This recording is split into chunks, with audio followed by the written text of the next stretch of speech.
Oh, we up and running? Yep, we got audio, we got video. They were doing pretty good thus far. Yeah, up that a little bit. There we go. Oh, fun stuff. Full vote. Not see any votes, so hey, we'll just get into the game film then.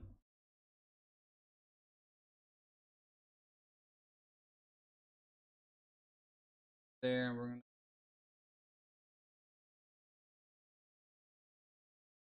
Yep, that's the one.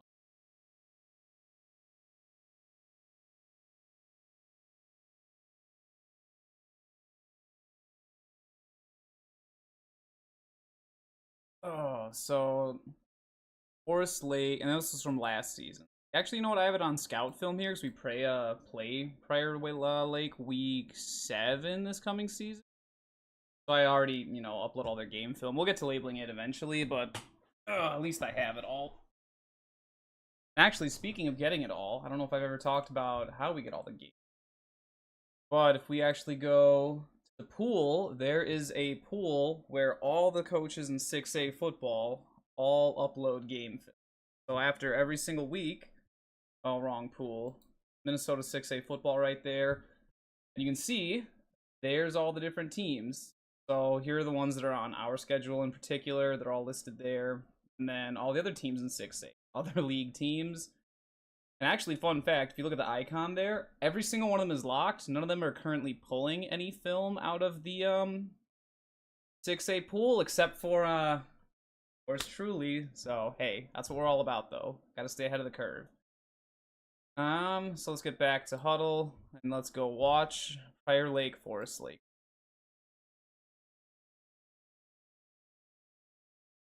Oh, so I know Caleb Casa from Minnesota High School Football Network and I were talking about this game. He said this was like a big kind of newer rivalry between these two teams.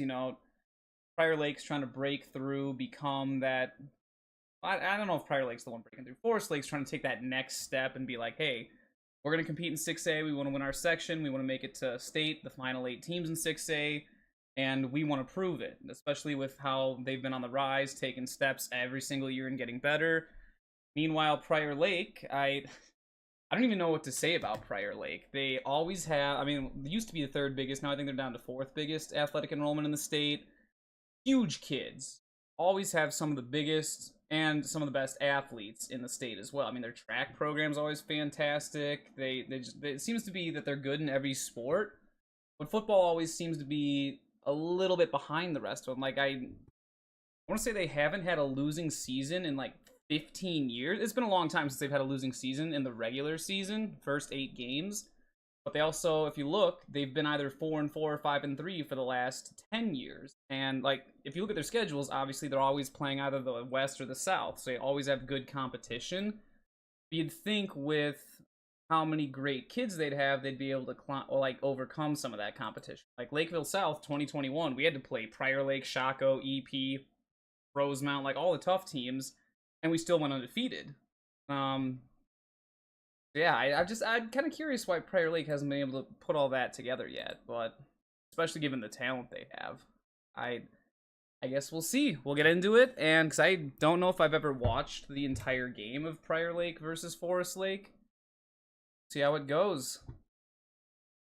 Opening kickoff, Forest Lake. So for those that aren't familiar, Prior Lake is navy and gold. They're the Lakers. They're kicking off here. Rangers are in the maroon and gold, kind of the dandelion color. They got the helmets and everything. They are receiving.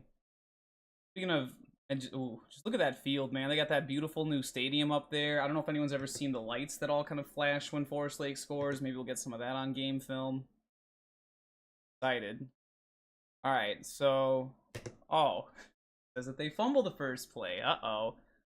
But just going over really fast. So Forest Lake is a very unique offense. If you look, you see that they're in like a wing slot. You've got wing here with the slot back, tight end, another slot on the other side. So hence wing slot. You'll see Egan do that a lot. Shakopee does it a little bit. We talked about that in the Shaco Hopkins film. But they all do it under center. If you notice, Forest Lake does it out of pistol and gun, so they get to do a whole lot more off that. I think Coach Biscow actually went to Andover High School, I think he actually played for some of the coaches that are still over there, so that's kind of wild. That would have been a sweet matchup.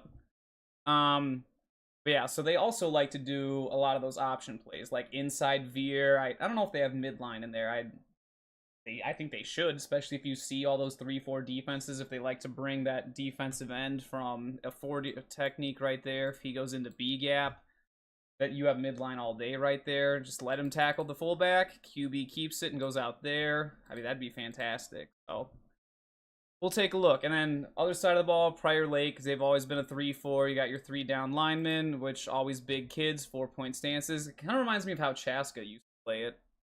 And then obviously you've got your 4 linebackers, 4 DBs. They usually play a lot of cover 4. I wonder if someone's blitzing. I guess we'll see.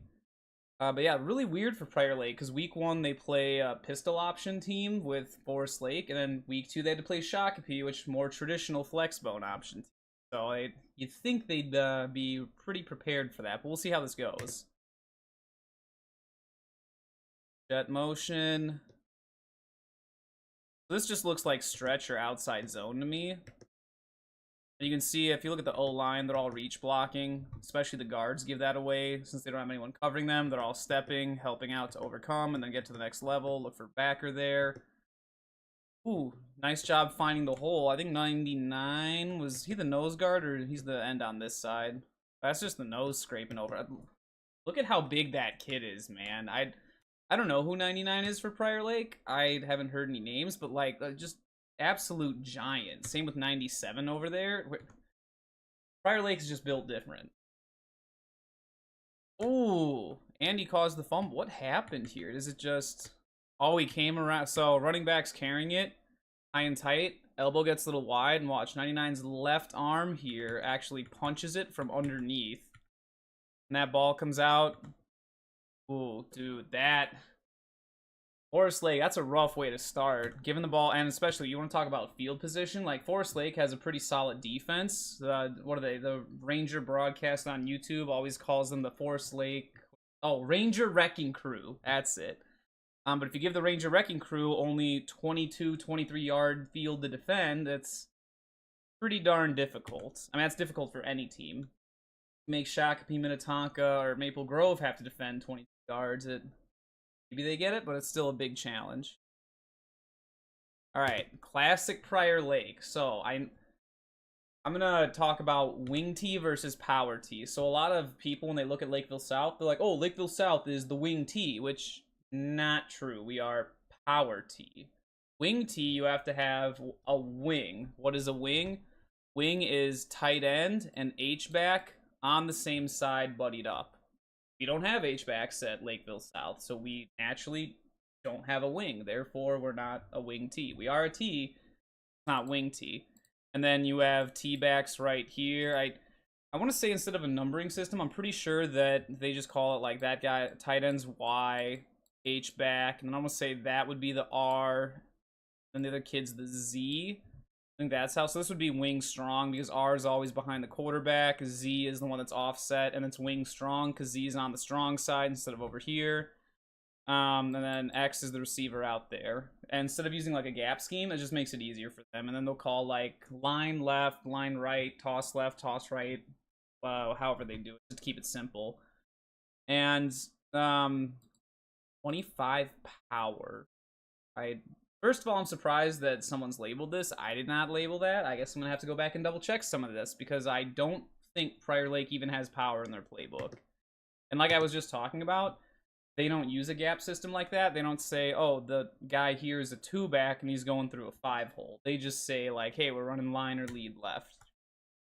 Another thing that sets Prior Lake apart, the only other teams I've seen this are, Moorhead does this a little bit, is they trade the tight end and the H-back. So you see they're lined up in wing strong right here. Mr. Greenwood lets them know. And then now you have an unbalanced formation. Now you have the wing on this side, and it's all set up to run. What's interesting here is I don't think I saw Forest Lake. The only adjustment they really made was he came down and he widened out a little bit. If you draw up from the center going straight back, 1, 2, 3, 4, 5, there's only 6 guys on that side, whereas Prior Lake only has 3 back there. You have 3 in a line, plus the 5 here, you get 1 pulling. I mean, right now, Prior Lake's got all the numbers, so, yeah, but that's what they do. They want to catch you out of position. They did that trade. Now, I'm assuming it's going to be a run to the left. They like to do that motion, and then we'll see what the play actually is. So I can see why we called it power. He gets the edge. He pulls around. I don't know if they actually call it power. I guess I'd have to ask some of the coaches over here. I know line is a big play of theirs, but that's when they pull a tackle. So like, say I go back, Mr. Beckman is over here. That's when they would pull him down from there. That's more of line. Lead. I don't know if they pull on lead. Maybe it's lead with a pull tag. That could be it. It looks like power, though. Like we said, power is when you have guard coming around looking inside. H-back or fullback looks to block off the edge. And then get your speedy guy the ball in space. He's trying to push through the hole. And hey, great job by Forrest Lake. Look at the outside backer here. He knows, like, okay, I got down blocked. Got to come take on that. And because he took on that block, Prior Lake running back did not do a good job kicking him out. It just compresses that gap. And then Ranger Wrecking Crew cleans it up from there. I was actually pretty well defended, considering they, also, dude, look at that. Howie Johnson versus Ethan Beckman right here. First play of the game. That's what I'm talking about. Looks like Howie got the better of him on this one. You can tell Ethan's kind of hooking around him with the right hand, hugging him a bit. Then they got a double Howie. Surprised the guard just walked right past him. Well, he pinched inside. Otherwise, I imagine that tight end tackle would have doubled him. But, hey, you know, that's kind of Prior Lake's MO, though. They'll just... Well, I think they wanted more than 1 yard on that. It's the same thing. 27 toss. They don't call him a 2-back. They just call him the R. So it wouldn't be 27 toss. But they do like to run tosses. I don't know if they're going to pull their left tackle out. Normally when they do a toss, it's not out of this formation, but if they do it out of their wing and they do a trade, they will pull the left tackle out and have him lead block out there. And I'm a corner or a DB and I see like 350-pound Ethan Beckman coming at me. It's not going to be a good day on a Friday night.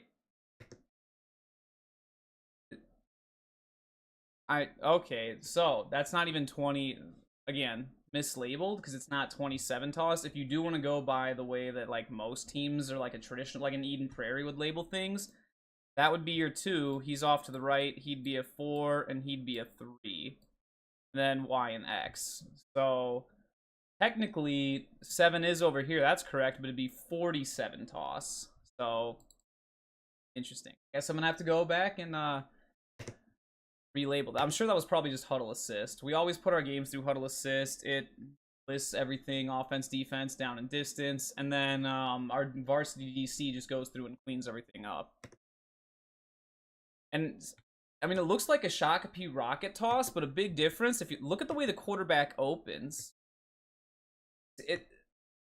okay, you want to talk about minor details in execution? So see how you have the R doing a fake right here? The quarterback's opening the wrong way to give him the ball. Like, if you watch Shakopee run rocket toss, you'll see Forsberg opens this way. That way it looks like he could fake, and then he tosses that way. And then what they do off of that is they'll set up belly. So then it looks like he fakes the toss, and then as he's spinning around, he hands off underneath. You have play side guard, pull around, kick out, down block from the tackle and the other slot back. It's all about how your plays set up each other. Right now, Prior Lake has just run 2 different plays that haven't set each other up.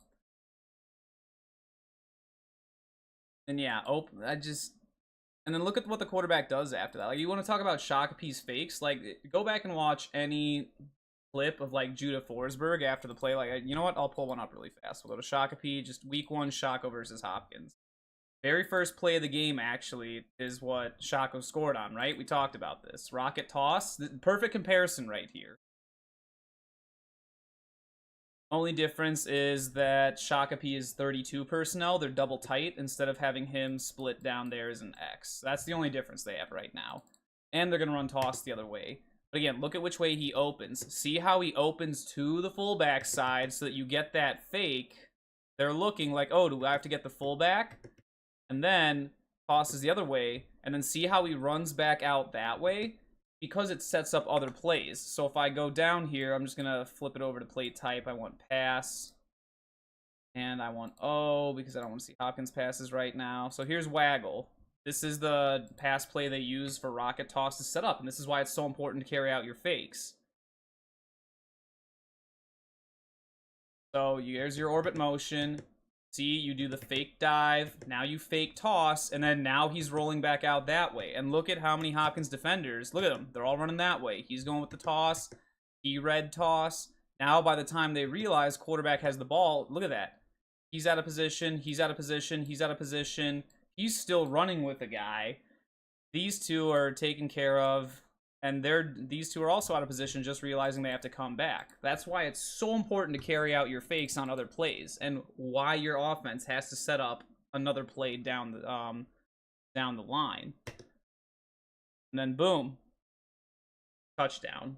Like, sure, you can say, oh, it's against Hopkins. It does not matter who the opponent is. You still have to set up your offense as is and have everything play off of each other. If something you're doing, like the first play of the game, isn't setting up something you're doing in the fourth quarter, you might want to rethink how you're calling plays. Or, like I said, even just execution of detail. Now compare that rocket toss and the waggle we just saw to Prior Lake's execution. Quarterback opens the wrong way, doesn't carry out a fake, he's just staring at the ball carrier. And again, I think Prior Lake just relies on athleticism. Like, well, if it's just not a fan of the blocking scheme either. Forest Lake does a really great job here. So when you do a toss, if you look at Shakopee, the most important thing on rocket toss is you got to get a scoop block, and you got to get a scoop block, and you have to seal these two off.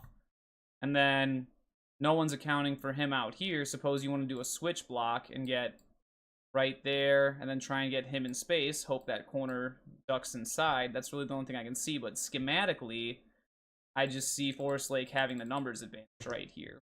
And then if you look, see how he's attacking inside shoulder? If you're really trying to run the edge, you got to be aiming outside shoulder. Even look at Mr. Beckman right here. That's a big boy, Iowa State commit.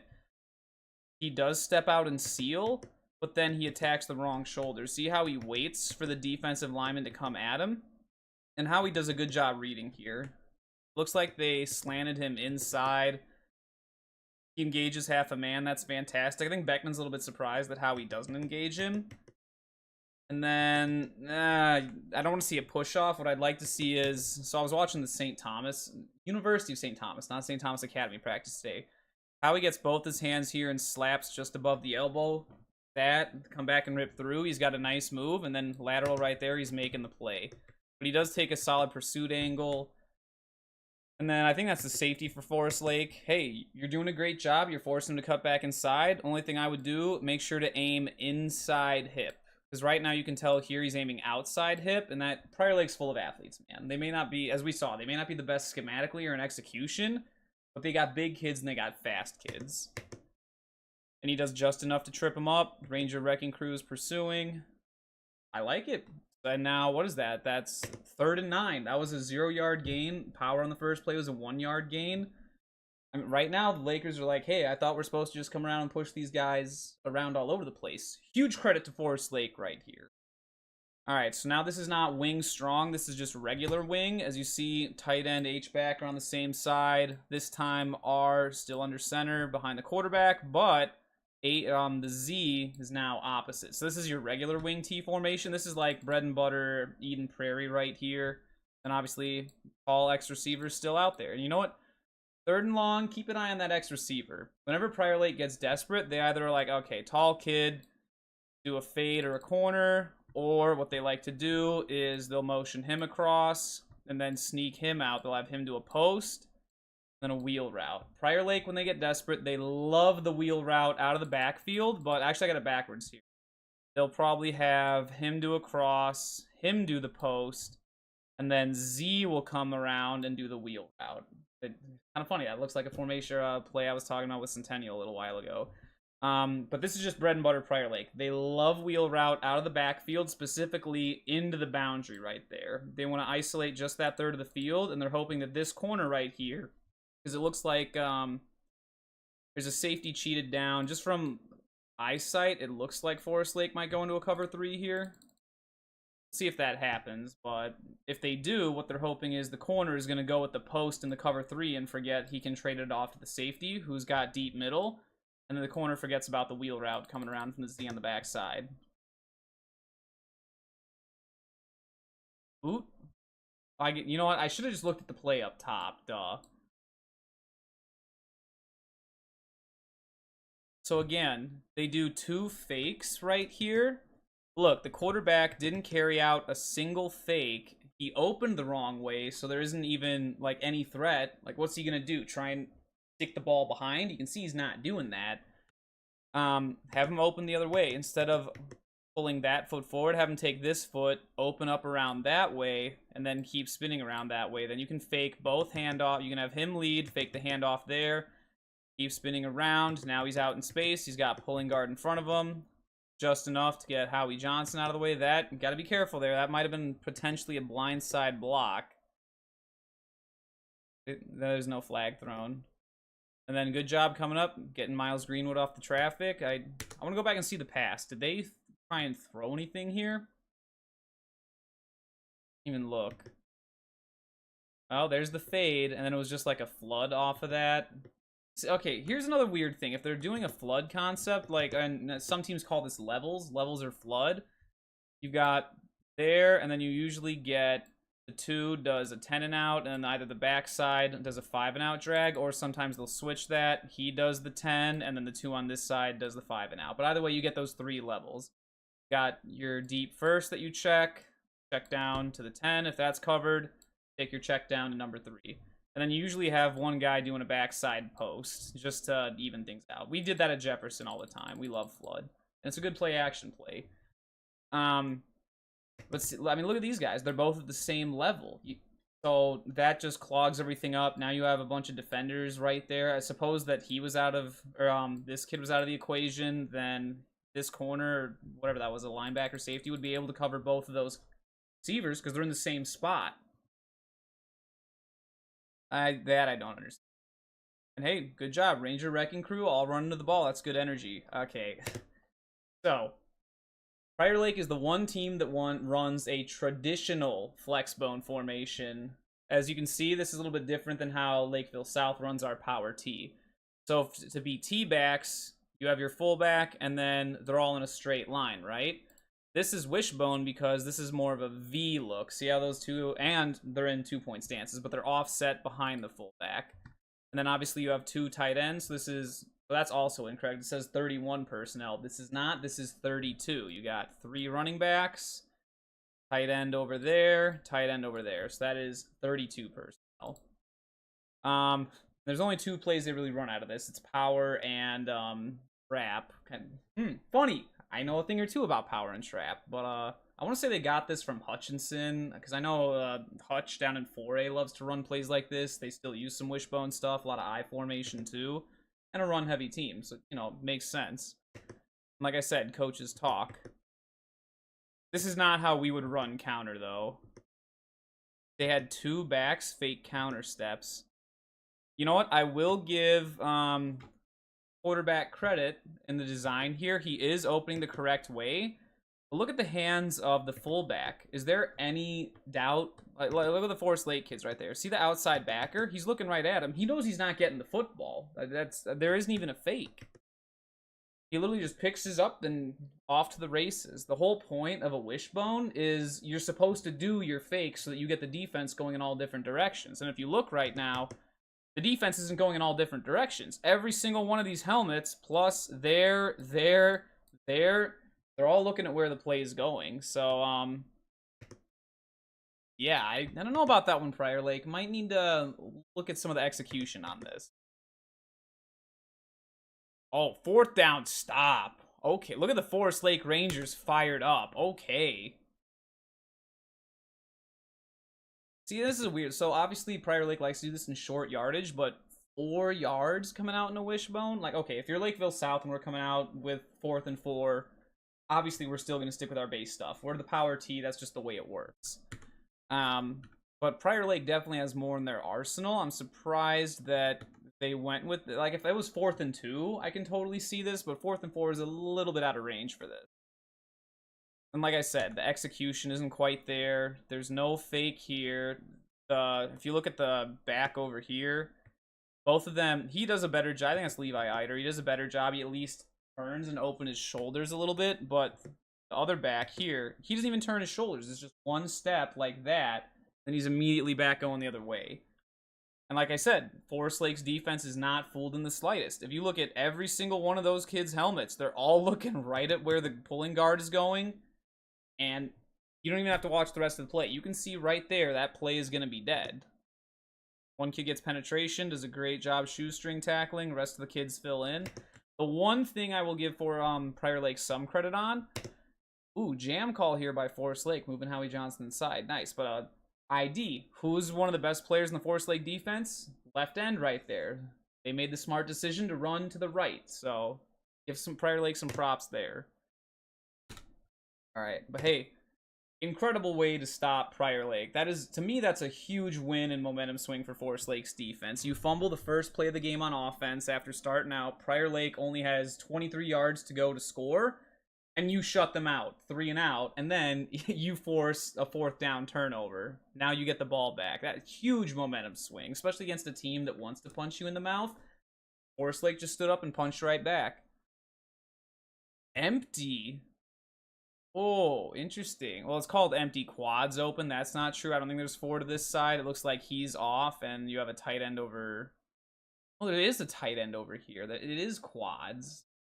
So, and interestingly enough, Prior Lake, you can see. All right. So remember, I think I was talking with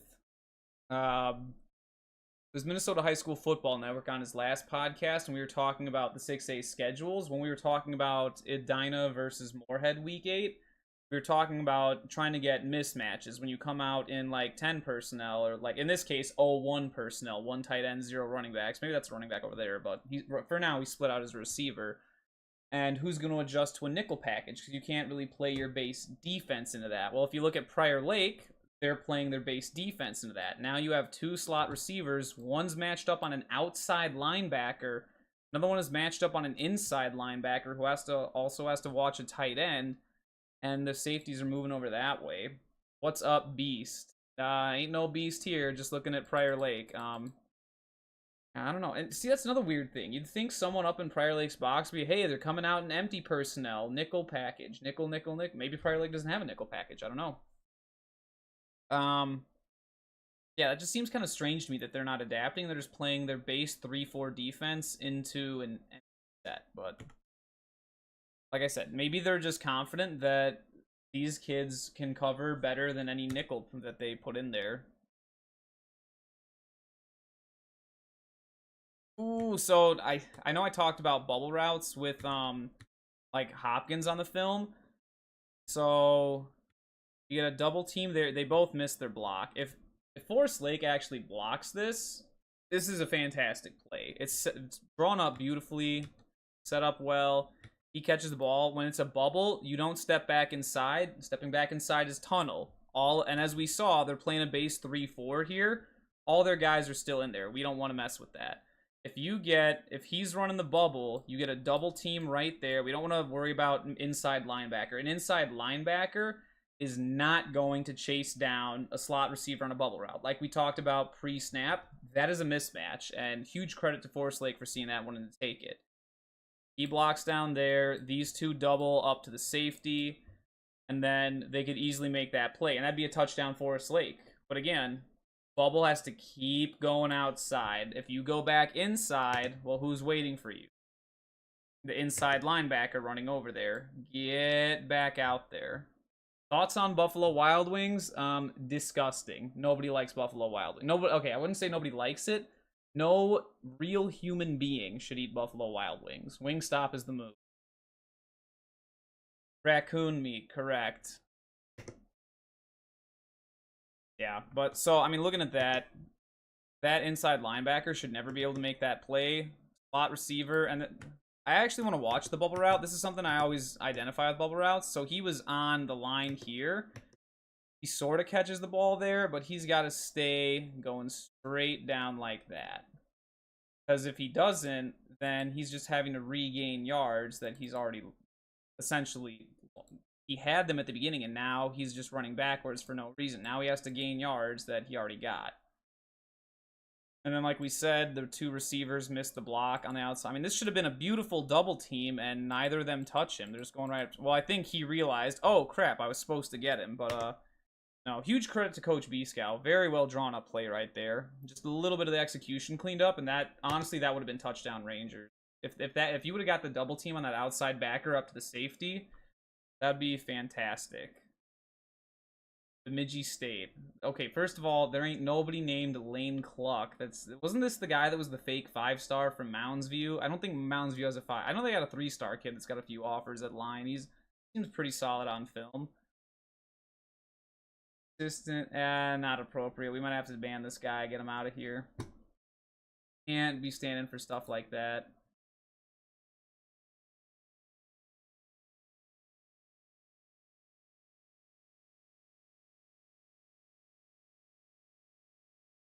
Ugh.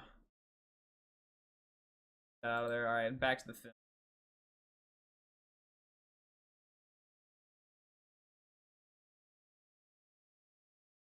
So, talking about triple option plays, here is your inside veer. Actually, no, this is more of a speed option. There we go. Let's see. You get double team at the point of attack. Leave the edge unblocked. Get the pitch out there. Oh, great job blocking there by the receiver. Receiver blocking makes big plays. He does a great job. Did Prior Lake switch to a nickel package? No, Prior Lake is still playing their base defense. Now it makes a little more sense because you got an 11 personnel look, so you can still play your base 3, 4, and 11. They shift safeties over. It looks like they're shifting to a cover 3 with that motion. Safety comes up. Slot does a great job washing him in. There's a good block on the edge here. Oh, dude, I'm loving that receiver blocking. Look at him. Just drive behind that. That's beautiful Forest Lake right there. For Prior Lake, got to work on block shedding. Got to stay low. This kid's a little bit too high. All the credit in the world to Forest Lake receiver right there. That's fantastic. Now, what do you mean learn more? Get that out of here. I got like something block in chat. Alright, back to the game film. Great speed option. Motion again. Orbit. That looks more like Veer almost. Yeah, but see, they're not leaving anybody unblocked. Like, when you see a Shakopee inside Veer or a midline, they're leaving one of the first level defenders unblocked because they want to use him as a read key and say, okay, if you're going to take the dive, then quarterback's going to keep and go outside. If you're going to just stand there or run upfield, dive's getting the ball. But here it almost looks like a midline just running up the middle. And I mean, good for QB to take that. Mr. Johnson's like, hey, if they're just going to part ways like that and get split out, I'm taking that. Oh, look at that. Nice seal block there on the backside. Guard climbs second level to backer. And I'm actually kind of shocked that... So he's running that way and bailing. That's just a good read by the quarterback. He sees that backer. It's nice. Forest Lake's reading the defense. They're doing it pretty solid. All right. Now you get an I formation. Safety is stacking down into the box. That's pretty common against I formations. Tight end this side. There we go. Now we're looking at Veer. This is midline, so I don't think there's a tight end. That's a tackle on this side. So who's left unblocked? Your first level B-gap defender, which is this defensive end. Prior Lake likes, I don't know if they call it jam or something, but they like to bring their defensive ends from 4s into 3 techniques. And what do you do? Where's he going when you do that? He's going in the B-gap. And so if he's launching into the B-gap, now you can run midline because you have that first level B-gap defender. So watch right here. See? Forest Lake doesn't touch him. That is intentional. It's not because somebody missed a block this time. They're purposefully leaving him unblocked. And look, quarterback's eyes are right there. He ran upfield. Dive should get the ball. There it is. First down Forest Lake because that kid didn't take the dive.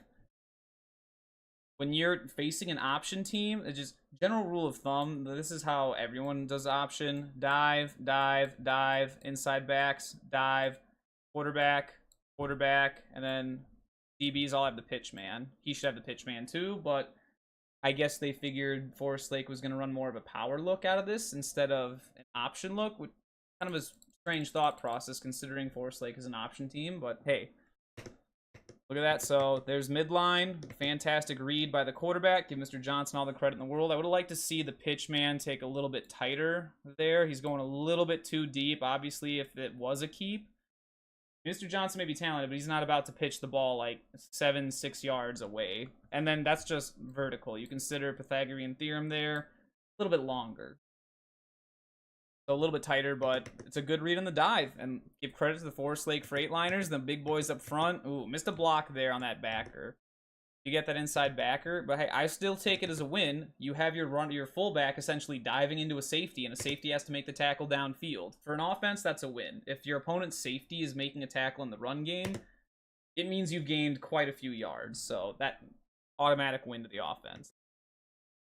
Prior Lake still in their base defense. So I've noticed anytime you get like 3 receivers out here, they love splitting their outside linebacker out. What's interesting about that is only 6 men in the box now. If Forest Lake does want to run an option play, you're going to leave one of them unblocked. So now there's only 5 guys you have to account for with 5 blockers. And if you want to read 2 of them, make one the read key, outside back, or the pitch key, you want to run midline this way. Well, now that's 2 of them you don't have to block, so you have 5-on-4 blocking. Now you get a double team at the point of attack.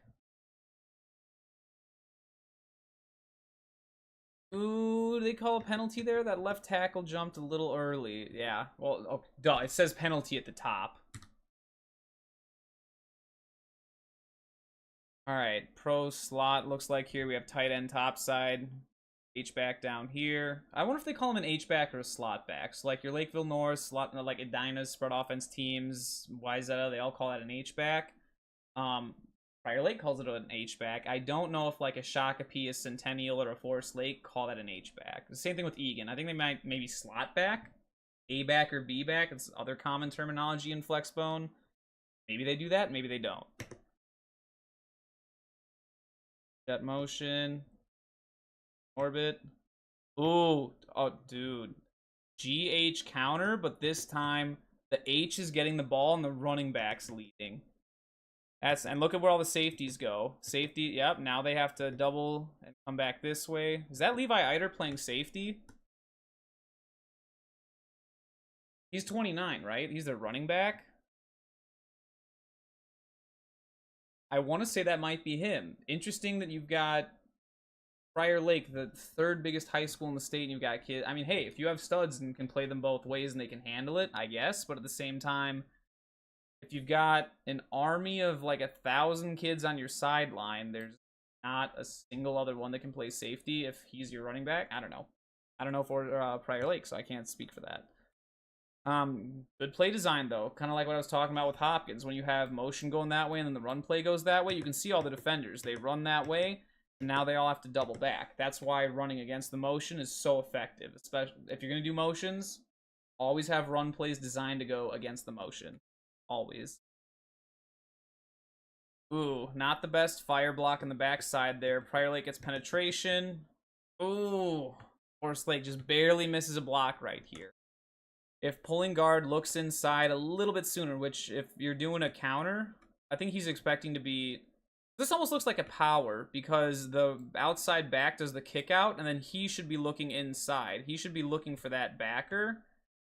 Eventually he finds him, but it's a little bit too late. You can see he's more so looking forward at the DB. If he looks at backer right away, running back's coming out there. Now you have DBs tackling. Specifically a DB that plays both ways. So that grinds him down and now maybe the run game's not effective.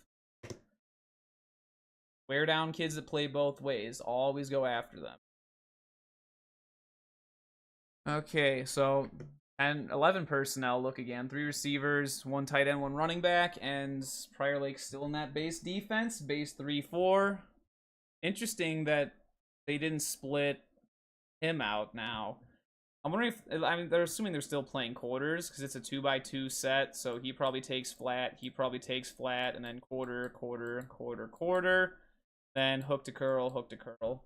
That'd just be my guess based on how they're aligned. If they actually do that.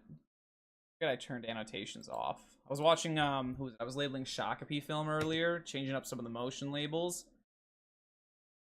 Okay. Lake.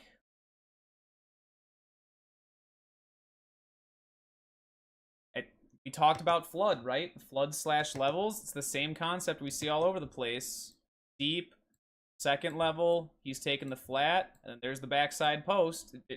Prior Lake ran that same play. It was that boot play they did earlier. But again, see how Forest Lake executes it better?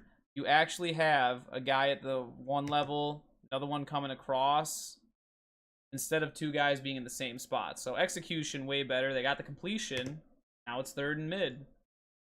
Still 11 personnel versus base defensive front here. No tight end. Well, there is a tight end, so there's 3 receivers on. Okay, so it's if they get a 3-by-1 look, that's when that outside backer goes out. If it's only 2, he stays in a little bit tighter, but as soon as there's 3, whether it's 3 receivers or a tight end, he splits out a little bit. Oh, unbalanced formation. He's up on the line, tight end's over here, and he's off. That might be one of the running backs, so he's likely, if they do, he can come in motion. But that also means that the tight end's ineligible. Oh, dang. Into the middle of all that coverage. That's just an amazing job. Good effort. That again. I mean, those are just hitches. Hitch, hitch, hitch on that side, and then rail route out of the backfield. Gave up an 11-yard hitch on 3rd and 6. But like we said, if they're running cover 4, you can kind of see that. Now, so, okay. Give Prior Lake some credit. 3-by-1, they disguise the coverage and then they switch after. But now what's the coverage? Now it looks like a cover 3. There, deep over the middle, deep over the middle. He's supposed to be more of a flat defender. But then he also takes the flat, so what is his job? What's the coverage here? Because now you've got essentially 2 guys looking at the flat, then you still get a deep comeback completed over them. You can see there was your cover 3, so they were playing cover 3. Strange. Yeah, and then there's the rail route. Rail route was open too. I don't understand what the... I mean, again, give credit. Switching your coverage, very smart, right at the snap, but I don't think they communicated with everyone on the field. And then, you know what? This is the first game of the season. You got to give the kids a bit of a break, because when you make a switch like that pre-snap, he comes... I mean, my thought is if he's taking the flat, you don't need this kid out here. He's ineligible anyway, so there's nothing for him to cover. Get up there and go attack. Bring the pressure. It's 3rd down anyway. Go give him the sauce. Then he can take the flat. There's your deep. There's your deep. He can come over and hook to curl there. Then this is the other thing you got to watch for. He should be taking flat. Hook to curl there. Hook to curl there. And then cover 3. Now you have a beautiful 4-man pressure right there. Boom. Stopped. They won't complete that. But instead, there's not... They blitz the backside. He doesn't get there. I mean, look, first of all, great job by Forest Lake's tackle, expecting the outside to come. I don't know if they made an out call. I'd have to look earlier in the film. If they saw the backer comes up and then he makes... I don't know, but he sees it. He's ready to take it on. And then the guard picks up the defensive end that comes in. Center didn't touch anybody. That creates a little bit of a hole. So he needs to kick back a little bit. But other than that, pass protection was solid. They were ready for what Prior Lake did. And again, I just think Prior Lake blitzed wrong side there. If they blitz the Sam instead of the strong side outside backer instead of the weak outside backer, that creates a whole lot more problems. Now you're trying to force their quarterback to throw into the pressure. And it's, I mean, look at how tall that kid is for Prior Lake. It is not easy to... I know Mr. Johnson quarterback, very talented, but is he going to be able to throw over a tall Prior Lake outside backer that's athletic? I don't know.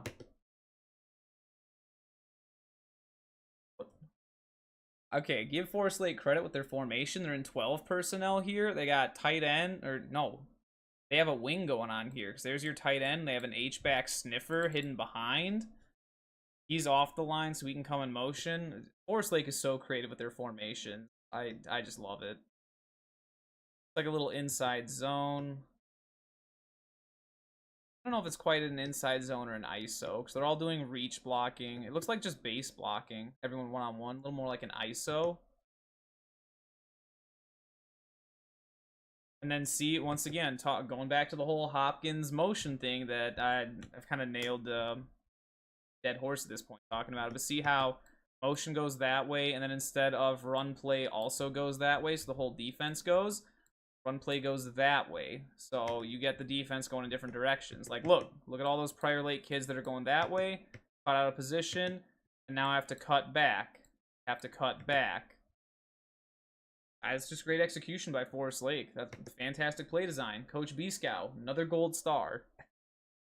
Okay, so 10 personnel, 3x1. Prior Lake, cheese that outside backer out. Safety's out wider, one safety over the middle.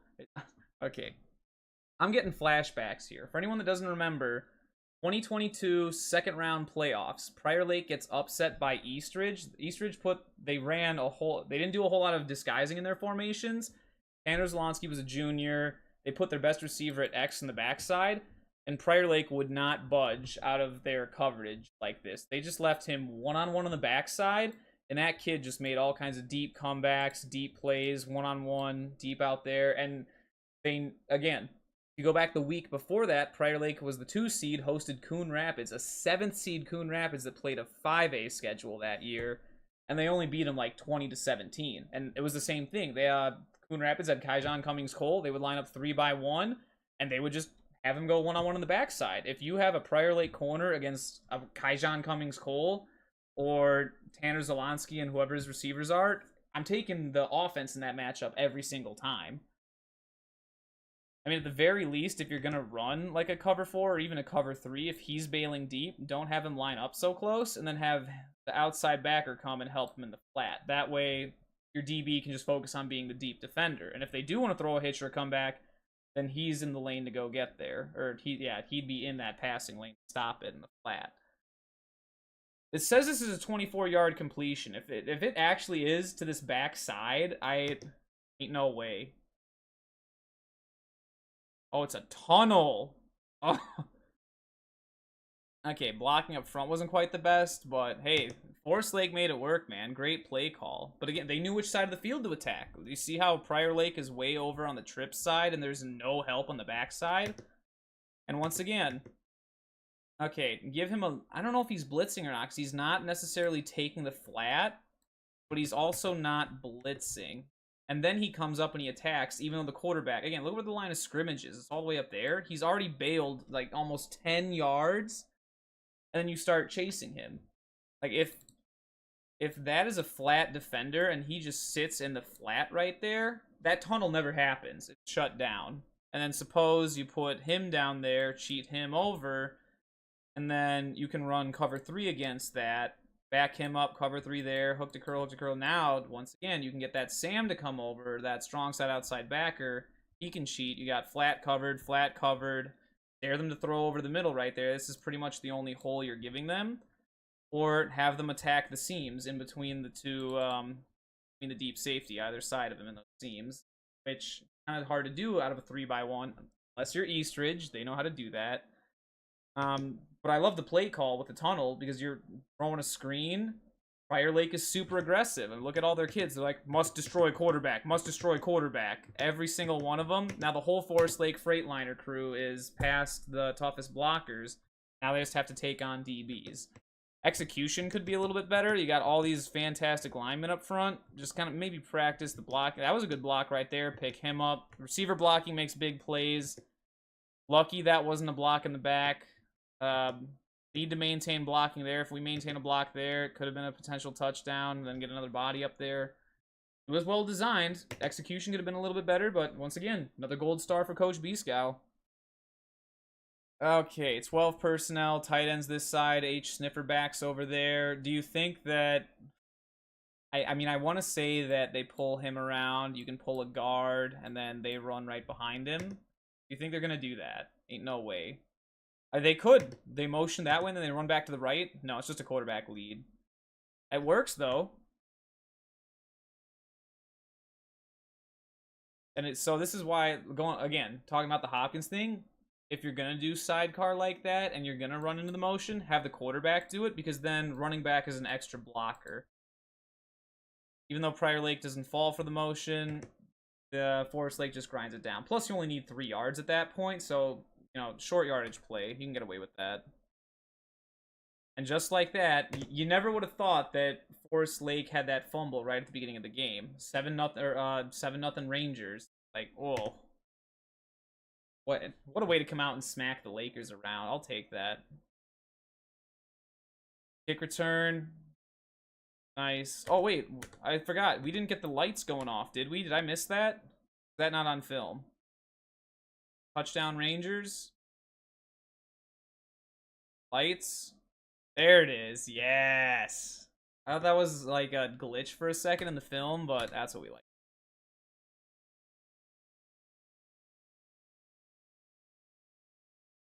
Athletes. Oh. Oh. Oh. Okay, not what you want to do. Like I said, Prior Lake is loaded with athletes. You cannot disregard special teams. Prior Lake has to score here, right? But both times their offense has gotten the ball, the first drive in this one, it's been deep into Forest Lake territory. Turnovers and kicking game mistakes are two of the fastest ways to... They did it again? What was the penalty? It says penalty. I should have seen that beforehand. What was the penalty on this? I'm assuming it's got to be a holding or blindside block. There's a block in the back right there. It could have been that. What else would they have called? Potential block in the back there. That could have been a block in the back for holding. I don't think that was a block in the back if they did. So there's nothing up here. Whatever it was back earlier in the play. And it happened during the play. It wasn't a post-play penalty, but... Yeah, penalty, exactly. It wasn't a post-play penalty, because if it was, then Prior Lake would have retained possession. It just would have been backed up from the goal line. But penalty on the kickoff.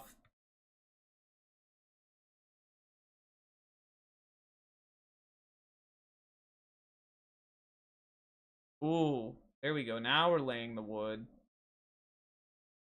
Hey, give Prior Lake special teams some credits. They're forming the wedge right there. Still running up the middle. It's a little bit weird. As the former special teams guy, even though it was 9th grade, my rule was always if you catch it on this side, you go up, and then you try and... Because that way they're going to condense down. Once they condense down, then you break it outside. Once you get outside that crease, you have a touchdown. Then you have your buddy leading over there. Whichever side you're on... Always break to the opposite side. Like so he's the deep receiver on that side. If he breaks this way, well, there's not a lot of room to work with. You always want to reverse the side of your field that you're on. It gives you more open space, and he does a decent job of this. The only problem is his lead buddy out here doesn't get that guy. If lead buddy out there goes and blocks the edge and gets outside of it, then I trust him to outrun either a lineman or a linebacker, right? Or inside linebacker right there. Assuming inside linebacker, he's a number 54. Then there's nobody left. So, a little bit of execution could clean that up and could have made that a touchdown Prior Lake. Okay, back to classic wing T. Tight end, H-back, running back, Z, X receiver. Again, I did not label that. Prior Lake does not use a numbering scheme like that. And that is not sweep. Like, I don't think that's line. I don't think that's lead. It's a buck sweep. They pulled both guards. Like, okay.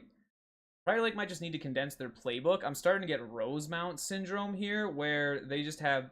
At least they're not doing a million different formations or personnel groups like Rosemount does. But we've seen a sweep, we've seen a toss, we've seen power just within their first 4 plays. And they're all vastly different. And then we saw the counter off of the wishbone. Almost forgot about that. And you can tell, when you run that many different run plays, how are you going to practice all of them? You're not going to be a master of any of them. You might be average at all of them, like average to decent, but I'd rather be a master of 3 run plays than mid at 10 run plays.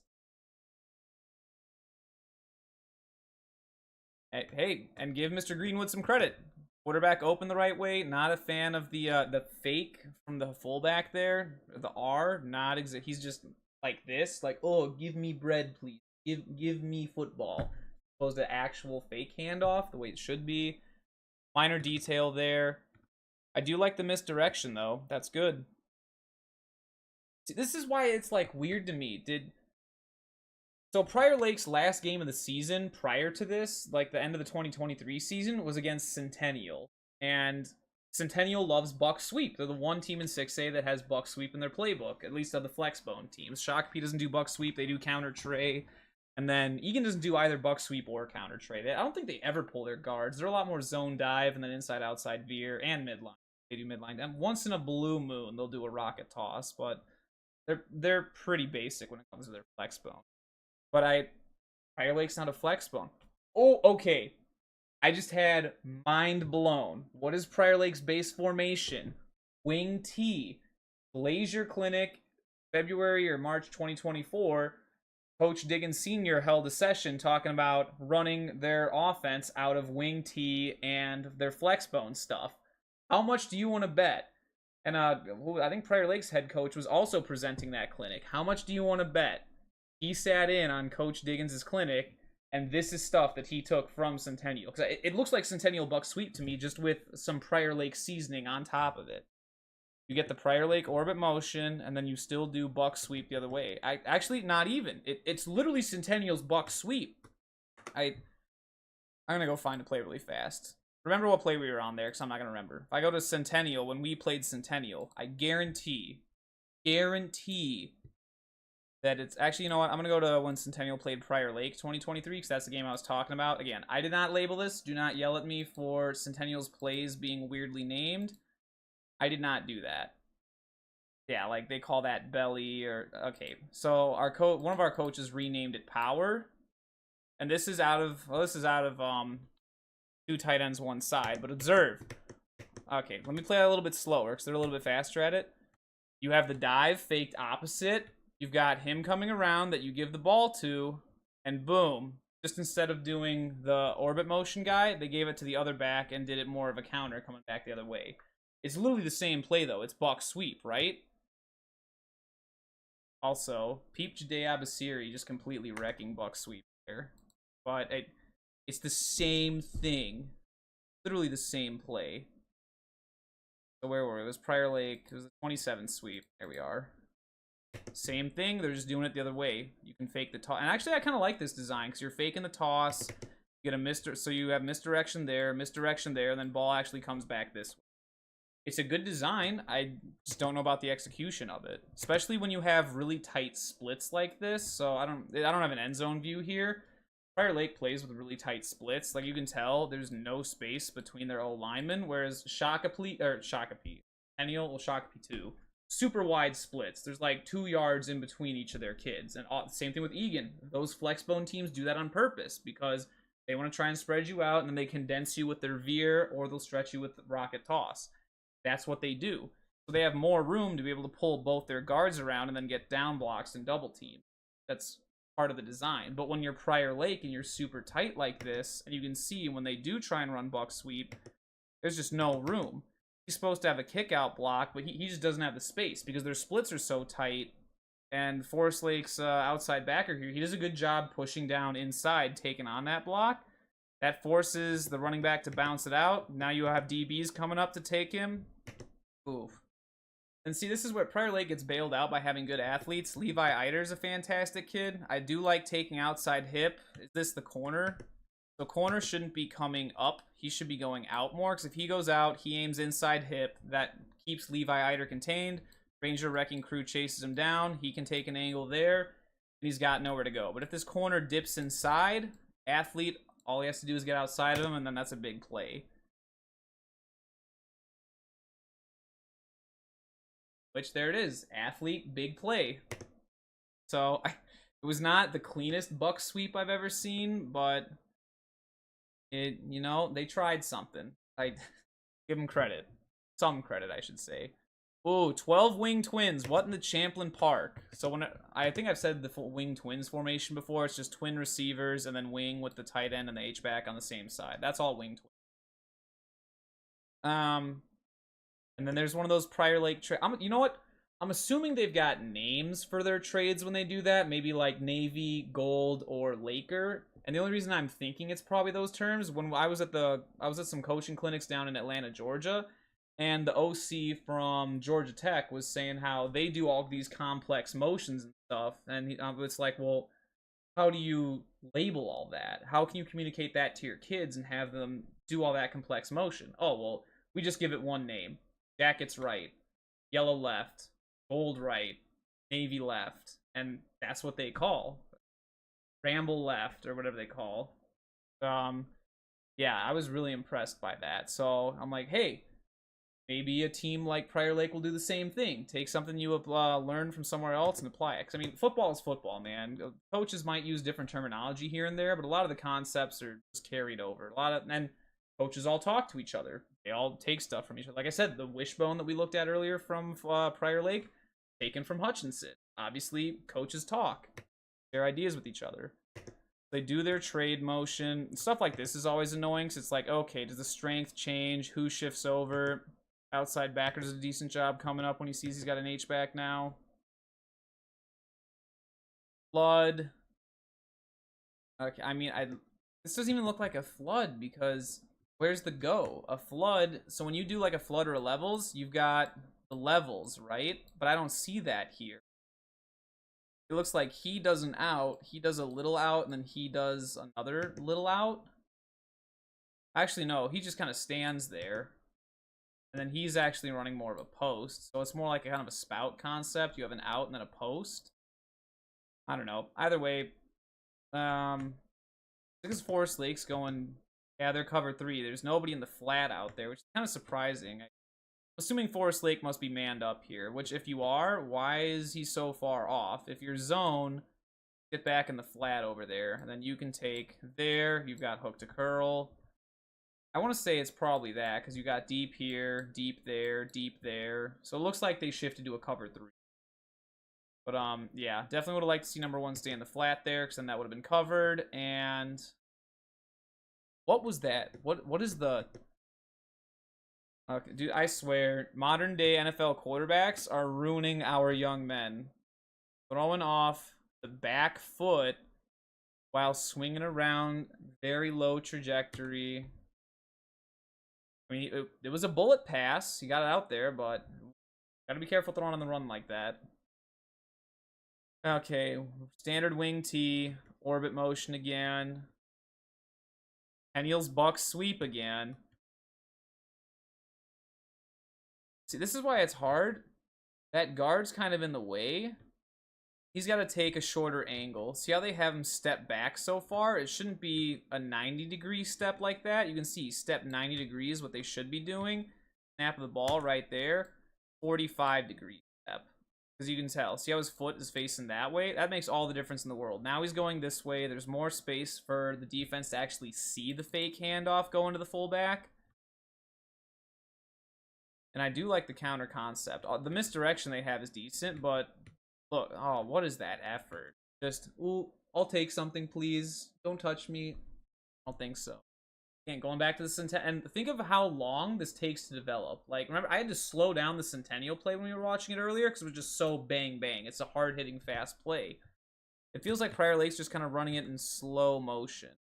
And again, credit to Forest Lake's outside backer. He crashes down on the puller coming around, forces the running back to bounce outside, and the Ranger Wrecking Crew does a good job cleaning it up. I mean, you know, sure, Prior Lake still got yardage out of it because they got fast, athletic kids, but I think Forest Lake did a solid job defending it there. And did they shift to a 3-by-1? No. Fake. Yep, see, I would like to see safety come up a little bit fast. Oh, he does come up, but see, he hesitates right there. Keep filling, young man. Get up there, go give him some zest. Alright, wing twins again. There's your wing, there's your twins. Okay, have we noticed a pattern with Prior Lake? Well, I guess they passed on first down here, but they like run. Maybe they'll pass first down. If it's an incomplete, then they're going to run right away. Then if they're third and mid or third and long, it's always a pass. I don't think they have screens. Like I said, their bread and butter is more so wheel routes or swing routes. Smash? Why flare? Well, there's a swing. Okay, that's that. So I got to go back and talk with whoever called flood earlier. So this is kind of a smash concept at Jefferson. We called this China. When you've got the inside breaking comeback, or not as much of a back, but inside breaking hitch and then the post from the 2. And then it's really effective against cover 2 because you've got, well, not as much cover 2, but cover 3 it works good against as well. It's basically just you're making that defender in the flat decide, okay, do I keep bailing deep and go take the corner route? Because the safety has a long way to get over there. Corner routes kill cover 2. Or do I drop back and take the that deep corner? And it puts them in a bind, which is, offenses love to put defenders in bind. It's the same thing with the triple option play. Shakopee leaves kids unblocked because they want to put him in a bind. Are you going to tackle the dive, or are you going to tackle the fullback? We'll give the ball to the other person every time. We're just going to let you make a decision, and you're always going to be wrong. That's essentially the same thing here. All he has to do, but again, I just don't think it's the right coverage that you want against. Because Forest Lake is, they cheated a safety down. They're playing cover 3 against. If this was a cover 2 look, I'd say fantastic play call. But because it's cover 3 here, now that corner's not going to do anything because he's going to be right there, and he can take the flat to take away the hitch. So it's covered. And again, I think I mentioned that with number 1 last time. He kind of did a hook to curl, and see how these two guys are in the same spot? I'm assuming that he's probably in the wrong, because there's nobody over there. He does his job and gets in the flat. Like I said, he's there picking up the corner. There's literally nothing open. Great job by Forest Lake defense. They have the right call to take away that smash route. I'm really surprised that Prior Lake called that into a cover 3, and maybe they were expecting cover 2. I don't know. And like we said, cover 3, he's right there. If that's a cover 2, then you see that safety is having trouble getting over there. But because it's cover 3, corner's already taking that deep zone. He's there ready to bring the sauce and keep it covered. Now Prior Lake has to punt. Still 7-0 Rangers. So far, I mean, I'm loving the way Forest Lake is prepared for this game. Oh, that's got to be a penalty. What? There's no flag? Look at him. Look at him. Look at him. Slow. Oh. Yes. Ball start. Ball's not moved, and he's like, woogoo. Absolute penalty.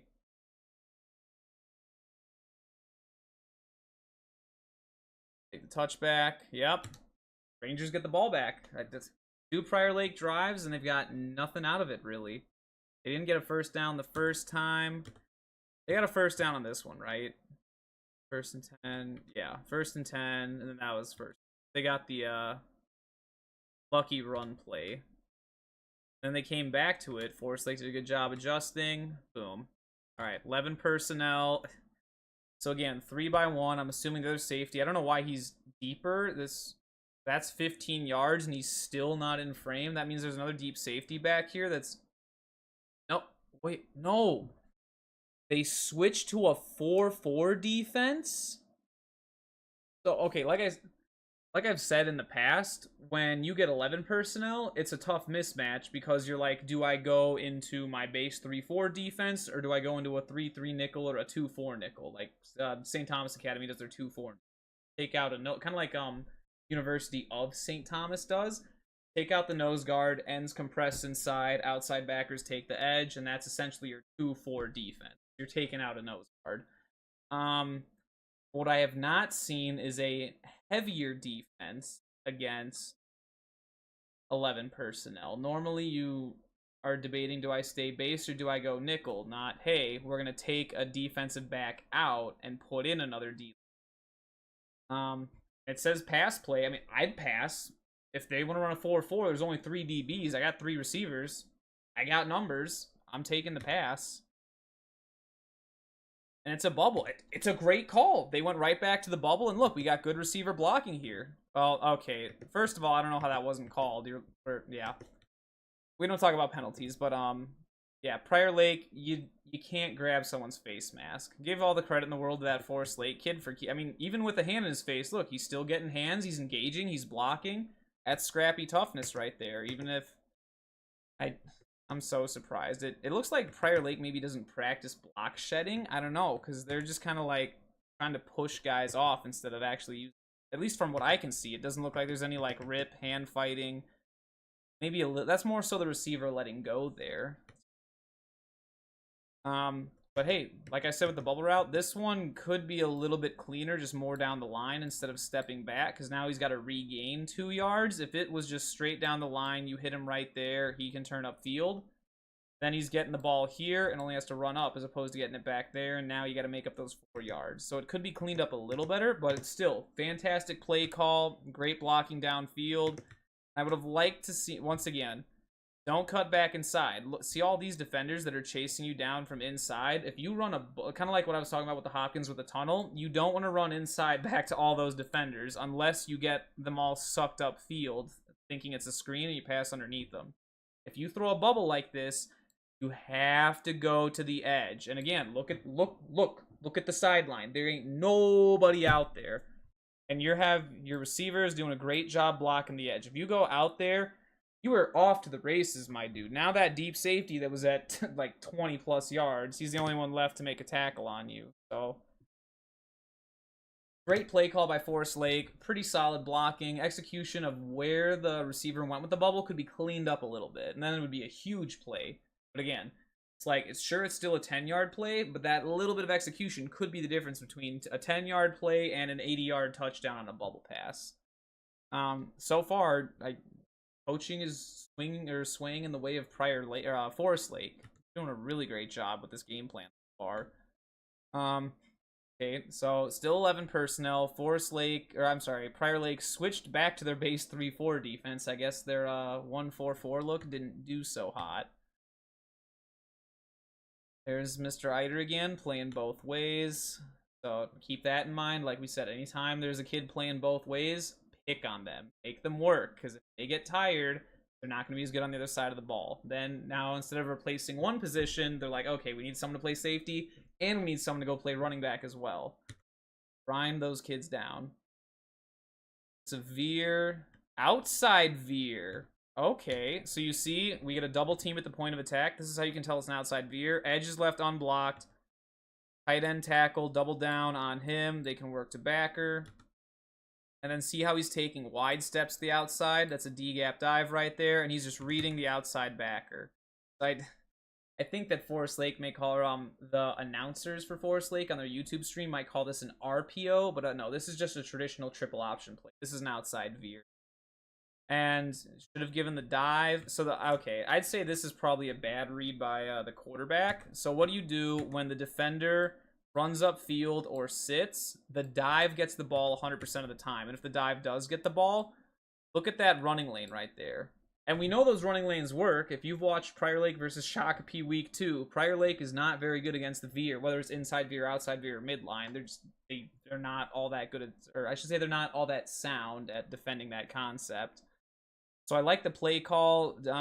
Just should have made a better read. That should have been a dive. But again, we're talking about high school. It's even tough for college quarterbacks at Army or Navy or Air Force to make that read on the fly.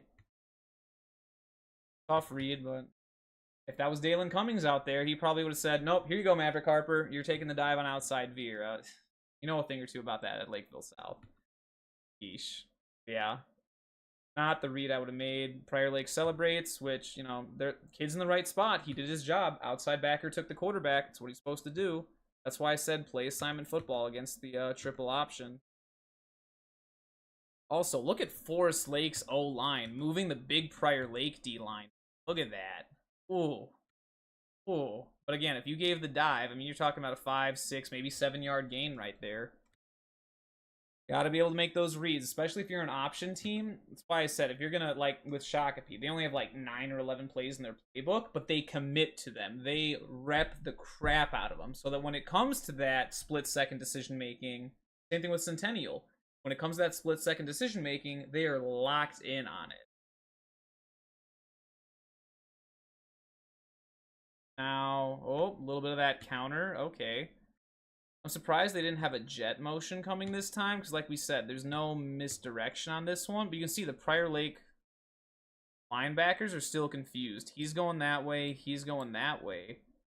He's looking out there. Eventually, they all come together on the inside. Looks like the running back cut it in a little bit early. Look at the hole. Oh my goodness, the hole is there. Okay, dude, Forest Lake has an amazing game plan. Like they are dialed in right now. It's just, what in the world are they trying to do? Or I shouldn't say what in the world are they trying to do. It's just the execution. If they clean up this execution, I mean, they could be blowing out Prior Lake right now. That bubble we saw earlier could have been a touchdown. I don't think this would have been a touchdown if you get the receiver blocking there, but still, that's your running back one-on-one matched up with the safety downfield. That'll be a fantastic play. The outside veer before this could have been an 8-yard, like 6 to 8 yard run if the read was correct. It's just tiny little execution mistakes that once Forest Lake reps that and cleans that up, they're going to be super dangerous. Like, this is just a really positive thing for me to see because it just shows how far this program has come. And if they clean up some of this little bit of stuff, I mean, we could be talking about another contender right here in 6A. Especially with how downfield their O-line's getting. Yeah, oh man, that hole is there. The hole is there. Oh, that's just running back 101 or even slot back 101, A or B back 101 if you're an option team. Follow your blockers. You see butts and you've got, well, I guess it's kind of hard because that butt looks like it's facing that way. If you see butts, you see hole, run through, and it's not the hole where the pulling guard or pulling tackle came from, go follow the butts, follow the blocker. Don't cut back inside. If you cut back inside, look at all the Lakers waiting for you inside. A lot of Lakers waiting for you inside. No Lakers out there. Out there.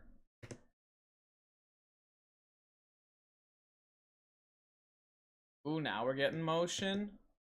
Base 3-4 still. It makes sense to play a 3-4 into a wing slot. Now you got 31 personnel, so credit to Prior Lake. You can definitely stay in your base defense here.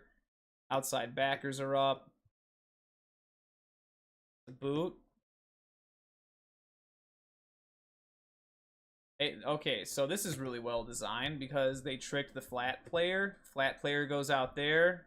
Corner has to bail deep when they're playing cover 4 or cover 3. That leaves nobody in that mid-level to take care of the comeback or the hitch. And there it is. That's another great play call. Taking the gap in the coverage. If he has the flat, he's bailing deep. Who's in the space in between? Nobody. And especially if you send someone in the flat over there, that forces your flat defender to come up and take him. And he's going deep because they got a post over there that's hitting the seam. Again, just fantastically designed by Forest Lake against Prior Lake's coverage. And, you know, we were talking about that wing twins earlier where it looked like Prior Lake was calling something expecting a cover 2, and then they were actually in cover 3, Forest Lake's defense. It looks like Forest Lake actually knows what coverage Prior Lake is in every time, just based on these pass plays. If you look at all the comebacks and hitches they've hit, they've all been, like, in between all of their coverage gaps. Like, it's very, very well tailored to where the holes are.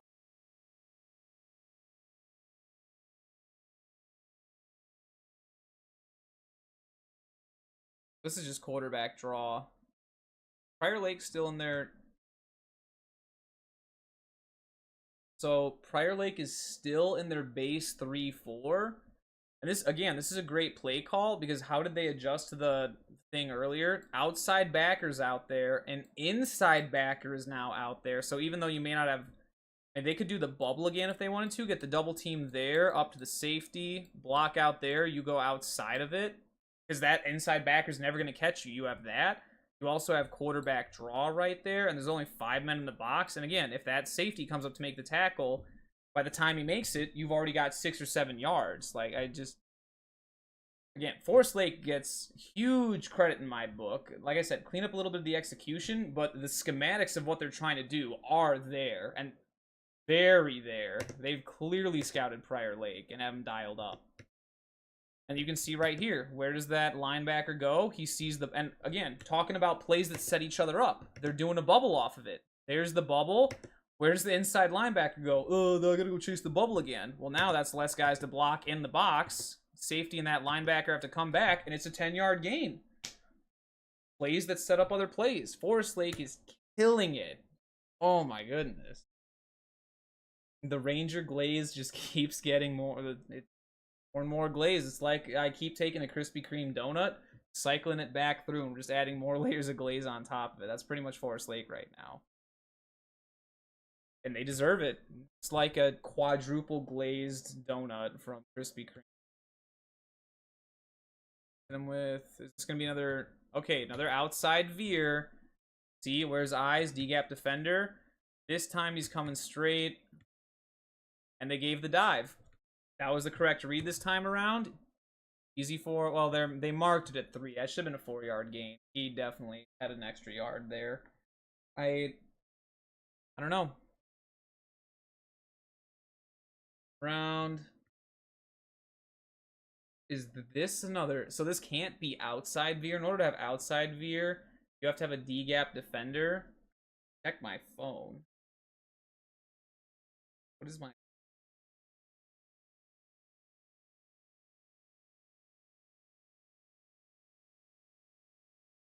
Oh my goodness, I just saw that. That is not good.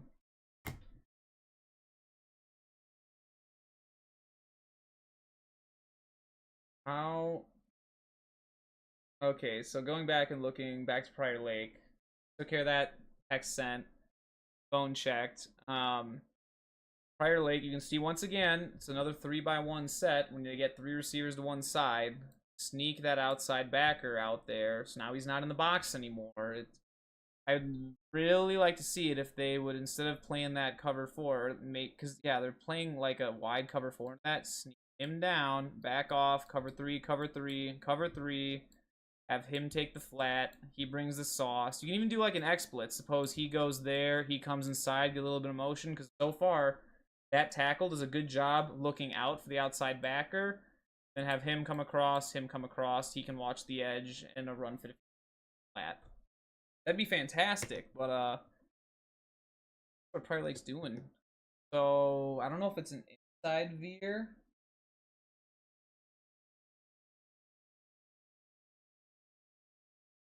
This just looks like just a straight up dive to me. And they're just kind of looking at, or like an ISO, because it's all base blocking. There's no double team.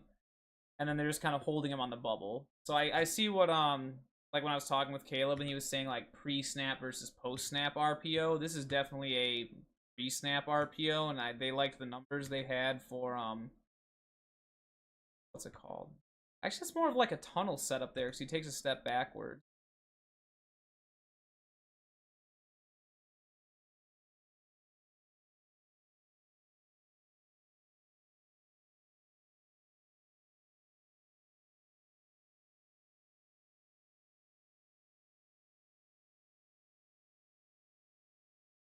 Oh, okay, 12 personnel this time. It says timeout. We'll skip to the next one. Took the timeout. First Lake? Force Lake coaches. That coach is clapping. I didn't see the... Oh, it's not timeout. It's end of the first quarter. Okay. No, was it? Well, okay. I think it technically is the end of the first quarter. The scoreboard just didn't flip over yet. Let me see. Now we're in pistol wing slot. Base 3-4 defense. Cover 4. Outside backers both look like they're blitzing. They just kind of hover there. It reminds me of how Chaska used to play, but when Chaska played their backers, they didn't condense down like that. They would go out. So if they're in the passing lane, but they're still in a position to compress if they need to. Like, and he can come. Yeah, I don't know. I feel like Chaska might do that a little bit better. But I love the misdirection here. Because that, again, they had that counter play that was set up earlier where they gave it to him on the backside. You have misdirection going that way, direction going that way, direction going that way. Then it's a boot play, and Lakeville North likes to do this, where they sneak their H-back across the behind the O-line, backside of the formation. Nobody is out there. Ain't nobody home. Great execution. He can turn around and block. Keep going to the sideline, my dude. If we make the catch here, instead of catching and turning in, you catch and keep going out to the sideline, we're maybe getting the tackle out there against the safety. And then he can turn around, get a block. But it's still a big play and a great amount of yardage right there. So, yeah. Again, credit to Forest Lake. Their play design is fantastic. They're very well prepared for this game, and Prior Lake is being caught off guard, and they're driving on them. That Prior Lake defense has to be getting tired at this point. They're just looking at, so the offensive plays are, well, offense is labeled, Yeah, I don't need to save annotations. 3 plays there, and then 4 plays there. So Prior Lake has only run 7 plays thus far. That's wild. 7 out of, whereas Forest Lake has 30. Crazy.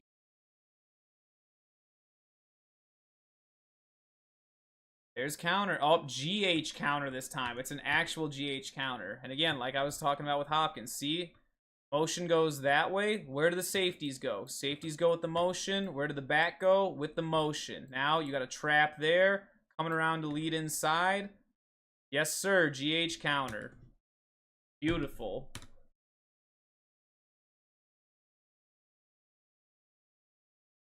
Well, now, so they did the GH counter last time.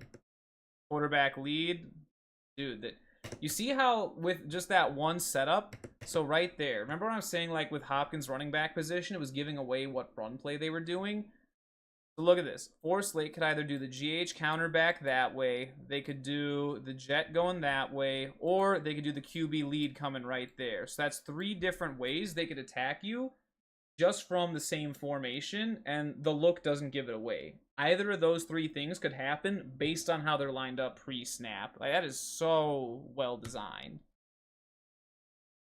And they do a great job, well, almost a great job blocking. If we get up there and we engage him, gotta keep head up and hands on. I gotta give the Prior Lake kid a good amount of credit right there. That was a pretty good knife hand to get over there. Even for line pass rush. Weird a linebacker's doing that, but is that a linebacker or is that a safety? I think that's the inside linebacker right here. And you can see, hands are on the quads. They are tired. Instead of athletic, knees aren't bent as much. Knees are a little more upright. Yeah, that was a linebacker. Impressive. Oh, what do we got next? I formation.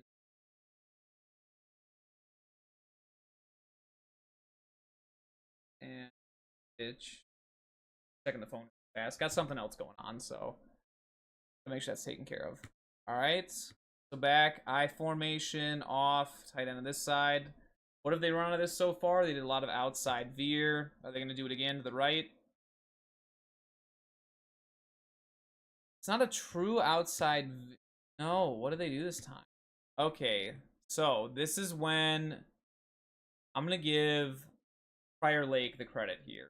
So they're trying to run midline. Midline, we know it's when you let first level B gap defender come through unblocked, as we saw in Shakopee film. You get a double team there on the nose guard. He can scoop there and you work to backer. Then he goes around, gets to backer. He can just turn him out. Then the dive, basically, we're making him make a pick. If he attacks the dive, quarterback goes out. If he runs up field or stays where he is, dive gets the ball, and that's a touchdown for Slate. So I love the play call. Execution could be a little bit better, and so I think that the nose guard there is in a 1 technique. I would like to see the center probably help out with the 1 technique, because like I said, when you do inside veer, outside veer, midline, you always want to try and get a double team at the point of attack. So if the point of attack is the B gap there, you want to get the double team immediately off of that B gap. And then, like we said, we let him come through because he's the NPC that we're going to read. Get tackle up to backer. He turns him out. Do whatever you want there. And then we don't need to worry about those guys in the wash because they're never going to be able to get that dive. It is so fast hitting. They just plays going the other way. They can't chase a quarterback down in the wash. Best they can do, take an angle and make the tackle at the pylon. But this is just a case of, yeah, I think if that center probably helps with the double team, it would have made all the difference in the world. Because as is, essentially, Prior Lake is double teaming their guard and bringing the toss. And then, once again, this should have been given to the dive, because what's he doing? The 3 technique ran upfield on a midline. So another misread play by the Forest Lake offense. That should have been up the middle. Or Mr. Johnson. He's just getting, like, smashed back there. Oh, I didn't realize that was 3rd down. Oh, that's crucial. 3rd and 3. Again, love the play call. I think they dialed up the correct play. If we gave it to the dive back and made the right read, where's he getting tackled? Right about the line. I mean, that's right about the line to gain. Could have been a 1st down.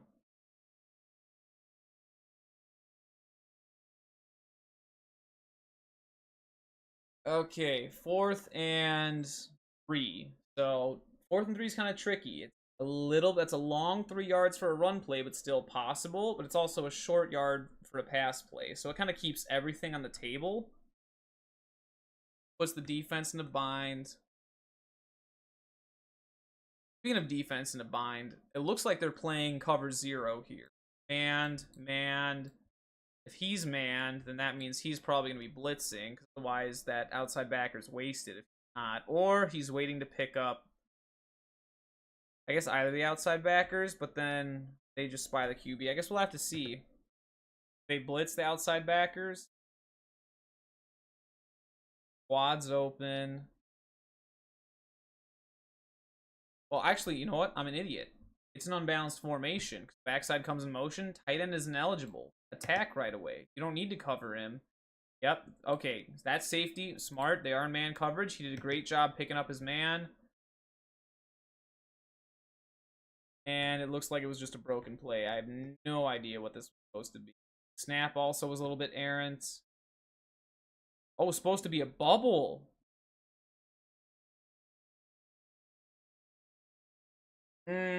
I can see what the idea was here. They were trying to get the mismatch on the man, but again, Prior Lake, now this is where you give credit to Prior Lake secondary. Corner made a great exchange to the safety, and you can see him traded off. He points. Well, actually, he didn't, but yeah, corner picks up the 1 now. He takes the 3. That's a great read. I think that's Levi Eider again. Is that 29? Yep. That's a great read. Made a smart play, and that kind of took away the bubble. Now he's manned up. He's not staying with his man. That's a little bit, actually, yeah, he's looking inside. He's not manned up. That's really strange. If they did have a chance to throw that bubble, the blocking's there. Those two are getting washed. Eider's looking inside. There's your touchdown, or at least first down. Yeah, there could be a little bit that Forest Lake could clean up just in the execution, but, you know, get Coach B Scout all the credit in the world. He's doing a fantastic job. I think he's the offensive-minded guy, yeah. I don't know if he's the OC as well, but credit to the Forest Lake offensive staff. They're doing a fantastic job thus far in this game. There's that 27 sweep label again that's incorrect. I don't know who labeled that, but I'm going to have to go back and change a bunch of the Prior Lake stuff. This is just Buck sweep right, or Buck sweep left. Dude.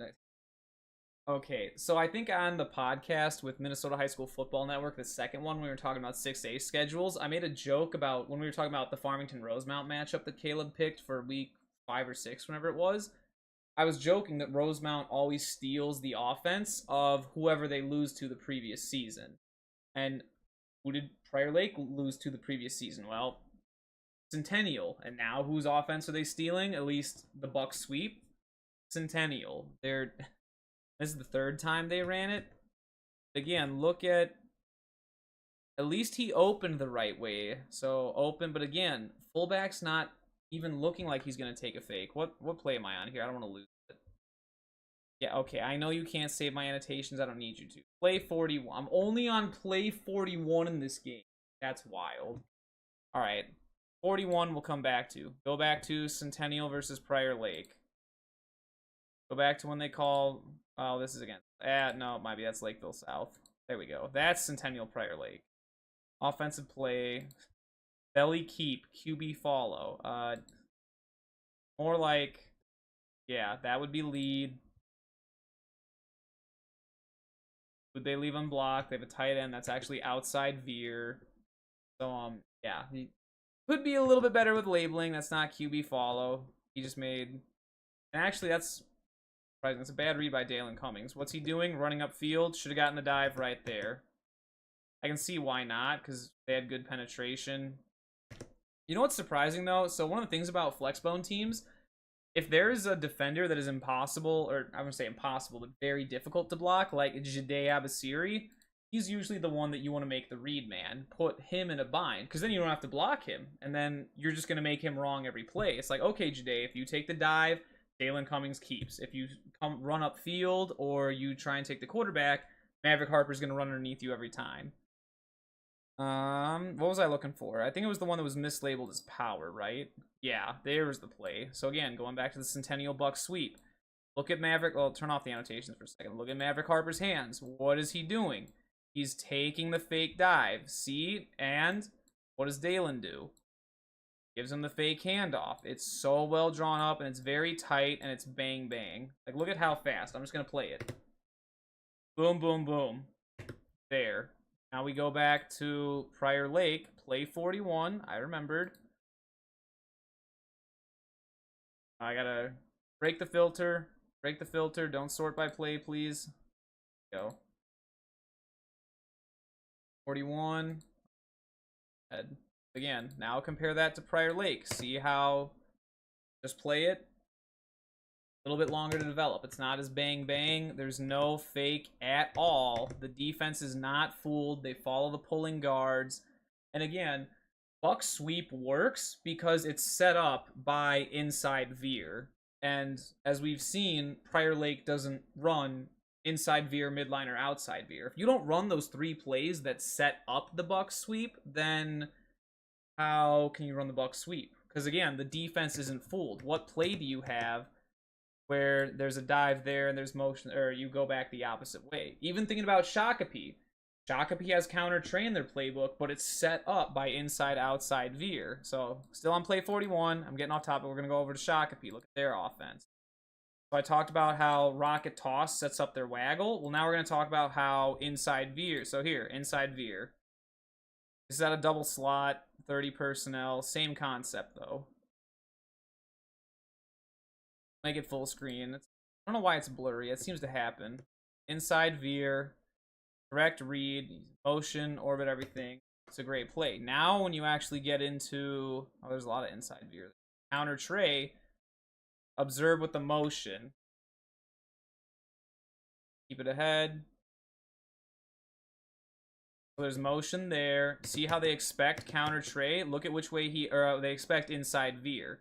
Because, from the defender's perspective, they know that if they're left unblocked, okay, they just leave me unblocked. I'm being read for inside veer. The fullback's coming at me. I have to tackle him anyway. The slot back is coming around. So again, it's disguised to look like and simulate to the defense that it's still inside veer, when in reality, there's counter Trey. So you see how those 2 plays set each other up? You have to have the inside veer, and it sets up the counter Trey.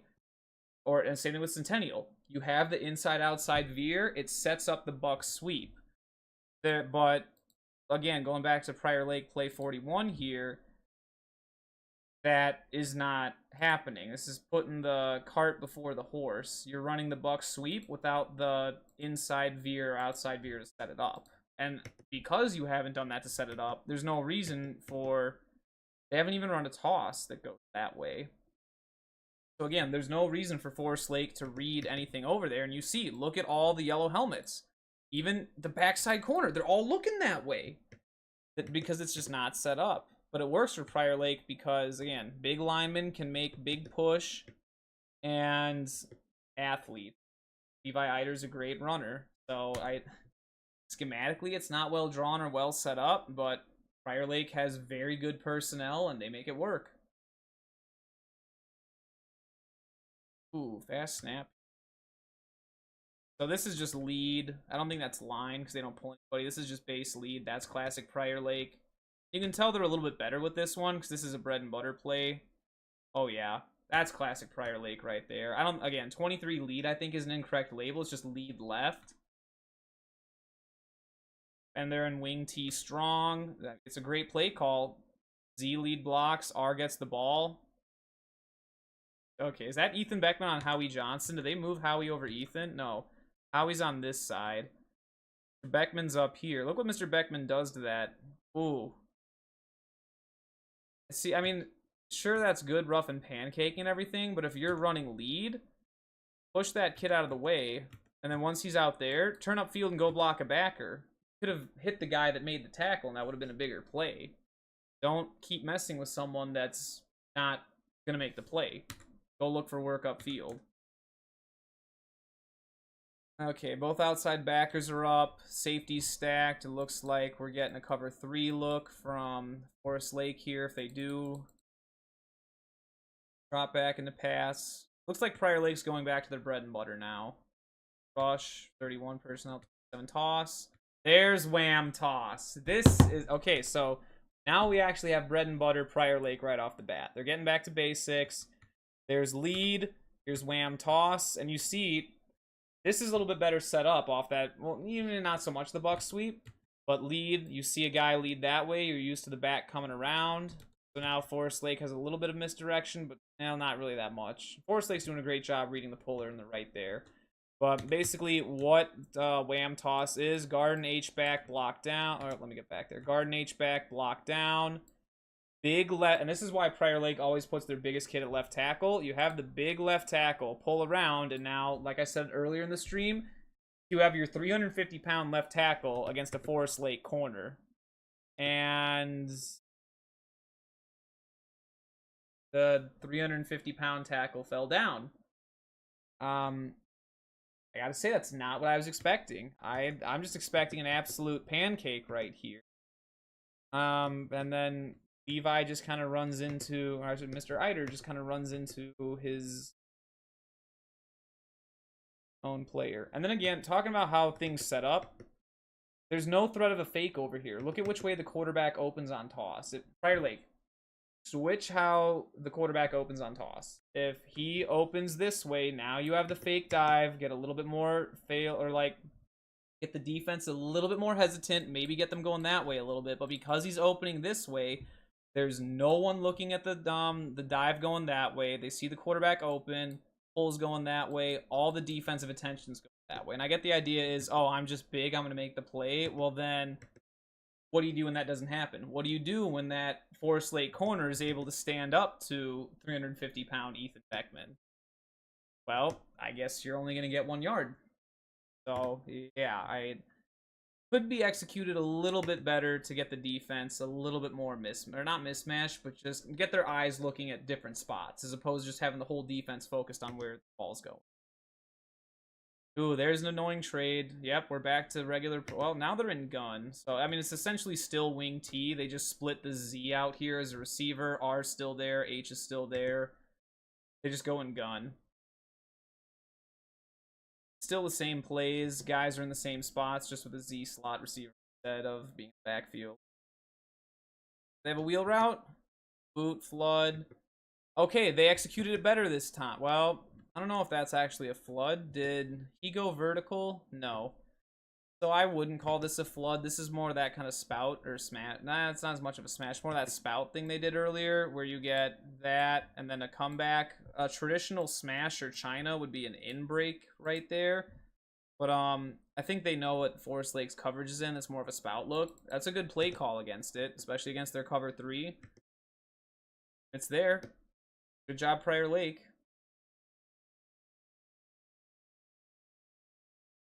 That is the one thing that I think Forest Lake could adapt to is that right there. No, don't do buck sweep again. Dude, this is the 4th time they've come back to buck sweep. Okay, again, we open the right way. Guard is taking way too far of a step back. Backside guard needs to be more downhill instead of taking that wide step there. There's not really much of a fake from the quarterback. You got to get, like I showed with Dalen Cummings, get your right hand out there, stick it, full back. Don't be running like this. Have handoff like in this case, right hand will be up, left hand down. Take that fake handoff, and then reaching for the... That just seems weird. I never understand that. You shouldn't be reaching out and then pulling in. That's fumble 101. You're just here, collapse. Like, technique could be cleaned up. Again, first game of the season. But, I mean, that's just, like, fundamentals right there. Your 101 stuff.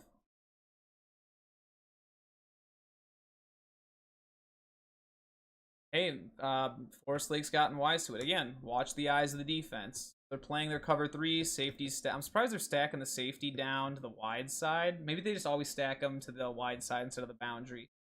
Personally, I'd stack them to the string. Boom. Corner does a great job. See how he stays outside, forces it back in, then does a great job. And then the Forest Lake Rangers pursue. Can do a better job keeping our feet. Might have been able to make the play a little bit higher, but you know, give the corner a great job. He contains. He's aiming at inside hip there. That's just fantastic, or the hip closest to him, I should say. Really nicely done.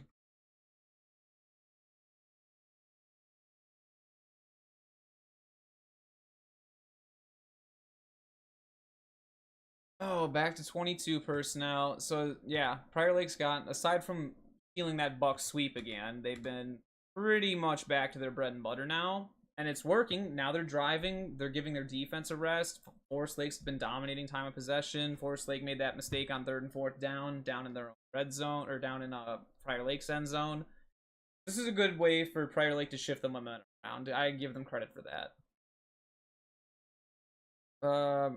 22 trap. They actually ran trap. Wow. So this is what's weird. I do. I've got mixed feelings. So the buck sweep, I can see how they meant to like set up trap with a buck sweep. But again, both plays go this way. So the defense is still all flowing that way. I get that maybe you're thinking these guys are going to get out, the inside backers are going to over track and think it's the going wide, and then you're going to run underneath them right there. Also, if this is trap, oh, this is where a little bit wider splits would help. If this was actually supposed to be a trap and they're jamming, they're in a 3 or a 4, then you should step out, go to backer, you get a trap here, double team to backer.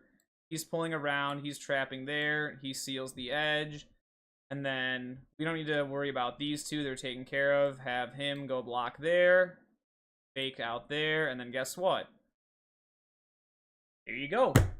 But instead, the tackle tries to go inside of a 3 technique, which is, I mean, that's almost an impossible angle. Not to, yeah, and see, he blows that up. But again, that just comes down to how they drew up trap. I don't like the angle that tackle took because he chose to go inside. I don't know if coaches drew that up or if the kid decided to do that himself. Forrest Lake's kid does. He's like, hey, I'm unblocked. I'm gonna crash that down. He does a good job. Now there's not a hole to go through. Howie Johnson is wreaking havoc on the backside, which is also strange that you're gonna. If I was running trap, I'd want to trap the over aggressive. Let Howie Johnson run through, making him think he's made the big play, and have the guard over here trap him. Running it away from him, now you have to have a seal block here, and you're hoping that... Well, that's Beckman, right? Give Howie Johnson the credit. Howie Johnson shut that down. He beat Ethan Beckman inside. And if Beckman doesn't have the footwork to be able to step inside and get to the center's butt to close off the pulling guard's gap, then, again, probably should be doing it the other way. Instead of running trap to the right, run trap to the left. When, again, going back to the beginning, when we talk about the misdirection, now you have trap going that way, and your buck sweep fake going that way.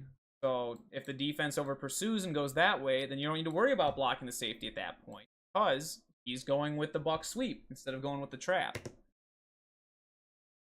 No, great play by Howie Johnson. Gold star. Way to beat the tackle. And if you look at the angle Howie takes, look at the footwork from the tackle here. See how instead of stepping side, he kind of steps towards Howie and just puts his hand out. Howie's not even getting his hands on him, which, I mean, you want to talk about, like, University of St. Thomas. This is a good, like, arrow step coming underneath. I would like, and, oh, look, see how he gets his right hand and is trying to get Beckman's hands off him? That's fantastic. And he finishes up and makes the tackle. That's a fantastic play. Great D-line play. Love to see that. Blair. Is it 3rd and long? It's 3rd and mid. Running back swing. Are they going to have him do a little wheel route? No.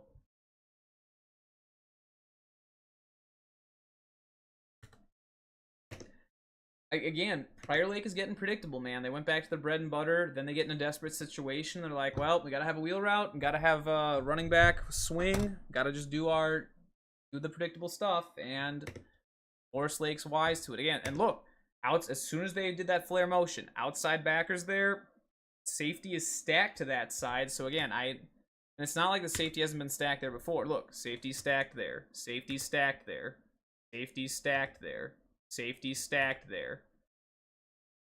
Where this time he's a little bit in tighter, but every single play this drive, that safety has been stacked on that weak side every single play. So now you're calling something that you know the safety's out there.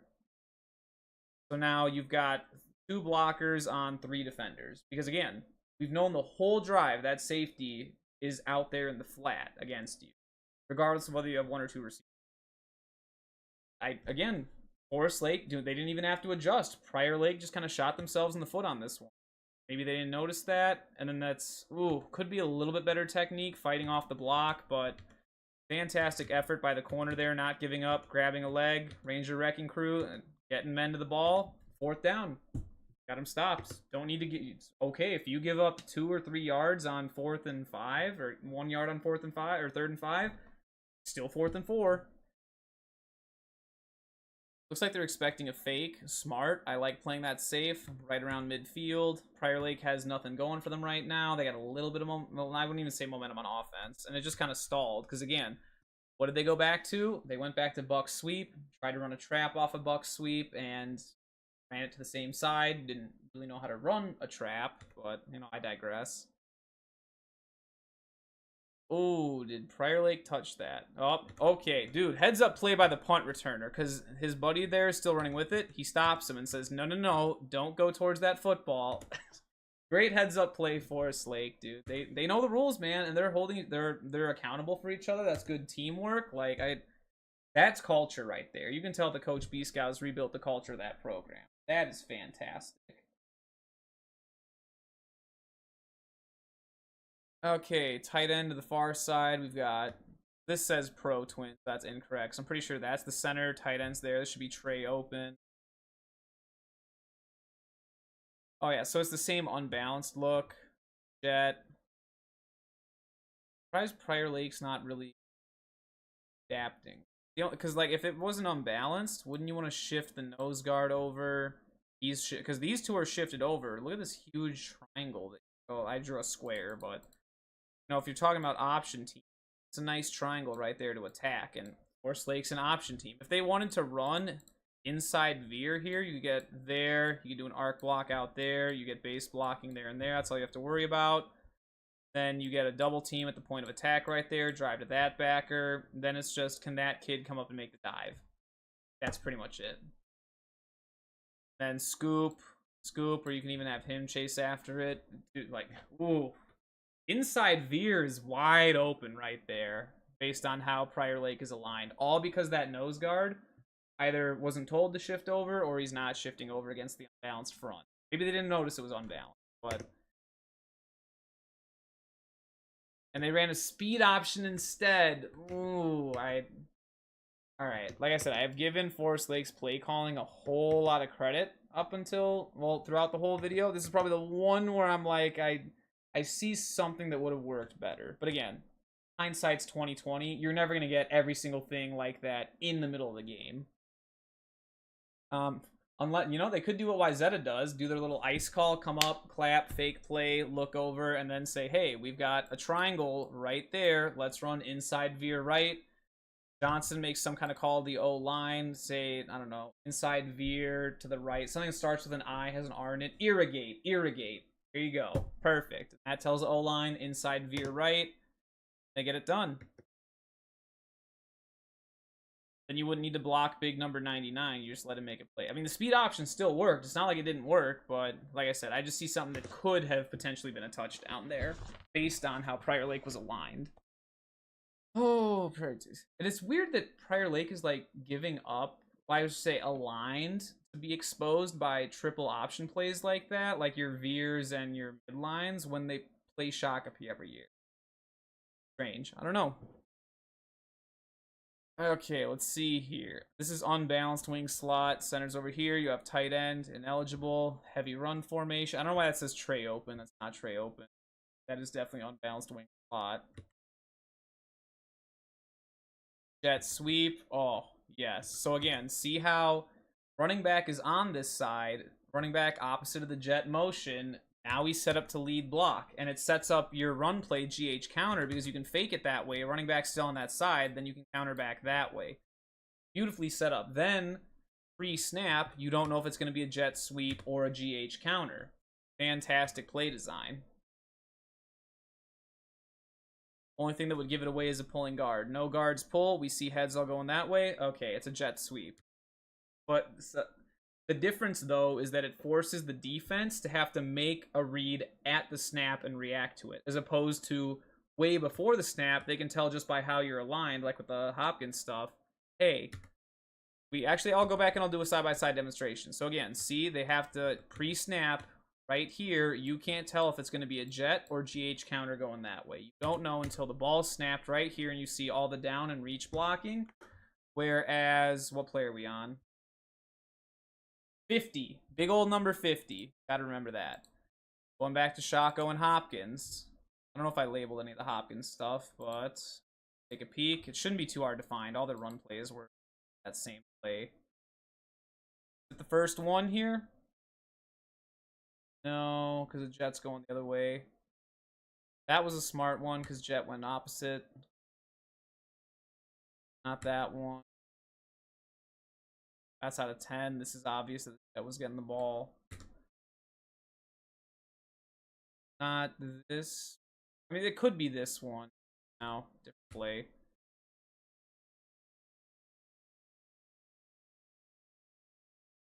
No. Am I like missing it? Did I hallucinate that? I swear in my video they were doing that because I was annotating all over it. This is it. Okay. So again, this is going to be one of the plays. They're going to motion him across. See how the running back is not on that side like we just saw with Forest Lake?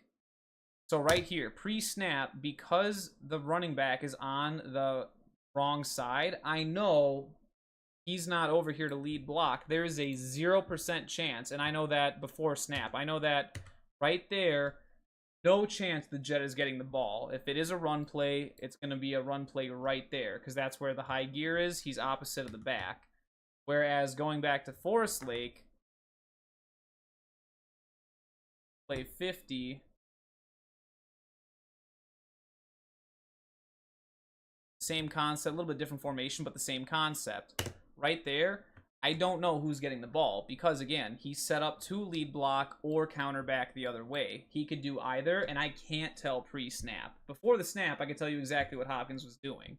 But pre-snap against Forest Lake, because of how that is aligned and how those two plays set each other up, it just makes the defense freeze a little bit and forces us to react. As a defensive coach, I can just tell my kids ahead of time, hey, if they do that jet, running back's opposite, 0% chance he gets it. Just play high gear to opposite side of the sidecar running back. But with this, I can't tell them that. They just have to stick with their instincts and make a split-second read. Okay, lineman down blocking, it's going to be the jet sweep.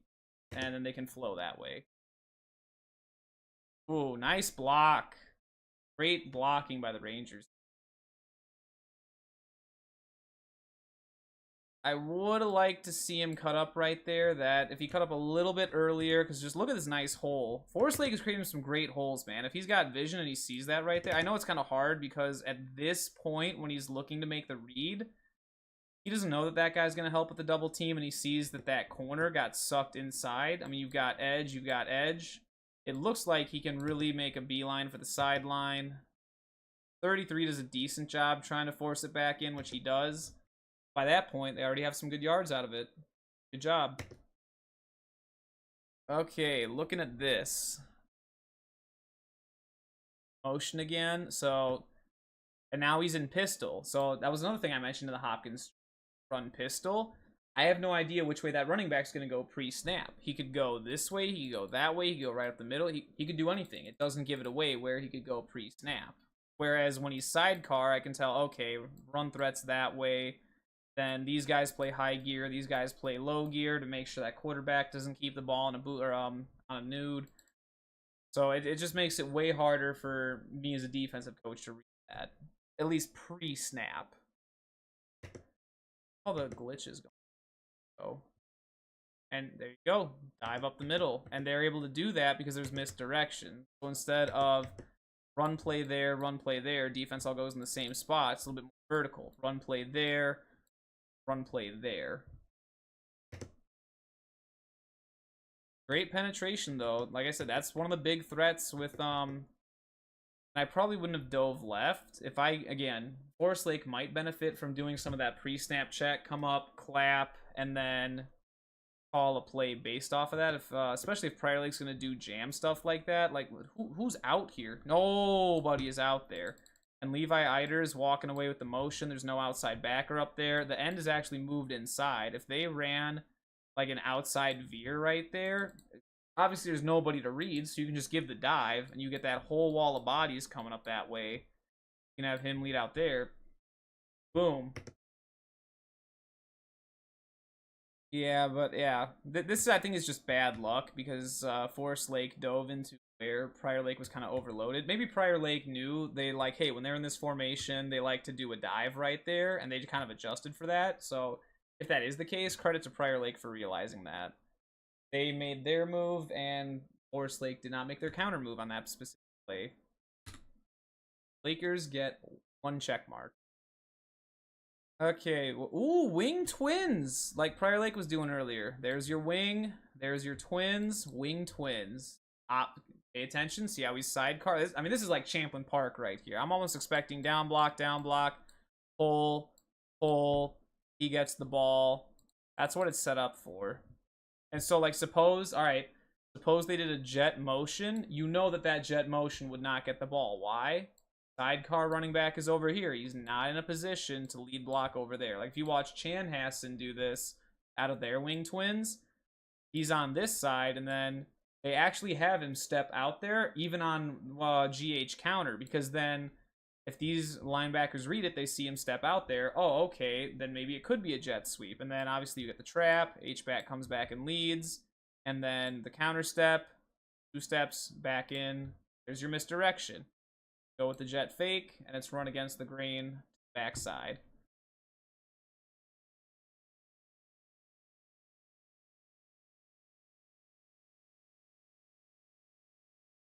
Boot.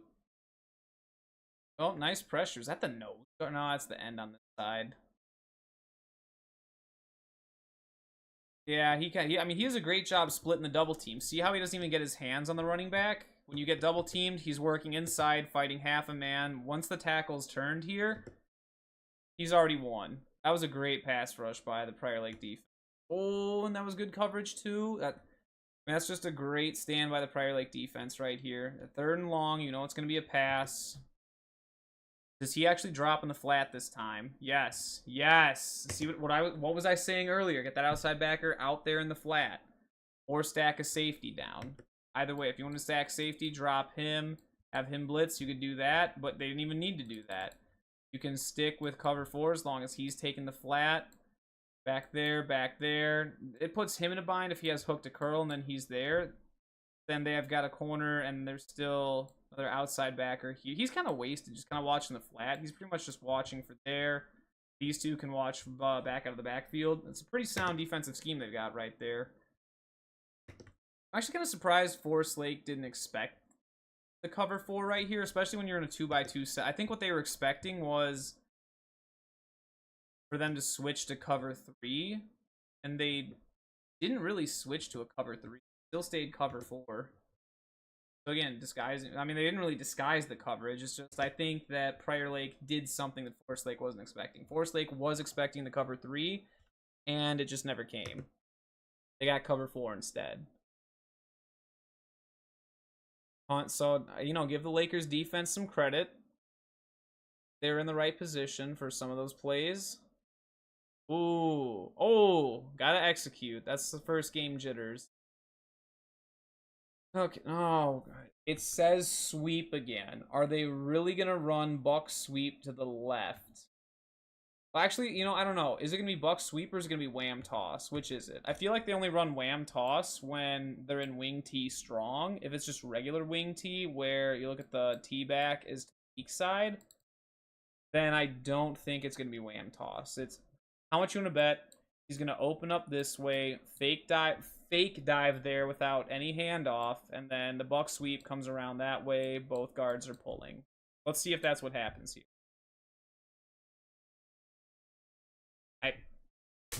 Wow, how predictable. How predictable. Yeesh. Ooh. I'm surprised that So why did this linebacker, is this kid subbed in? Because they've done the same play. They've shut it down a whole bunch, and he's not even like trying to take a fake. Look at him. His hands aren't set for a fake. Again, good job quarterback opening that way. This time, I want to say the guard, he still opened a little bit more at 90. You would have liked to see him open a little bit there, just so that it does give Mr. Greenwood. I mean, that's very close. If you look at the footwork right here, that's very close to tripping territory. I mean, look at that right there. It's so close to tripping up your own guard. Very precise maneuver. Right, and the safety. Okay, so I talked about. It looks like the safety's stacking to the wide side of the field because normally in the last drive he was stacked to the weak side. Why are these two out so far? Because if you remember the last time that Prior Lake ran their buck sweep, the corner, I think it was number 3 down here, he did a great job. He came in, he saw, and he squeezed that down, forced the running back inside, and the Ranger Wrecking Crew cleaned it up. But this time, they're both way, not only are they out wide, but they're playing way off too. This must be like, you know what I'm thinking of? It's probably 2-minute drill. I can't see the game clock or anything right now. I know that, 50 plays in, we're probably starting to get close to the end of the second quarter. And that's likely what's happening here. So they're expecting run. Eider does a great job. See how he's running outside, and then he's like, looks upfield, sees the lane, turns up. It's a great job by the running back. Way to follow his blockers. Gain 6 yards. I'll take it. Hey, it's not that Prior Lake can't run buck sweep. One, I just think they need something to be able to set it up with, or like a better trap to play off of it with, so that you keep defense guessing a little bit. And I think that was more so that Forest Lake was just kind of caught off guard. I don't know why Forest Lake's playing like this cover 3 with the safety cheated to the wrong side now. Especially when they're essentially 2x2. You have the wing, H-back is offset to the X side, and then fullback is straight behind the quarterback. Out go. Yeah, I'm sure. Let's see. I mean, basically, yeah. Prior Lake loves that. They'll sneak them out, so they have go, and they have an out off of that. Another one they like to do is post, and then he comes across and does a wheel. That's classic Prior Lake. They think that you're not going to follow, and where's the outside backer go?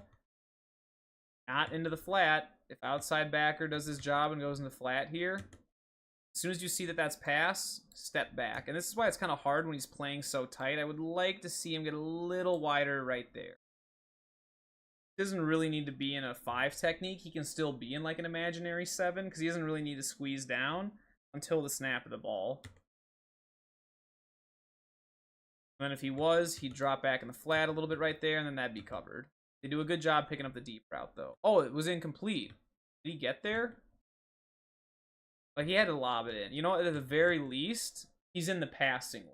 So even though he could be a little bit tighter to the coverage, he's at least in the passing lane right there. So it can't be a clean pass. And it doesn't help that it was kind of thrown way over his head. I guess there's that too. Normally, if Prior Lake's passing the ball on you, you're probably winning the game. Prior Lake is in a spread? What in the Edina is this? You got slot twins. Slot, twin receivers, X on the back side. What are we doing? This isn't Prior Lake. Is that Mason West? Ain't no way they're out here stealing Edina's playbook. I gotta see this. Oh, I skipped it. Wait. Something happened that they got backed up. It's gotta be a penalty. It says -50.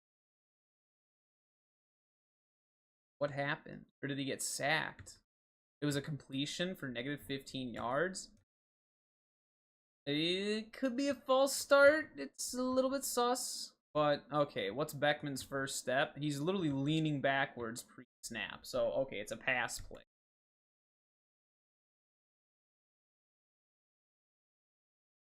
Low snap. That's the other thing. Caleb was talking about in our last podcast, the difference between shotgun and center and why teams usually stick to one. Very tough to do both, especially on the fly.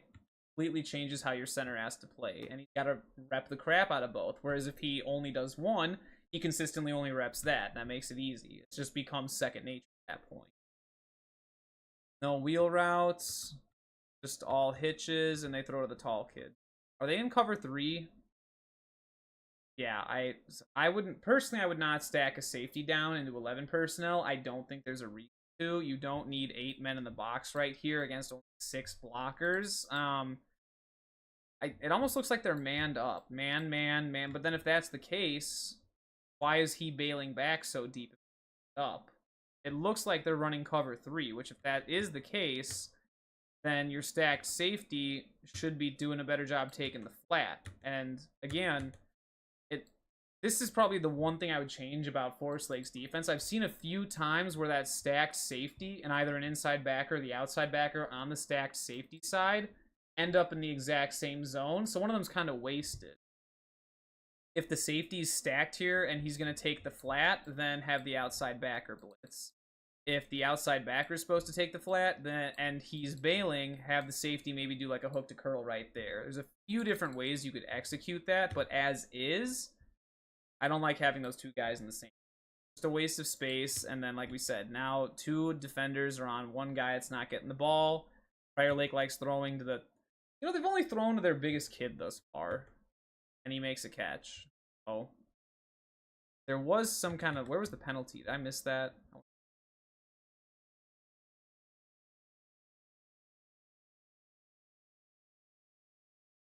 Oh. That was a penalty? Is that what they called right there? The push-off? There's no way. Wasn't number 4 being ineligible, was it? What happened? It's play 56 to 57, so it's also, it's not 31 personnel, it's 11. What in the world?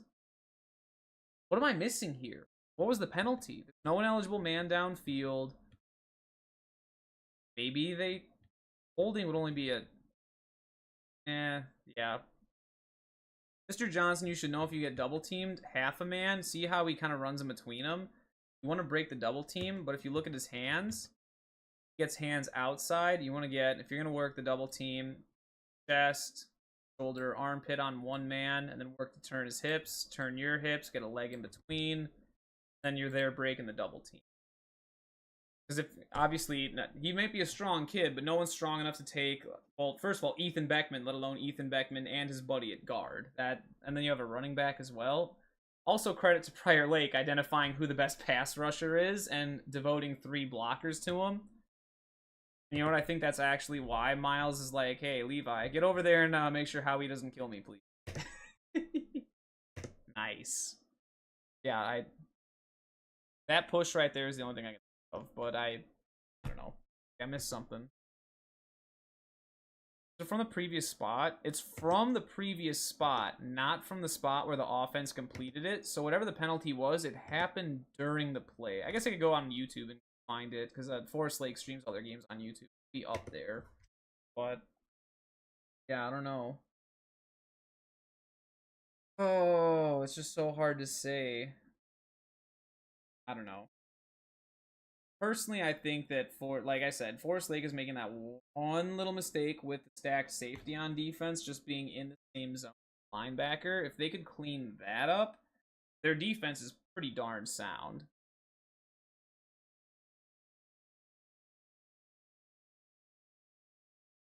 What coverage you got here? Looks like cover 4. Yep, they're playing quarters. Probably prevent. They're dropping 8 back. Verts with a running back flip. Like we said, running back swing pass. Prior Lake loves the running back swing. It's like, okay, Rats, you got 14 yards on 3rd and 19. That's still 4th and 5. You're going to punt the ball back. No, they're not punting. Ain't no way you're about to run a play. Prior Lake does not have, even if you do a trade. Yeah, you ain't running no.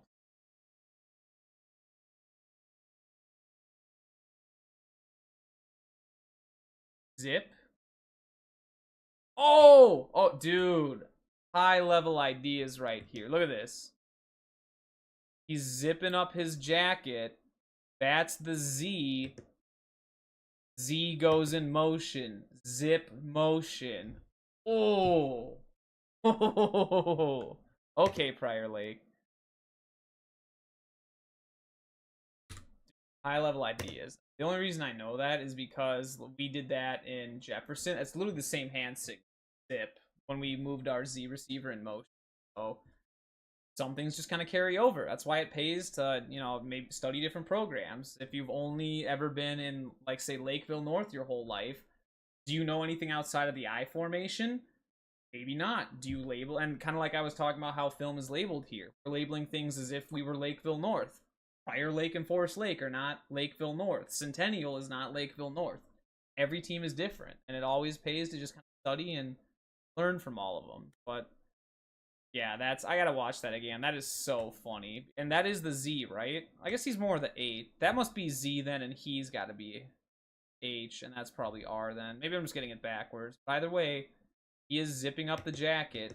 Zip up the jacket. Z goes in motion. Zip motion.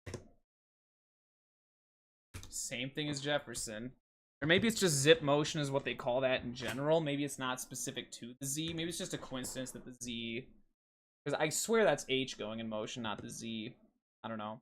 I've never coached at Prior Lake, so I don't know which one technically is H or Z. I'm assuming, though, that your fullback, that's got to be R, right? That's R. There's no way anyone else is the... I guess he could be R, and maybe the big boy is H. Then he is Z. I could see that. I don't know. Don't coach at Prior Lake. Could not tell you. I guess I could shoot Coach Grimmy an email, but I doubt he'd tell me.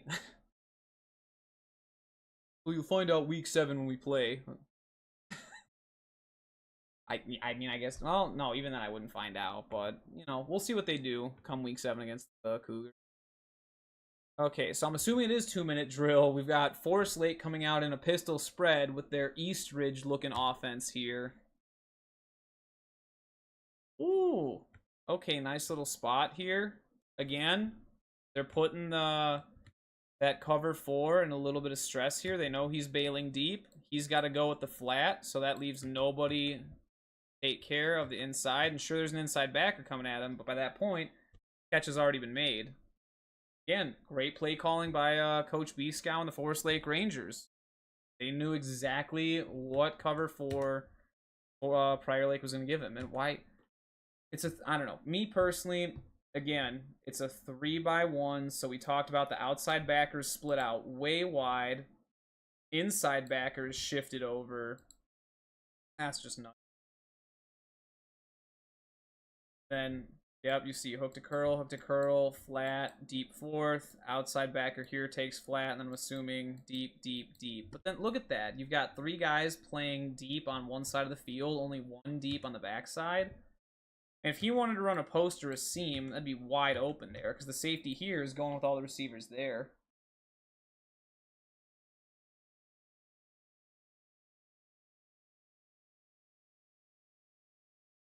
Minute drill, gotta be passing.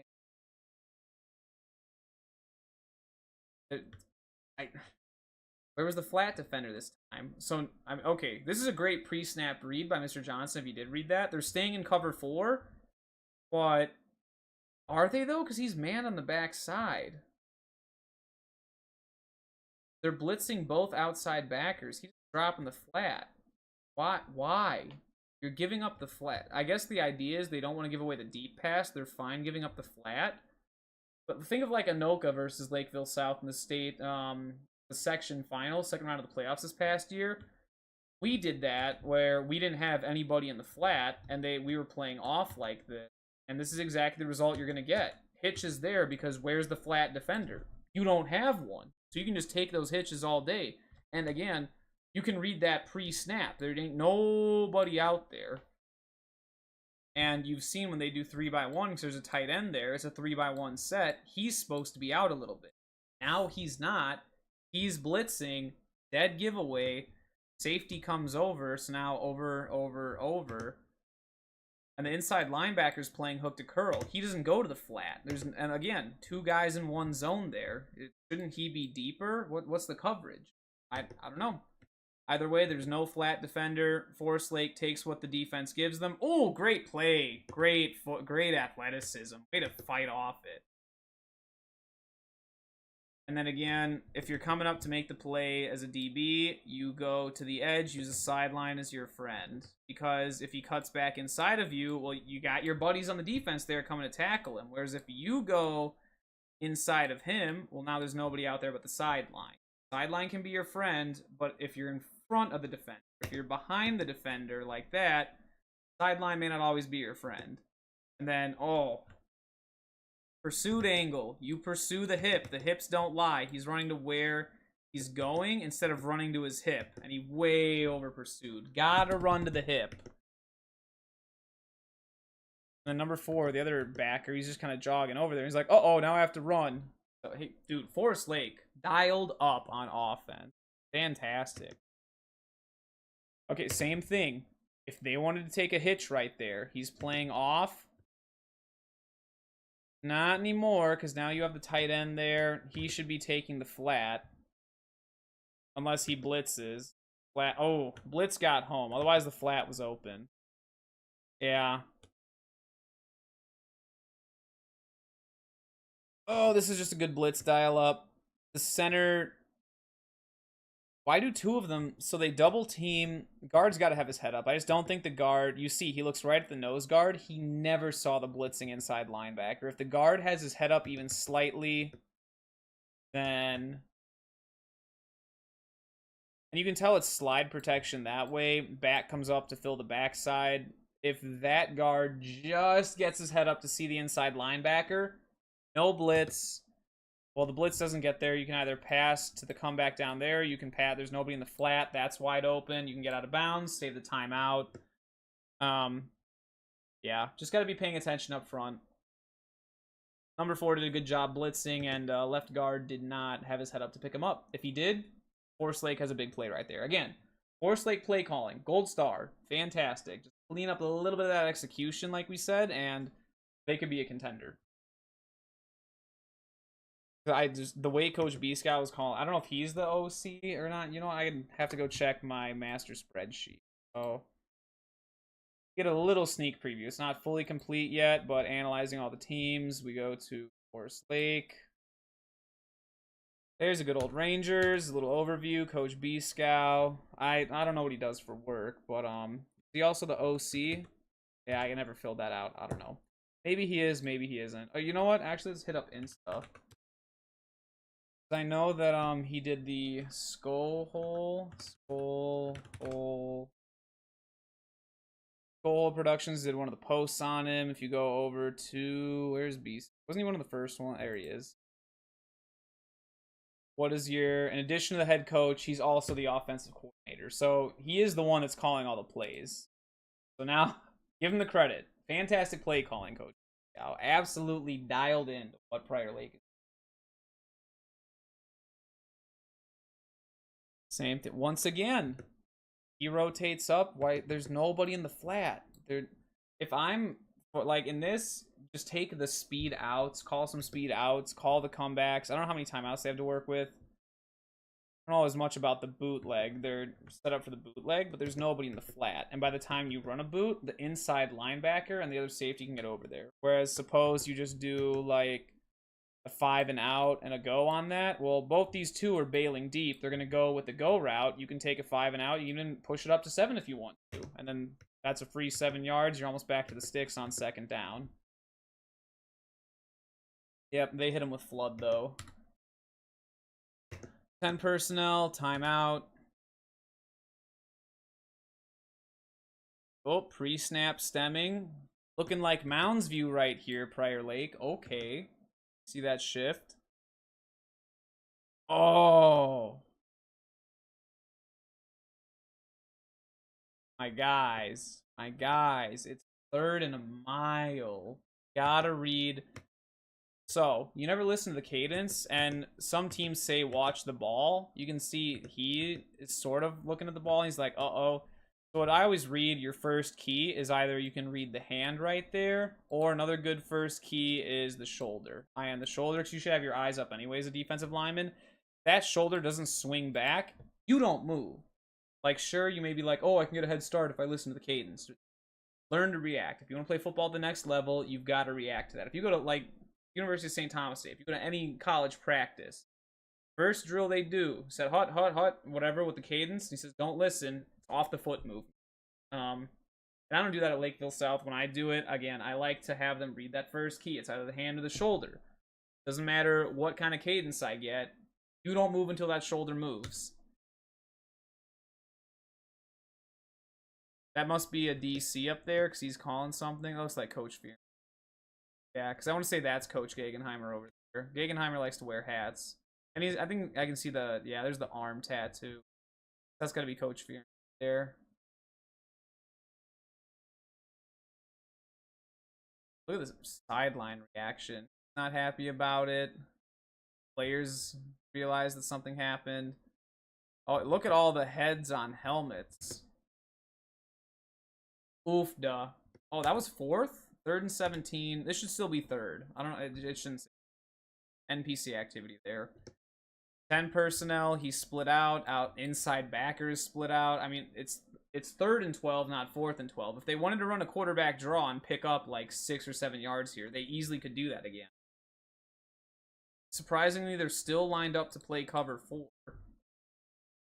Which hook to curl. He bails. They do have an outside backer here, so he's in the flat there. Hook to curl. Deep, deep, flat. So I do like the coverage a little bit more here.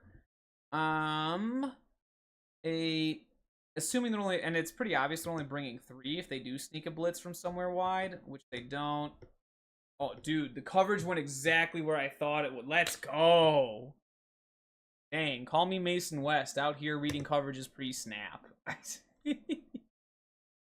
Oh, there's the flag. Kind of surprised that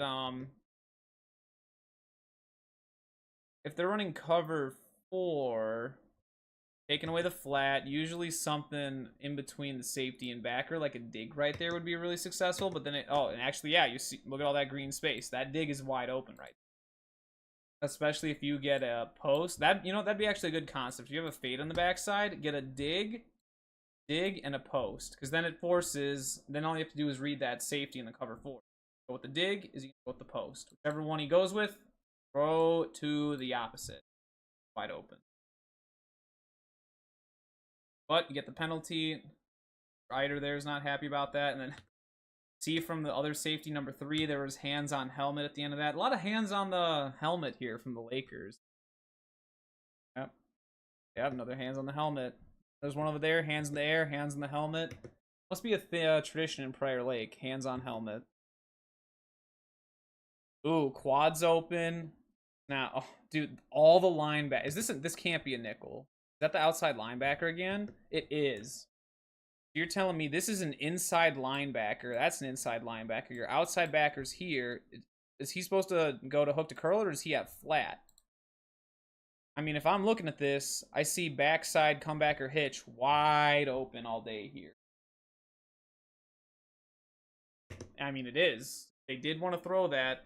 It's open. Bubble is also... Oh, yep, we love the bubble again. They could take their pick. See, this is where it's awesome. You could either do that backside comeback, or you could take the bubble. The defense is giving you both of them. Either one of those would be fantastic. So remember what I talked about earlier when I said we can get a double team going up there, up to the safety, he blocks there, and then they get around. I'm not sure what their blocking scheme is. I don't like that. I mean, think of it like a triple option play, because Forest Lake loves inside veer and they do midline. You get a double team at the point of attack, right? Apply that same concept to your bubble. Get a double team right there at the point of attack. This is the key block that you need to get your bubble going. If you make that block, you're golden, and then get a double team off of it up to the safety at the next level. If your receiver is able to make that climb, get a one-on-one block out there. All you have to do is kick that guy out to the sideline if he's bailing in cover 4, which he is. You get the double team there, he's kicked out, then he can go up, and there you go. Touchdown. You know what? This was a little bit better because he did get up to the safety. He was able to kick him out. The bubble player, like we said, he's able to follow the blocker. That's a great job by that kid. Great effort. If he's able to if they get the double team and he can get out a little bit wider, then he can take that angle out there instead of inside more. What does that change? Big number 4 here is not going to be able to chase him down out here. He can chase him down in here, but not down there. So that's just a matter of not inviting the inside linebacker to your party. And I got to give that kid credit. He chased down the bubble. That's impressive. But, again, give the credit to Forest Lake. Good play call. Maybe just look at a double team on that backside there and then double team that up to the safety. That'd be fantastic. Oh, guard. Eyes up. Eyes up. See, he did it again. Remember when they got that blitz last time? Coming right through there. They're picking on that left guard. Gotta have eyes up pre-snap. The first thing he does, looks to help the center. Which is weird, because if you look at the other guard, his first, and they must slide protection right. Because the first thing they do, look, both guards look to the right, and then he looks to the right, and then back to the left. They both looked right, and then back to the left. And then running back is cleaning backside. Running back picks up the will. Ooh, tunnel. Double pass. Double pass. Oh, it was there, man. He's able to get a little bit better of a throw. The corner bit so hard on that. Oh. Love the play design. That was there. And hey, 2nd and 1. Why not take a shot like that? Fantastic. Interesting that Prior Lake took the timeout here. Is it because it's an unbalanced formation? Oh, no. So he's checking in his off the line. He's off. He's on. He can come in motion. Maybe they forgot that there's a tight end over there. I don't know. Defense must have looked behind. What did they change? Yeah, see? Instead of being all the way out here, now he's up on the tight end. Safety is now over the tight end instead of being back here. They split him out wide. So Prior Lake's playing a little bit more pass savvy. Oh, but, okay. To me, this is a pre-snap giveaway. Your safety is cheated down behind the weak side inside linebacker. What do you suppose he's going to do? He's got to go, right? No, he pressed. I was wrong. All day to throw. Oh, it was off the fingertips. Dang. That's just great. Yeah, I not a fan of the fact that the defender jumped in front to try to undercut it, especially when he didn't have a good trajectory of the ball. That was just off the fingertips. That could have been a big play for Slate. I mean, at the same time, it's 4th and 1 now. I don't know how much time is left on the clock. 2-minute drill, but don't really need... Oh, screen. Oh, no. Got a little bit too much. If they let that defensive end through a little bit more, this is, again, it's not that the play is drawn up poorly. I think that screen was fantastic, especially against an aggressive team like Prior Lake. These 3 are all coming hard. These 8 are all bailing back really fast. Great play call. Just execution. We got a little bit too much of the defensive end that slowed him down just enough. Also, Prior Lake kids are like 10 feet tall. It's a little bit difficult to throw a screen, at least, especially inside at all, over a kid that's 8 feet or 10 feet tall. Good job getting the hands up. Prior Lake gets the turnover, and they're just taking a quarterback kneel. I'm surprised we have 72 plays in the first half. These are both run-heavy teams, but there's been a ton of passing, especially in the 2-minute drill, this last drive. And still 7-0 Rangers. Wasn't this game like 20-20 something? So did this all happen at the end of the game? And I must all be second half. But look at all the stuff we've broken down. It's been 2 hours and 46 minutes, and we've only gotten through the first half. It's almost midnight at this. Yeesh. Kickoff. Double check what's going on with the personal situation.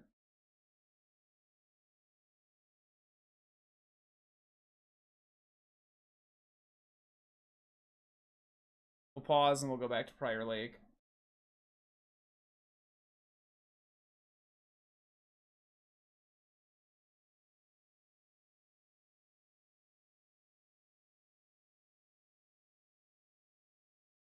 Oh, yep. Love that they all slap. Well, there were hands on helmet up there. Okay.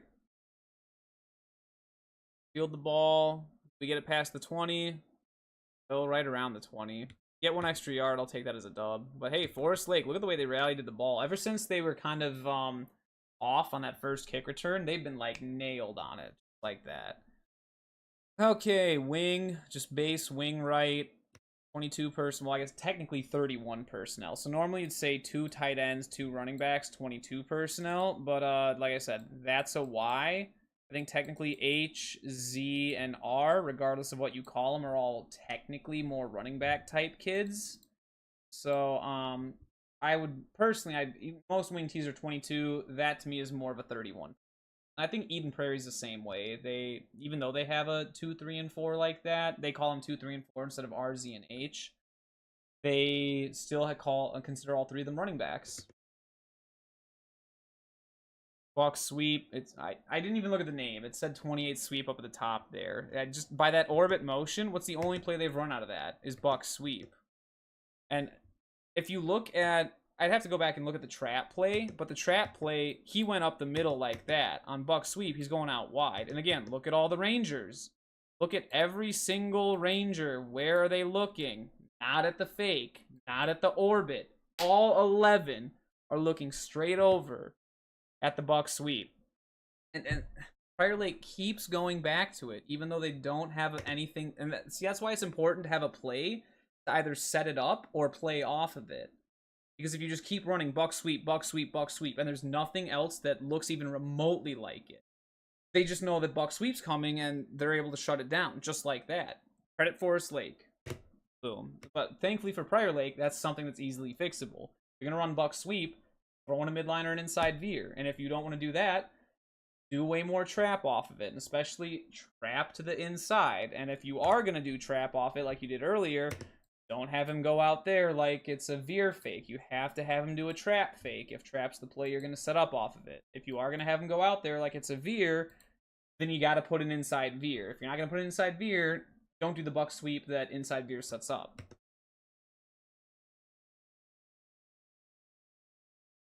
There's the trade. Oh, yep. That's probably like Laker right or Laker left. I wouldn't, you know what? Wouldn't that be funny if that's what they called? Maybe I'm gonna say that a trade like that, it's got to be either gold right, Laker right, or Nate right. If I had to take a guess, it probably would be one of those 3. That's because, like I said, that's the way Georgia Tech calls their trades and motions like that. It really is gonna be a long night. We're only halfway through, and it's. Yeah, we just came out of halftime, and I'm already almost 3 hours in it. There's just that much to talk about, though. Like, there's so many little nuances and details between these two teams, and it's only 7-0. That's the other part that blows my mind. I think this game was like 20-something to 20-something, right? Like 27-22 Prior Lake. So apparently there's going to be a lot of scoring that I've missed so far.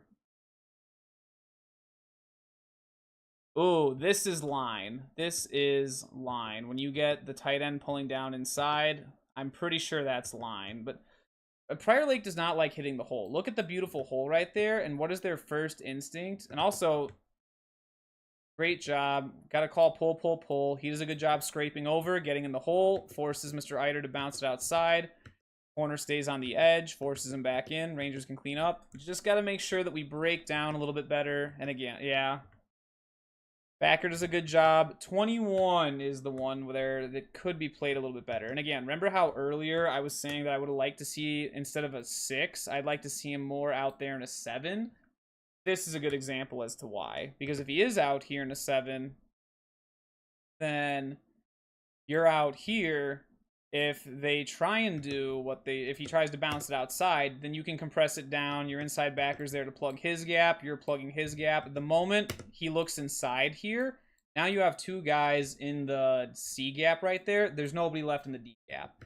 And the safety also goes inside. Now there's just nobody left out there in D gap. The corner does a decent job coming up and forcing him back inside. That's fantastic by the corner.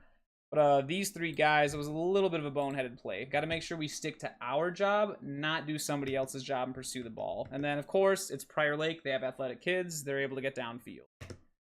So this is what's blowing my mind about Prior Lake. Like, schematically, this should not have worked. This worked more so because Forest Lake shot themselves in the foot, not because Prior Lake drew it up properly or executed it properly. They just had 3 guys in one gap and then nobody to cover the edge. And then with Prior Lake, it's like, oh, just get a fast kid out on the edge, which I'm Levi Eider has to be a track kid, right? Prior Lake's got a great track program. There's no way he doesn't run track. Just get a fast kid out there, and he's going to outrun all the Forest Lake kids. Pretty much what's going on. Well, there's another trade. Only the tight end this time. Maybe that's gold left. Gold left. Little trade. Unbalanced. Did Forest Lake shift over? No. Okay, if they do motion over here, it's got to be something going back out that way, right? They dove into the boundary. All right, so this is lead. And what does he do again? Look at the holes they're opening up. This must just be a Prior Lake thing. Bounce it out, Prior Lake. They love bouncing it outside. Look, and it's not like that's just some random kid. That's Ethan Beckman. That is a 300-pound tackle doing an amazing job driving a lineman in. He's opening a hole for you. And you just always bounce it outside.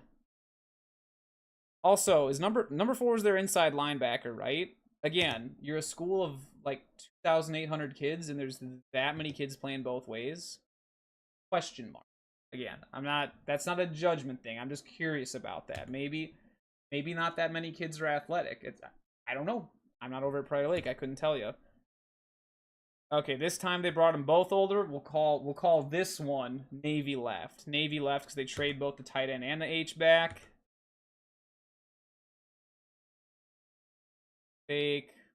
Flapping his cheeks. I don't know what that means. They're all doing this. Let's see what that does.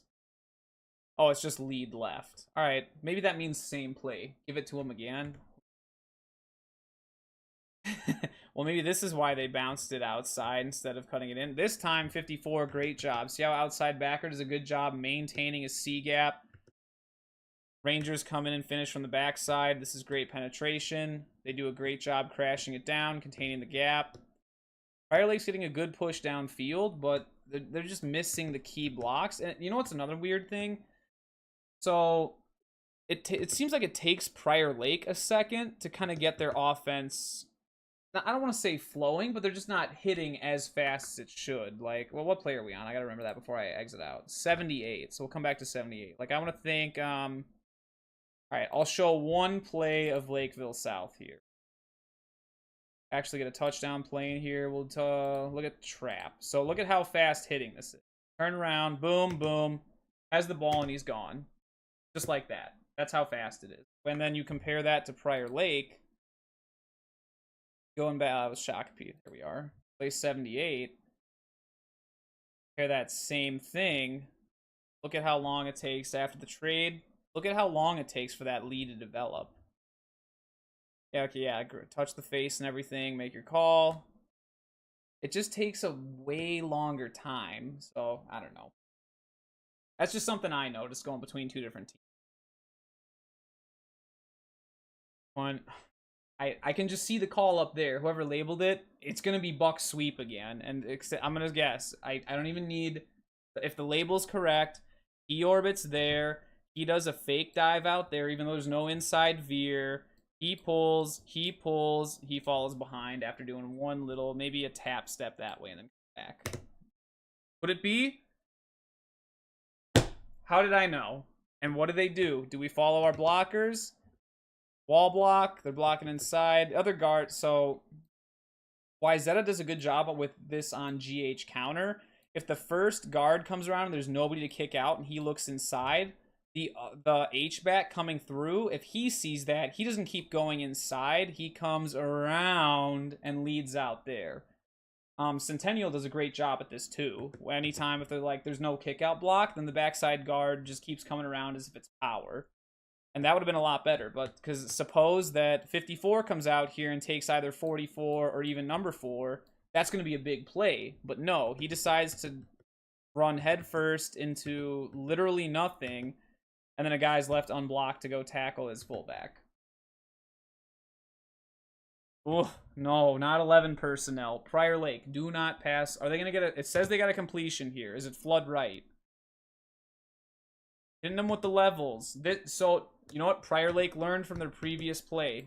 There, flat, coming across, backside post. Levels or flood, whatever you want to call it. Different terminology. They actually ran the spacing correctly, and now look at it. Even though Forest Lake's there, and I mean, it almost looks like they're playing man. I would have loved to see him, if he is in the flat. He's supposed to be the flat defender, and they're playing cover 3. I'd love to see that safety get out in the flat more. Then hook, hook, hook, and then there's your coverage.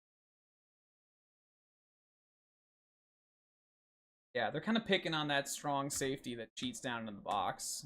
And he's always to the wide side of the field, so they must have picked up on it by now. Strong safety is always to wide side, not to strong. This is classic Prior Lake right here. Jet, but again, see how they snap the ball way after the jet? Like, what's the point of doing the jet at that point? You know he's not getting the ball. The ball's not snapped by the time he gets past the quarterback. And he only does that, like, he does a little fake for not even half a second. Look at how little. It's literally just like that. That definitely could be an improvement of effort right there. That's not good effort. But then again, you only need 2 or 3 yards. Prior Lake's fine with that.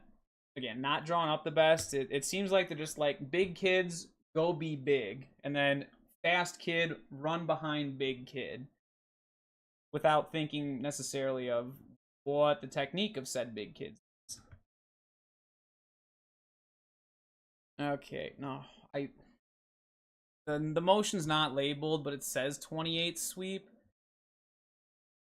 See, now I'm wondering, because if he was over here, then it would be wham toss with the block down and the right tackle pulls around. But because they're in regular wing, not wing strong, it makes me think it's going to be the stupid buck sweep again where the guards pull. Let's see if it is. It is, but so again, there's no fake on the dive. This time they didn't do the motion with it. Is it because they wanted to get another blocker? And it's, dude, Forest Lake, great job stuffing it. Prior Lake, you have to have something that sets this play up or plays off of it. You've run buck sweep, buck sweep, buck sweep. One trap to the same side as buck sweep, which was not well executed or drawn blocked. And then you just go buck sweep, buck sweep, buck sweep, buck sweep again. Like, it's there's got to be something that sets it up. Like I said earlier, if there's no inside, outside, or midline, inside, outside, veer, midline to set it up, then you got to set it up off a different play. With the angle this fullback's taking, look, he's angling off there as if it's supposed to be an inside veer. It literally looks like Shakopee running inside veer. But you don't have inside veer in your playbook, so there's no threat of that. I know you don't do inside veer, and I know they don't know how to defend inside veer. If you ever watch Prior Lake versus Shakopee film, not very pretty if you're a Laker fan. Shakopee, Ray Benton does a great job. He knows how to get it done. Okay, wing again. It says it's a pass play, and he scrambles. Oh, was this something they set up off of Buck's sweep? It was. They have a pass play set up. Okay, this they get a gold star for the Lakers. You have a pass play action off of one of your top run plays. That is always a great idea. Play action off your top run play. Downside is Prior Lake and passing are not very synonymous. So, hey, take the scramble, 5 free yards, why not? It's second down, makes third down more manageable. We can take that. Oh, Prior Lake and 11 personnel.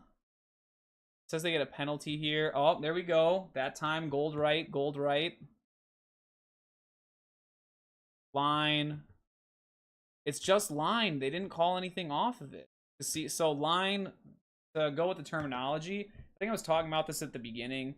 Line is a play where they all down block and then the backside tackle pulls down the line.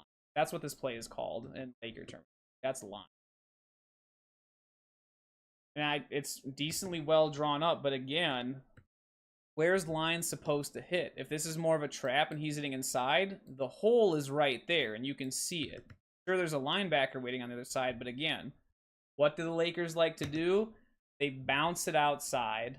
Then I'm assuming they must have called holding right there. Go back and watch the holding.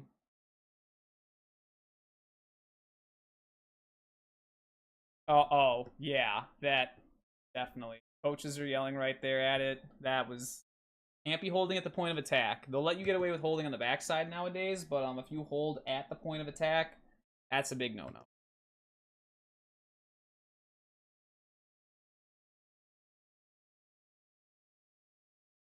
Ooh, okay. Calling vert. So, I don't know if this is by design or by luck, but again, Forest Lake is stacking a safety in the box. You're giving them cover 3.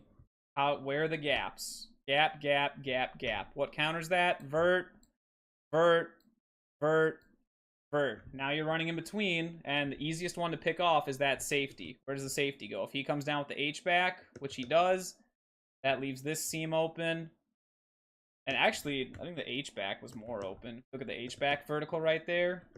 That one's definitely more open. He could be out a little bit more. He needs to be a little closer to the hash. He's getting way too close to the middle of the field. Especially if you know it's cover 3. Get your butt out there a little more. Don't break in. He breaks in because the defender knocks him off course. Go outside. Do a step, fake step in, come out right there. That would be perfect route. Then the safety would have a harder time getting over. And quarterback, if you see that, hey, I called verts against cover 3 and one of my guys is breaking in towards the safety, don't throw to there because safety is there waiting. Thankfully, we got super lucky and the pass got off, which is schematically speaking. But you know what? I always say, sure, you got a big play, but it could have been a better play. Go back and looking here. Had he hit the H-back running down the seam, ain't nobody back there. That is a touchdown if you throw to the H-back on the vertical. You know what? You want to see an example of that happening? What play? All right, I got to remember the play again. 85. If I go back to scouting, it's the year before this. Wyzetta, when they played Edina. Do I even have that on here? Now they must have deleted all of it back here. See if I have the Wyzetta Edina game. I do still. All right, there we go. I've been logged out, bro. Why would you log me out, Huddle? Main character. All right. Obviously, I don't want everyone to see my login. I'm going to just blank that for a second. I think the thing would only log you out if you're inactive. Clearly, I'm not inactive right now. No, you will not be saving my password. Oh, but the game was on there. So, Wyzetta, Edina. Let's pop that back open now that we're back. I want to see the touchdown. Complete. Here it is. Tight end pop pass. This is why you hit against the cover 3. Observe. So there, remember what I was saying earlier, Forest Lake, when I said, you know, come up, do the clap, fake everyone out, get an idea of what the defense is doing? Look who does that right here. Wyzetta comes up, does the clap, gives the coach an opportunity to see what the defense is. Get a play call in, wherever the coaches are that are calling the plays. Call something that works in your favor. And then I'm assuming H-back pop pass if they're doing a verts concept here. Oh, no, it's the backside tight end. But even if they wanted to run verts, there, he would have gone in the middle, and then there. That's in between each of them, and the quarterback just easily picks which one is open. Outside happens to be open, there's your tight end pop pass. Same concept. All right, get them Hornets and Trojans out of there. Seen enough of them. What did I say I was on? 78 was the number. Yeah. No, I already went through 78. Boot lead. Oh, verticals. Duh. 85. That was it. Boom. Yeah. Like I said, if you hit the H-back, that's a touchdown. Wing strong. Yep. Wing strong right. Maybe strong wing right is what they call it. And see, again, you have to have things that set up your motion. When you're strong like that, it's the same thing I was talking about with Hopkins. Where is the H-back? He's on this side. He's not over here. He's not in position to lead a jet sweep or lead block for a jet sweep if they called that. And not even that. Look at when they snap the ball. So there's pre-snap, there's a 0% chance the Jet gets the ball. Post-snap, there's also a 0% chance the Jet gets the ball. It's literally that poorly drawn up and executed. Like, it's just a waste at that point. No one's going with him. If you look at all the Rangers, look at where all the eyes are. Again, all 11 defenders, and I don't know about the corner off screen, they're all looking at where the ball's going because there's literally a 0% chance of that fake ever fooling anyone because there's no chance that that player would ever get the ball just based on how the offense is aligned. Oh, nice tackle. Okay. Dude, the Rangers got some swagger. Is that number 7? Yeah, that's the Will Backer scraping over, filling, and making a play. I Ranger football, man. Ranger wrecking crew. I love what I'm seeing with the Rangers. Up and coming team. Prior Lake, obviously, they've got the big kids, but just the scheme is just needs to really be tightened up. Not even tightened up. Maybe just the sandwich has gotten a little moldy. We don't want to eat the moldy sandwich. It's time to make a new sandwich. Or suppose you're grilling a steak and it's completely charred to the point where it's like nasty and crusty and it's worse than a piece of leather. You don't want to keep cooking the steak. That's not going to make it better. Let's get the steak off the grill, throw that out, throw on a new steak, and try again. Wheel route? Yes. Wheel route out of the backfield. Classic Prior Lake. Watch. Post, wheel, into the boundary. Prior Lake 101. And Forest Lake does a great job covering it. Oh, does he scramble in for the touchdown? Nope, they got to scramble. Like, Forest Lake is prepared. They knew exactly what Prior Lake wanted to do. Are they going to do the motion again? Are they going to do the jet? No. See, why would you do the jet? Just do lead. When they run lead without the jet, it works because you got enough extra body in there. And even if it's not schematically the most well drawn up, you're Prior Lake. You have kids the size of mountains. Just literally push forward and win. Well, not win, but score. That's just kids being big. They get the extra point off.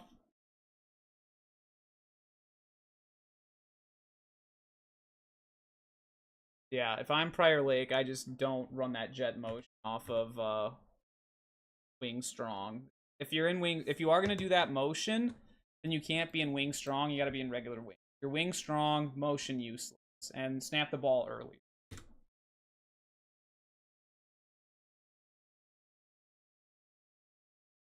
Got that. Extra point was good. 7-7. Okay, 25. They got a little bit of a return. 11 personnel, base. Again, 3-by-1 set. So even though there's a tight end, outside backer is a mile away. Can't really help in the run fit. Inside backer is now stacked over the D end. Safeties are all cheated over. He looks like, because he's not up, he's going to go in the flat there. Does Prior Lake only play cover 4? I think I might have seen one snap of cover 3 earlier. But so far, they will not budge out of cover. And you know what? I remember that from the Eastridge game. I don't think I have that on here in Huddle. I'd have to go way back to find it. But it was the same concept. Eastridge gave them 3-by-1. And that was back when they wouldn't put anyone in the flat. And they just had their kid taking on that corner one-on-one on the backside of the quarters coverage. Just won that battle every time. They would not budge out of it. They wouldn't call 2-man under or anything. No safety help because the safety's got to be over the middle. Part of that is also Coach Fritzy. If you do something or don't adjust on defense and he can predict how you're going to line up, you are toasted. I think I was talking about this with the Hopkins DC, like, because we watched some of the Lakeville South versus Eastridge game because Hopkins has Eastridge this year. And we were talking about the idea of disguising coverages pre-snap, because we did that once, and it actually really messed up what Tanner Zolonsky was reading. So I think if you do want to get under Eastridge's skin a little bit defensively, disguise coverages. It's probably the best way to do it. Okay, so it's that jet sweep lead again. So again, this snap timing is a little bit off. Is he supposed to be a lead? Is this a trap? It almost looks like a trap, and he's trap blocking. But again, got to make sure to run to the right hole. The hole is there, not this way. And that's mostly just because that kid got good penetration and kind of messed some things up. Which you have to expect Prior Lake to do. Big kids. Okay, jet this time. But you know he's not going to get the ball because where's our buddy Sidecar? This time you know it's got to go the other way. Quarterback lead. Yeah, that to me, that jet motion was a little bit pointless because, again, jet motion can't get the ball. Running back is on the wrong side. If they did that at a pistol and then quarterback did a fake toss, suppose he fake tossed that way and then doubled back around and followed running back who was in pistol, now lead blocking off the edge. That would be a good way to design that play to work, but as is, 0% chance that Orbit is getting any ball because his buddy is just not in position to lead block for him. They pull a guard. Pull the backside guard. You know, if you want to do like a quarterback belly, because there's nobody in the B gap, you could have, you want center, reach step, double team there to backer, have him come around, pick up there, running back leads, take up inside backer. Now your quarterback is running with the safety, and as we know with the safety, where'd he go? He went over there with the motion. That'd be a much better way. Call that quarterback belly. I think that was what we called it at Jefferson. We called it belly when you get, we had an H-back, not an inline tight end, but you get the double team there to backer. He seals off. He pulls outside and does a kick out block. So he does a kick out. The back, if he's in pistol, it gives him a little bit more time to come up, take inside, wall off that backer. Quarterback fakes the toss, follows him, and can go right there. Safety will go with the jet motion on the fake toss, so you don't have to worry about him. That corner is going to play the edge outside. He's not coming in at all, so you won't have to worry about him. Touchdown, Forest Lake. And the R does the kick out block, which I'd rather have my guard do a kick out block and then have R coincide. Because if we get lucky, maybe the inside backer scrapes the other way. Goes with the jet motion, then that leaves my R to go block a safety, which is much better than my R having to try and kick out an outside linebacker. So there's a few different ways that Forest Lake could design that. Make it a little bit more, I wouldn't say efficient, effective. That's the word I'm looking for. Speed option, good pitch. Forest Lake loves the speed option. I'm sure them and Rogers, they're the two big speed option teams of 6A. Mounds View, too. I can't forget about Mounds View. The Mustangs do a lot of speed option. I don't know if they're going to do it this year. They don't have that good quarterback running back duo anymore. I don't know. I don't even know if whoever's going to play quarterback for them is able to run the football, because that's a huge part of Mounds View's offensive success last year. GH counter, quarterback GH counter, speed option, and then power with the running back. All their big run plays. I formate I twins. Veer. Oh yeah. So what's weird about this is it almost seems like an this is more of a midline. So who comes up? The B gap defender. He does a good job getting up there. This is a midline. Because then he takes him. You have your read key. You've got your pitch key. So it's a triple option play. The only thing I don't like is that anytime Forest Lake has gone into the I, they've only run inside or outside, or midline or outside veer. Most teams are not going to notice the difference. Like Lakeville South didn't use the difference. The coaches before me were like, "Hey, it's just dive option read with a pitch." It's like, well, a little bit more going on than that. But again, not many, unless you've been in a system like that, unless you're Coach Diggins Senior or Coach Benton and Chalkbeer, all their staff. You're Nick Johnson, you're probably not going to know what any of that terminology is. But midline, he comes up and takes the dive, quarterback keeps, and you can see all the reads right here. This is classic midline. Your read key comes up and attacks the dive, quarterback keeps. Next check, edge man. He takes the quarterback, I pitch the ball. Then you have one-on-one blocking out there. I would have liked to see, again, receiver blocking makes big plays. See how this receiver stops and just kind of looks at the corner? This is the difference between like a 6-yard run and a touchdown right here. If he keeps going and engages and washes him in, your speed option goes outside, gone, touchdown. But he cuts it in. You know, it's kind of funny because the two teams have opposite issues running the ball. Forest Lake likes to cut it up inside into the defense. Prior Lake bounces everything out way wider than they're supposed to instead of following blockers. They both have like an issue with, and it's not even just the run game for Forest Lake. Some of their bubbles that we talked about did that too. But if you have a play that hits the edge, go hit the edge. And Prior Lake, you've got big blockers, arguably some of the biggest blockers in the state. Let's follow those blockers. Maybe widen your splits a little bit if teams are playing you tight. I formation again. So what I'm seeing here is they could easily do outside veer. You get a double team at the point of attack. You get another double team at the point of attack. Drive to backer, drive to backer. We don't block him. Make him make a decision. Is he going to take the dive? Is he going to take the quarterback? What's he going to do? I mean, this is classic Centennial outside veer right here. If they do it. Open to the right. Do it. Give me outside veer. No. No, they did midline again. This time, B-gap defender is there. Again, personally, I would have run outside veer to the top. I've got 2 double teams at the point of attack as I drew up right there. Double, double, double, double, back, back. Ooh, you know what? Midnight, I'm on that grind. Hey, man, there's just this much to talk about.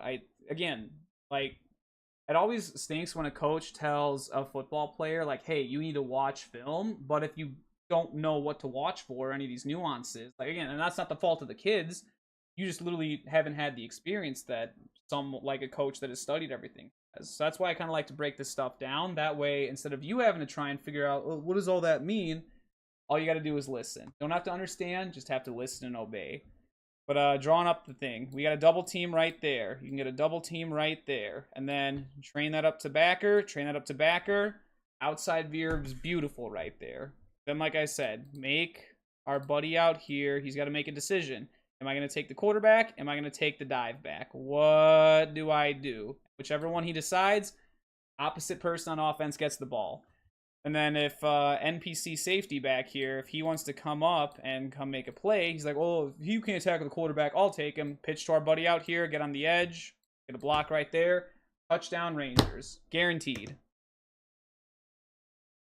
And then if they got big kids in the backside, Prairie Lake's got big kids. When you're running outside veer, those two can just do a cut block. Cut the outside backer, cut the defensive end. Prior Lake's kids probably don't know how to handle cut blocks. Watch Prior Lake versus Shakopee. Prior Lake's kids don't handle cut blocks well. Instead, they run midline there. I mean, it still gets you enough yardage, but midline's more of a short yardage play unless the quarterback's able to keep and run through the middle. I would have loved outside veer on the edge there. I think that they definitely had outside veer there. The same thing, I formation. Well, I mean, you might as well just run it. Why is he off? Why is this outside linebacker all the way back there? Right? Why is the other inside backer? They're all shifted over this way. This feels like I'm playing like Madden 05 back in the day.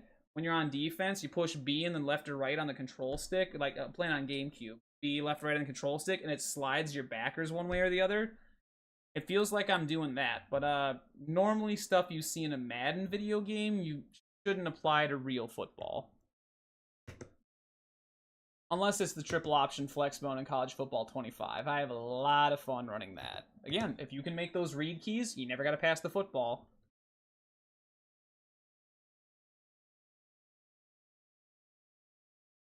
Oh, so are they going to go back to another option play? It says there's a penalty here. Also, that backfield is not pistol, that is I-backs. Come on, huddle assist. What are we doing? Oh, that's the penalty. Prior Lake jumped off again.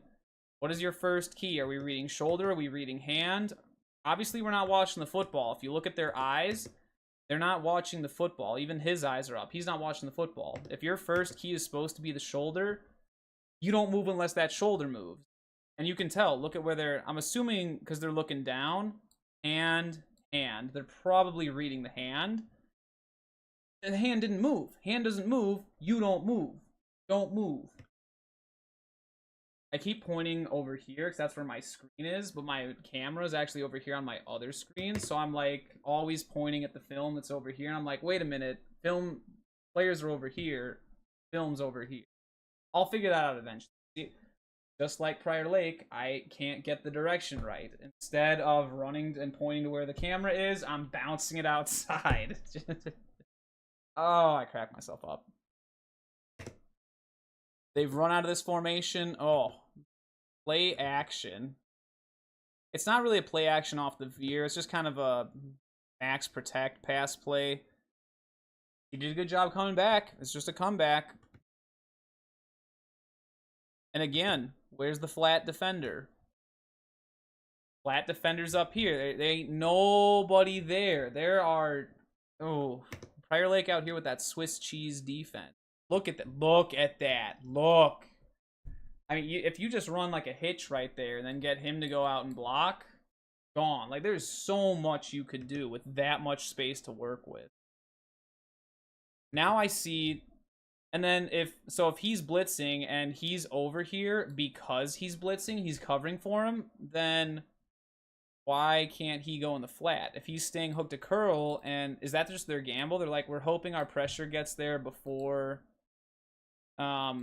they throw there. Well, guess what? This side of the line, he's done a great job taking outside backer, and his first read is to his tackle. They've done a ton of slide right protection, so you know he's going to look, if you want to get the blitz, blitzing right through there, because you know the first read of this guard is the nose guard. So coming off of, like, suppose, here's a good blitz you could do against Forest Lake, now that I'm looking at this, expose ranges a little bit.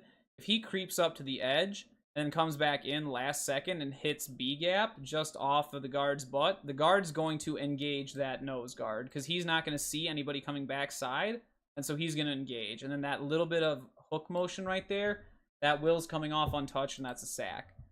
But running the blitz down here, again, there's like no design to it.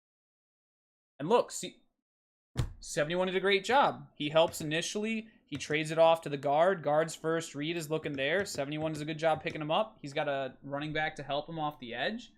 Good job, Forest Lake. Prior Lake, need a better blitz. Even if you did like an X motion, have him come outside so that the guard goes with him. Guard looks out, tackle engages, and he comes underneath. So many ideas I could be doing there, but no. Prior Lake doesn't really do a lot of twisting with their blitzes or anything. They just say, just go to the hole in front of you, go blitz, go have fun. And they love giving up the flat. Not even just the flat, like, because they're, when you think about it, if they're playing cover 4, they're bailing, they're gone. I mean, you're giving up like 10 yards worth of space right there. And they just keep bailing. They're so afraid of the deep. Yeah, look at that. That's literally 10 yards to work with. There's just nobody for the Lakers.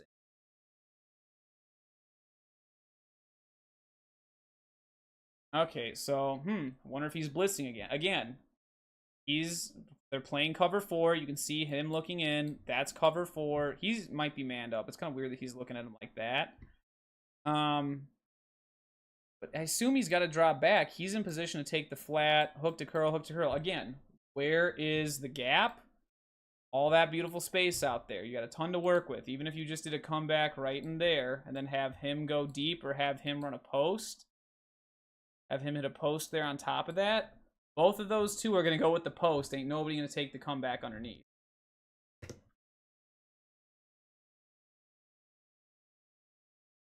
Speed option. Read. Oh, nice nice receiver blocking. Beautiful receiver blocking. Yes, sir. Does a good job. Again, I don't want to wait for the guy to come up to me. I'd like to see us engage a little bit. Because that guy ultimately, he doesn't make the tackle, but he's able to get an angle. If you go up and you engage him and stay engaged with him, don't let him come off you. Slot could do a little bit better blocking. 2 does an okay job because he's got the edge. His job is just make sure that the guy can get around me. He does a good job driving the corner inside. He actually throws him into the inside backer in pursuit. Takes out 2 guys right there with 1 block. Fantastic effort. That's a great job. Who's supposed to get this? And even if you don't block the safety, I mean, because like we said, no one's accounting for the backside safety. He goes up and he gets the other inside backer, which I guess you have to, because if... Actually, no. So, I don't know much about the speed option. I've never run it. I've never been in an offensive scheme that's used it. Suppose you do it like a traditional... Like, here's the hard part. So, I'm thinking if he pitches it out here, speed option's supposed to go out there. If you leave that backer unblocked, will he be able to run up there and make a tackle or not? Because my thought was if you got base block there, running back can come and get the safety, and now there's nobody. The only person that can pursue is that backside corner. By the time he gets there, you've got a huge chunk of yardage. But as is, if you do block him, now, I mean, there's like a glass, I don't want to say a glass ceiling, but you're basically putting a ceiling on how many yards you can get on this play, which I guess that's fine. Not every play has to be a touchdown or have the potential to be a touchdown. But hey, I'll take it. Not a fan of the. Ooh. So even though they get a touchdown here, talk about dedication. Hey, we stay on that grind. How many plays are in this game? 166. I got 65 more plays to go after this. Man, I would have thought this would have been a fast game because Prior Lake runs the ball, Forest Lake runs the ball. They like to chew up play clock, and for some reason, both teams are just doing a little bit more passing. And well, Prior Lake especially, if they're passing, they're likely getting incompletions. That stops the clock a lot. Yeesh. Time for bed? I don't think so. I don't need sleep. I'm a grown adult. We don't do that anymore. So this is just GH counter. And again, it's the way they do it. They let the H-back actually run the ball. And then, I think, actually, I'm sorry. It's more of like H-power is a better way to describe it. Because the guard's coming around. He's looking inside. Back is doing more of the kick-out block. You've got a double team at the point of attack. So beautifully. And the guard, see what happens when the guard looks inside? Remember when they ran this play earlier and the guard was looking outside and then forgot to attack the guy that made the play? This time he actually does it. Hey, what happened to Prior Lake's safety? That was the corner?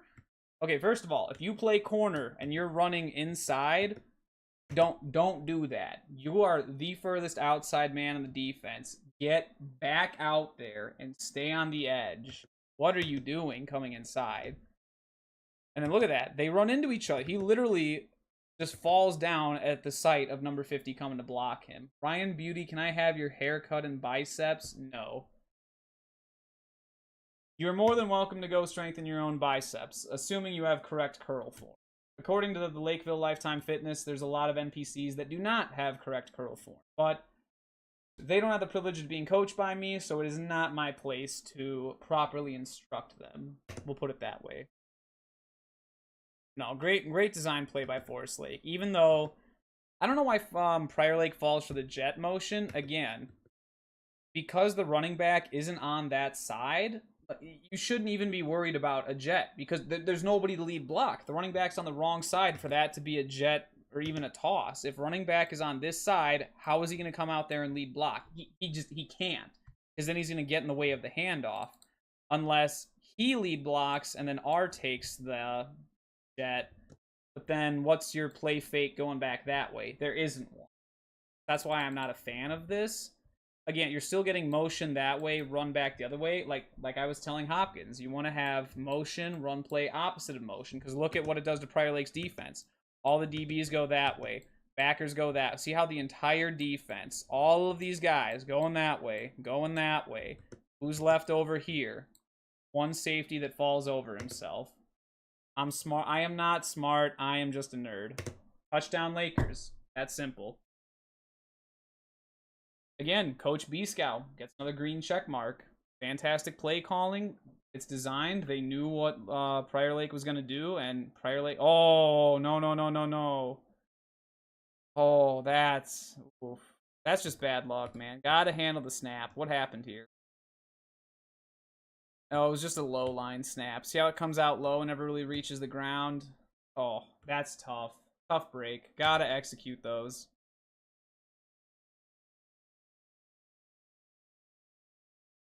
Catches it deep, running up. Yeah, ever since that first kickoff, Forest Lake got the heebie-jeebies out of them, and now they can cover kickoffs. Looking fantastic. Okay, Prior Lake, wing left. Not wing strong, just base wing left. Okay. I see the play up there. You can't run Buck sweep again. How many times have I complained about them stealing Centennial's Buck sweep this stream? It's all they want to do. And again, you don't have inside veer, outside veer, midline to set it up. You don't run triple option plays. You have no play to set up sweep. If you give me that look with the orbit and then come back this way, there's only one play you do. It's Buck sweep.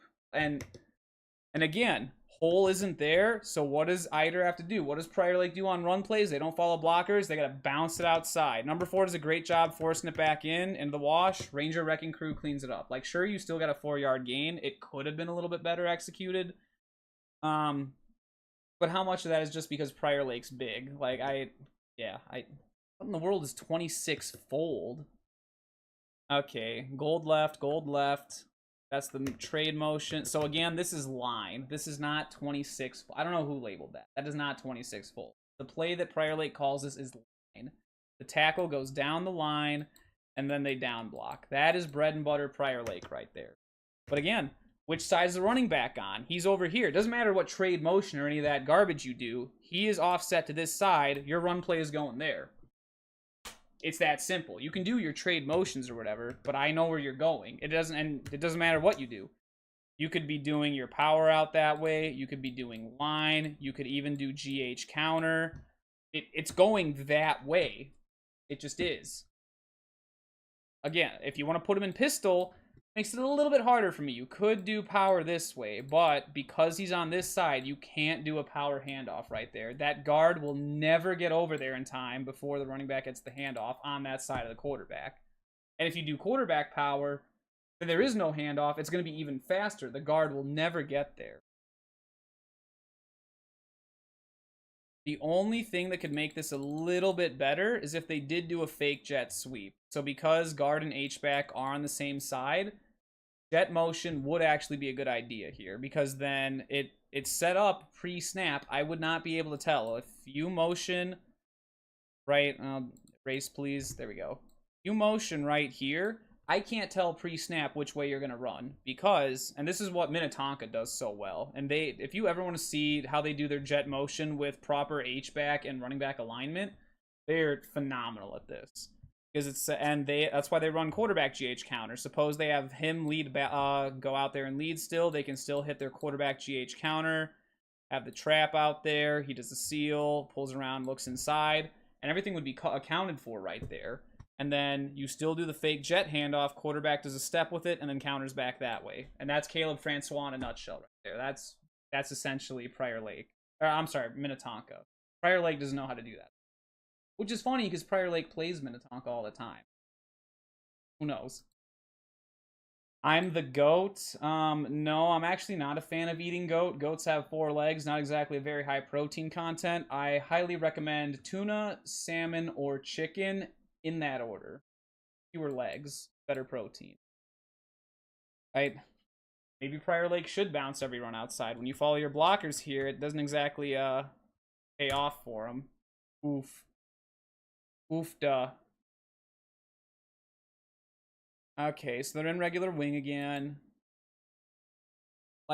So at this point, why wouldn't you just line up and spread? It says that they run a fade. I would have thought that, okay, they would have lined up wing over here. They bring him across. He does the wheel route. Tight end or whoever hits a post.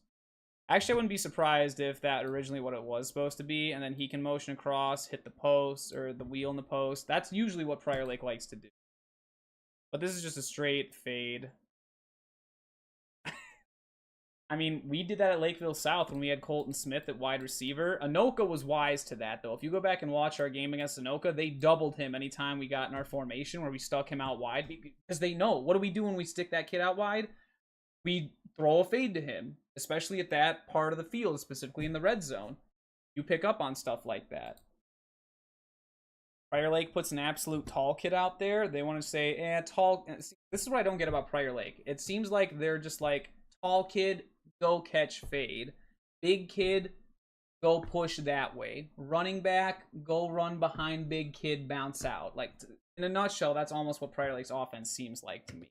It's breaking it down. I was worried, like, oh, they do all this trade stuff. It's going to be super complex. It's going to mess with all these rules. But when you really kind of get down to the bread and butter, it almost seems like they're beating themselves more than a defense would have to beat them.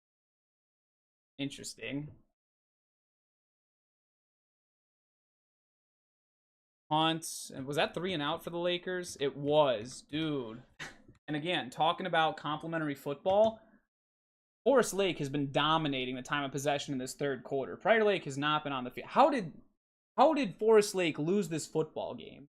I am shocked right now, because in the next however many plays, it's only 13-7 right now. I want to say this game was like 29-22 or something like that, 27-22 Prior Lake. Like, there's about to be a shootout or something that happens here at the end. But with the way the teams are playing, like I don't know. So far, it's been like 90% Forest Lake doing things correct. They could definitely clean up some execution. Also, you're in. I guess you're in double tight. You're essentially 21 person. Not double tight. They have one tight end. They're in 21 personnel, but Prior Lake with the 4-4. I mean, you could still run into the 4-4, but if I'm again, Forest Lake, come up, do a little clap like Wyzetta does, read the defense. If Prior Lake's going to come out and give you a mismatch like that, then do a clap, spread these kids out a little bit. Get him out in the slot, then you're an 11 personnel at that point. If you get that kid out as the slot receiver, now he's got a mismatch because there's an outside backer. There's only one safety. They can't stack the only safety they have down. The corners have to stay on the receivers. Huge mismatch right there. Just by, and again, I don't know why Prior Lake would want to put in a 4-4 defense. There's very few teams I would run a 4-4 against in 6A football. You think of teams with like not 21 personnel. I'm thinking like 22 and above. So like you're maybe Centennial. Well, Centennial's tougher with their flex bone, but Centennial and Egan with 31 personnel, EP with 31 personnel, Lakeville North they do 22 and 13. Forest Lake is not one of those teams. I would not consider running a 4-4 into Forest Lake just because they don't have those heavy personnel packages. Even Stillwater, if they come out with their 32 Maryland I at the goal line, then I would consider doing a 4-4 into that. There's 0 receivers on the field. Why do I need all those extra DBs? But 21 personnel, I wouldn't call a 4-4. I mean, like at the very least, you can stack a safety in the box to help with it. But no, with 2 receivers still on the field, I don't see the need to take DBs off the field. Unless my front 7 is really just struggling that much with the run. Which, I mean, to an extent, they have been struggling with the run, so... But who do I know?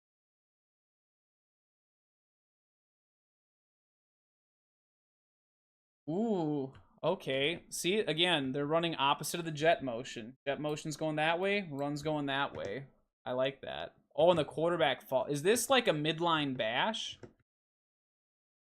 It can't be, because if you look at the side the quarterback's looking at, where his eye? Who's he reading? Everyone's blocked. It's not, if you're running like a midline or a triple option, any kind of option play, whether it be outside veer with or without a pitch option, there's always a first level gap defender left unblocked, depending on whether it's midline B gap, inside veer C, and then outside veer D gap. But here everybody's blocked, so I don't know if this is just a designed quarterback like keep. And that's just Prior Lake being more physical. I think they just run fit their proper gaps. Yep, number 4 wasn't fooled. Number, whoever their mic backer is. Real backer there. Does a good job going in there. That's a good read. Good fill, good run fit. Gold star inside linebacker of Prior Lake. Okay, now we have 31 personnel. Now I feel a little bit better running the 4-4. But they're not running a 4-4. They switched to 3-4. So they got caught in a mismatch running a 4-4 here. Then they actually get a heavier personnel package, and they switch to a lighter defense. Oh, boy. Oh, boy. Okay, you got your Mounds View pre-snap stemming right there from the D-line. I'm assuming both outside backers are coming, or they're going to play it slow. Dude, they hit him with their own buck sweep. It's the same play. And see... It works because they run midline. And look at the fake. He's actually faking as if he has the ball. Look at how many Lakers come after him. And then they realize, uh-oh, he doesn't have it. Now, the one thing I don't like, if you are going to run buck sweep, he has to motion that way. Because we have seen veer. Inside and outside veer. Forest Lake has run at this point, but you got to have the orbit motion. They do the right thing opening this way, but the execution is a little bit off. And again, that's just because they don't have that motion. And because you don't have that misdirection on it, even if the quarterback opens this way, you can just easily read the guards. There's huge gaps there. All right, play 110. Sign into chat. Yeah, I'm sure. Yeah, we're not about to sign into YouTube chat. So play 110. Someone put that in chat so I don't forget it. 110. We're on play 110. We're gonna go over to Centennial, play 110. No, that's Wyzetta. My good old friend Centennial. You know what? Whatever. I'll show it against the Cougars. That's fine. So we're gonna go D. I don't know if they didn't label anything, so I'm gonna go to the Prior Lake game. So again, we just look at the mislabeled stuff. We go to O, and I want specifically, yeah, the power plays. This is Buck Sweep. Our coaching staff at the time just missed.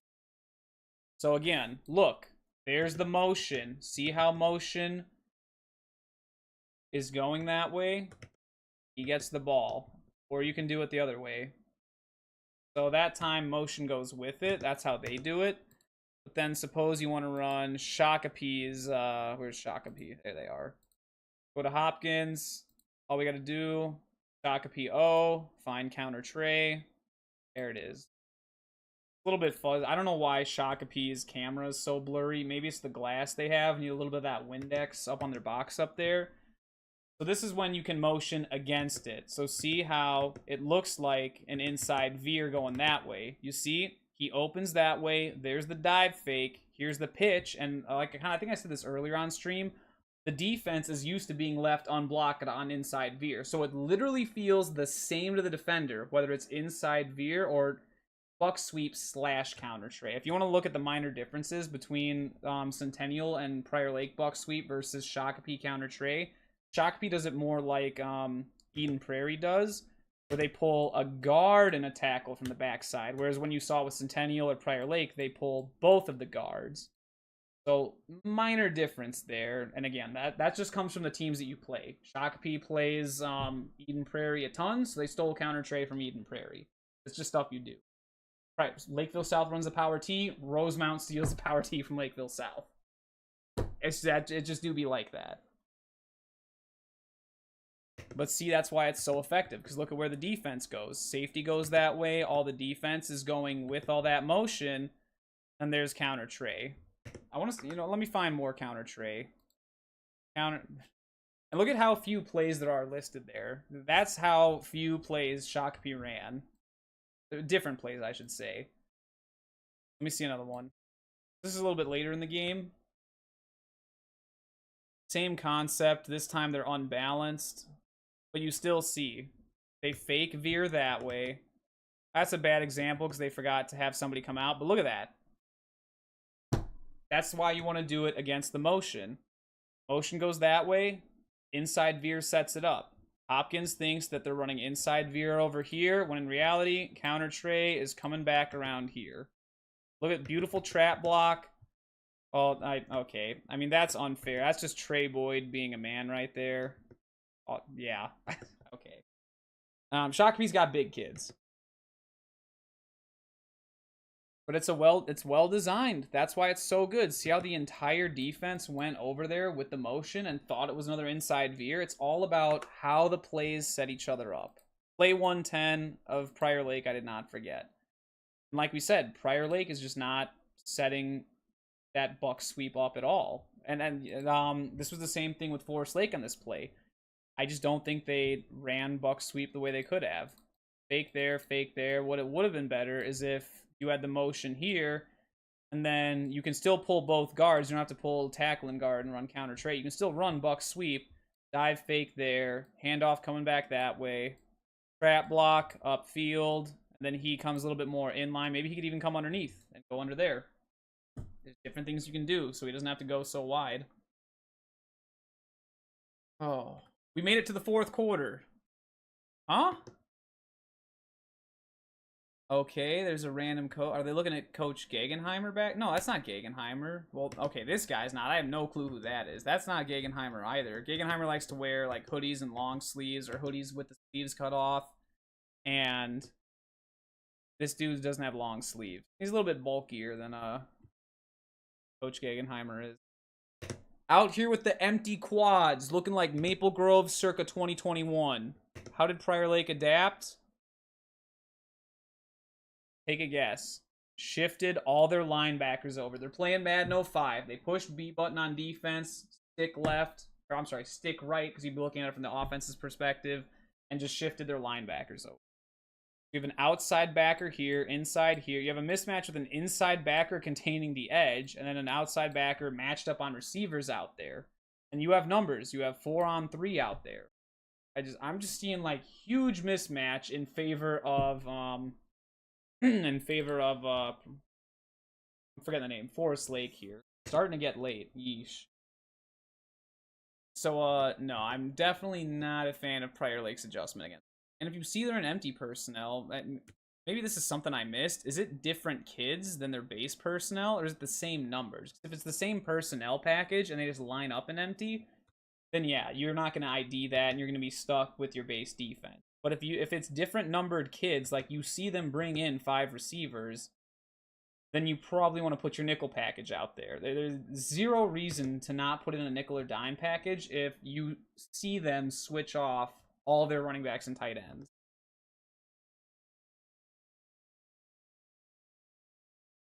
That was a shocking 3 and out for Forest Lake, especially with how good they've been on off. And it's not like Prior Lake didn't make any adjustments defensively.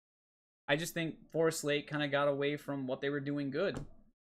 If they, like, say they went back to their eye stuff and they just keep grinding with that, that would have been fantastic. But try to get a little bit cute with plays that they didn't run before. And again, it's been a while since they ran the inside veer, and they only did inside-outside veer out of the I formation. So then when you try to run a play, and again, plays that teams have seen, how many times has Prior Lake run buck sweep leading up to that play? That was play 110.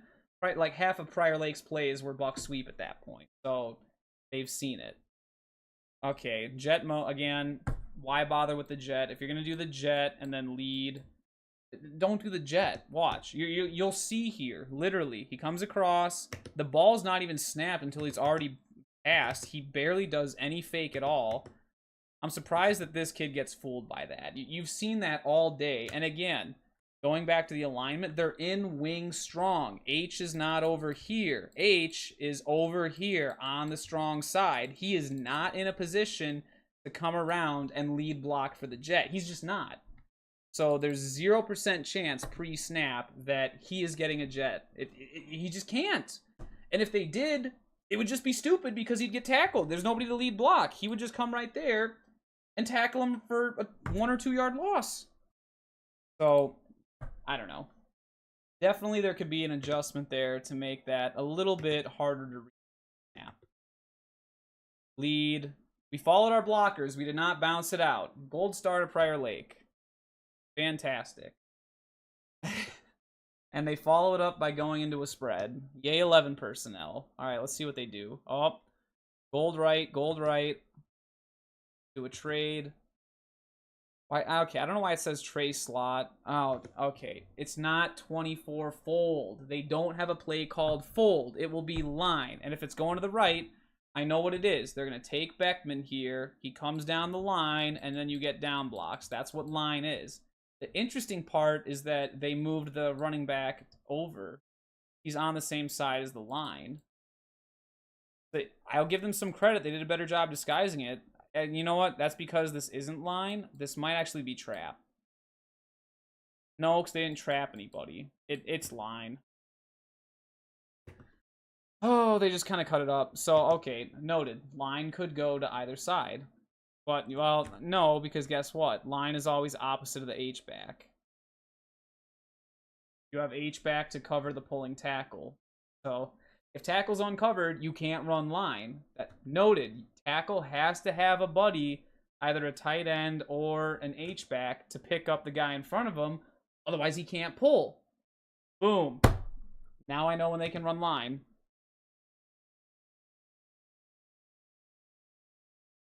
Okay, see, now if they wanted to run the jet right here, because they're in regular wing, not wing strong, now it's a viable fake, because our buddy H is on the correct side. He can lead out and hook there, and then if they wanted to run trap back the other way, that would actually be super effective if they did that, but, they don't. Oh, no, breaking out the wishbone. Here we go. Backfield bone. Wishbone. Oh, let me see. How does Hutchinson do it, Lakers? Oh, it's counter. So I don't know why this one's called power. Look, counter step. And again, Mr. Eiter here does a decent job. He at least turns his shoulder. This one, not so much. There's like no fake there. And look at the defense.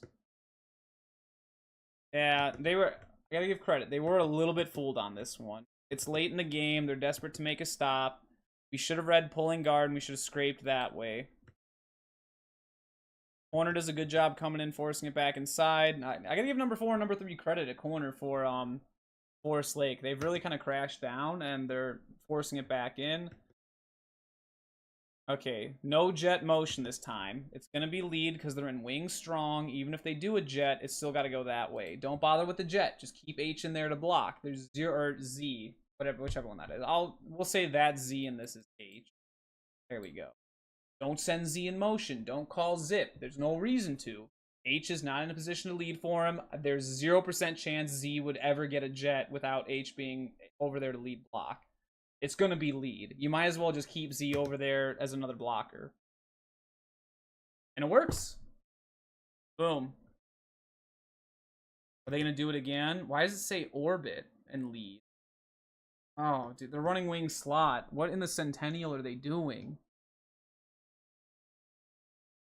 Actually, this is more like Egan, but... Oh, nice. This is like Shakopee belly right here. You fake the toss, and then you hand off underneath it.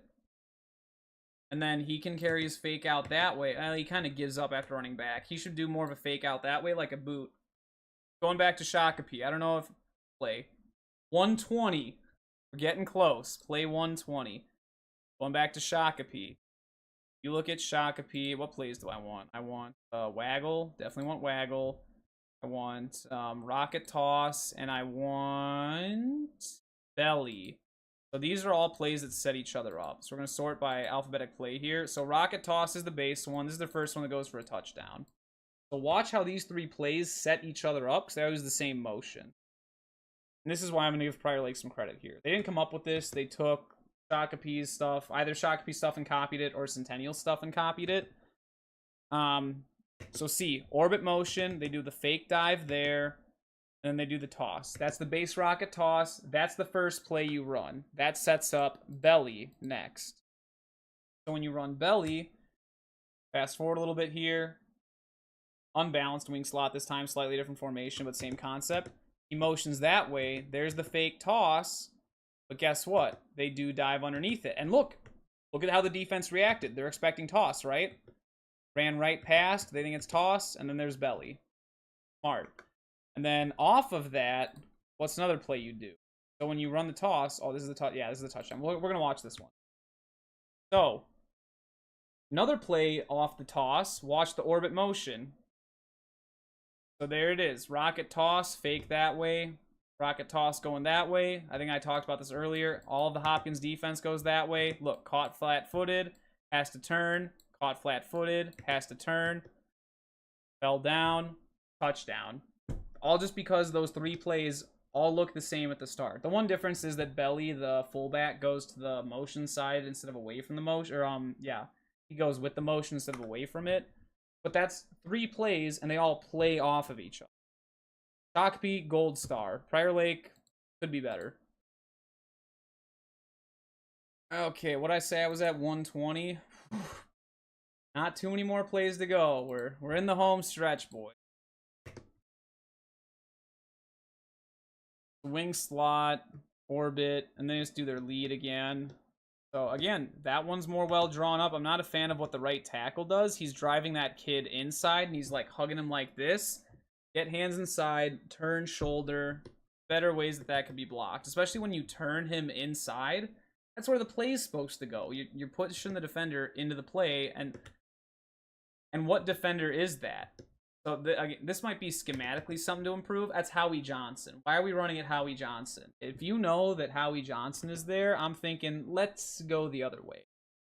Me personally, I'm not going to run at their best defender. Is he down there? He's down there again. And Howie Johnson loves going into the B gap. They love sending him into the B gap. Oh, wham toss. It's not 27 toss. Also, penalty on Beckman. Look at him. There he goes. Early. Edge block, comes around to hit a DB. And we've seen before, last time, they only ran wham toss once. And number 4 out there, he beat Mr. Beckman. Beckman could not get it done and get him out of the way. They can't go back to that play. I see that it's boot right. Obviously, you're behind the sticks. This makes more sense. So, again, he went the wrong way to fake it. I mean, it's exactly like Waggle, is it not? Is this not Waggle that I just played from Shakopee? Except they do a fade and out and then a swing pass. They can't let go of the halfback swing.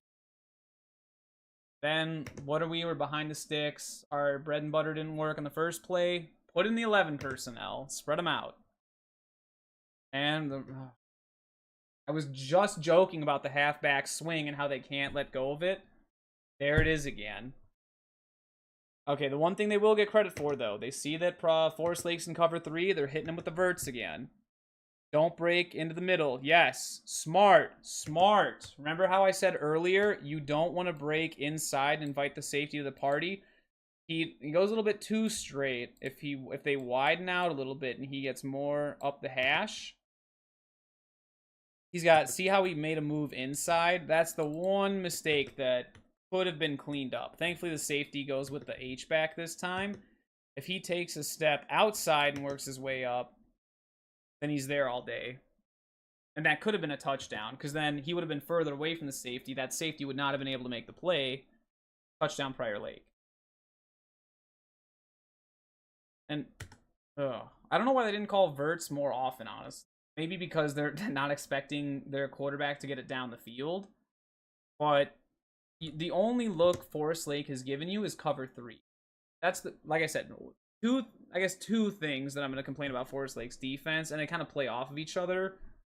One, when that safety, the strong safety, is stacked down to the to the wide side of the field, he and the outside backer need to communicate so they don't end up in the same zone, because that happened a lot.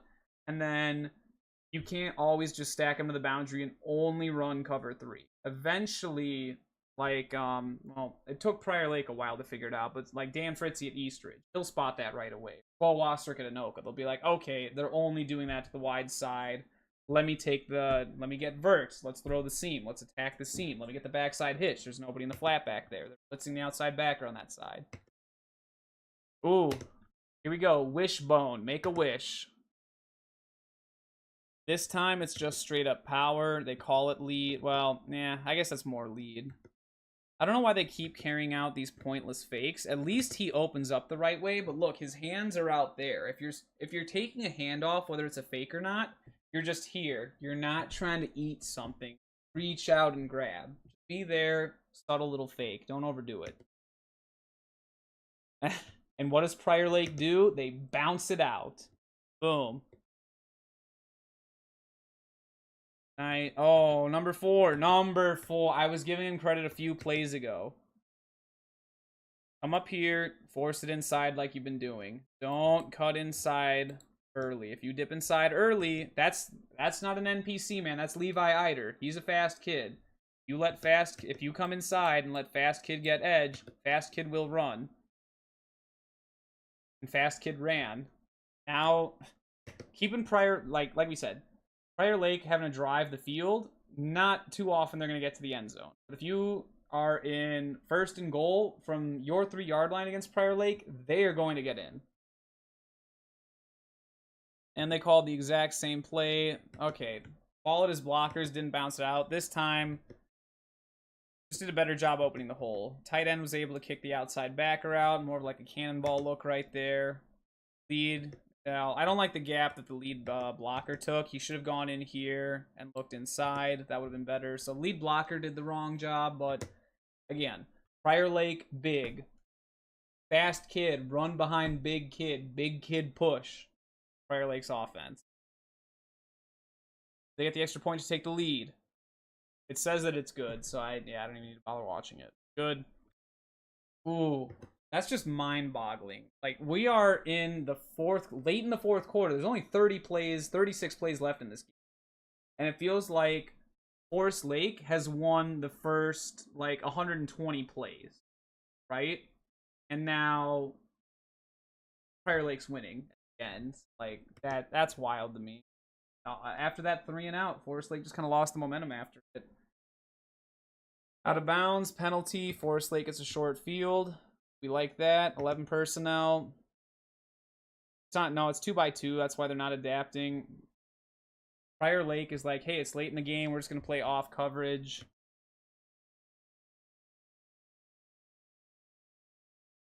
Straight up dive. Blitzed right into it.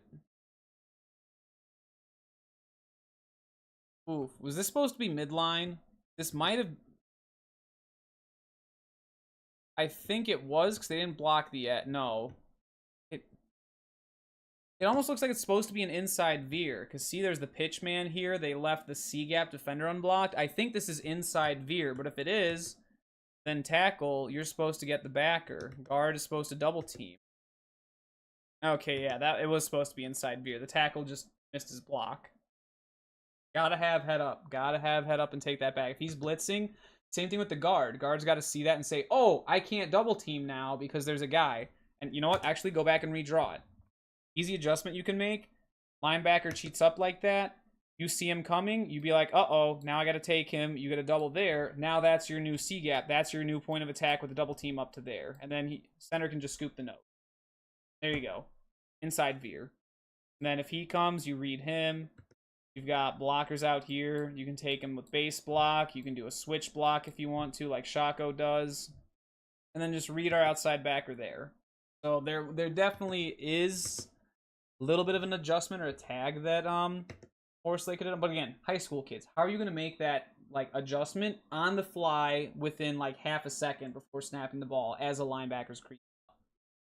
That's really tough. So I don't fault Forest Lake for that. There's no way to make an adjustment to that, like just like that, with half a second of the ball being snapped.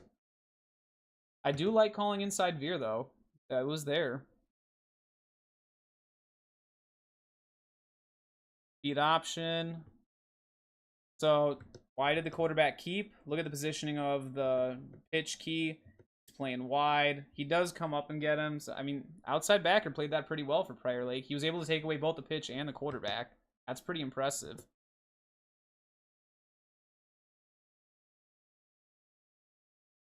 Oh, yes. GH counter. Give him the business. Give him the business. Oh, this could have been a touchdown. This could have gone. Remember how I said guard looks inside? He's already blocked. You can look up to the next guy. Go get the... Now you can actually block the safety. Now you can look up to the next guy. If the guard gets that guy, ain't nobody left. That is 6 points, Forest Lake. Fire Lake just does not like GH counter. Well, they have 3 teams in their division that run it. Wyzetta did not do a lot of GH counter last year. They were way more inside zone, outside zone, and Prior Lake beat them. But Edina, Minnetonka love GH counter. Prior Lake lost to both. Not a fan of GH counter. Oh, there it is again. This time it's quarterback GH counter. Or quarterback... Is it... Yeah, that's GH counter. I thought that was buck sweep for a second because I thought the play side guard pulled, but no. This is some straight Mounds View right here. Trap, nice, get around. Oh, QB. QB, no. Right there. If you've got butt blocking, go back. Go back. You've got butt. Hole right there. Not edge. Hole right there.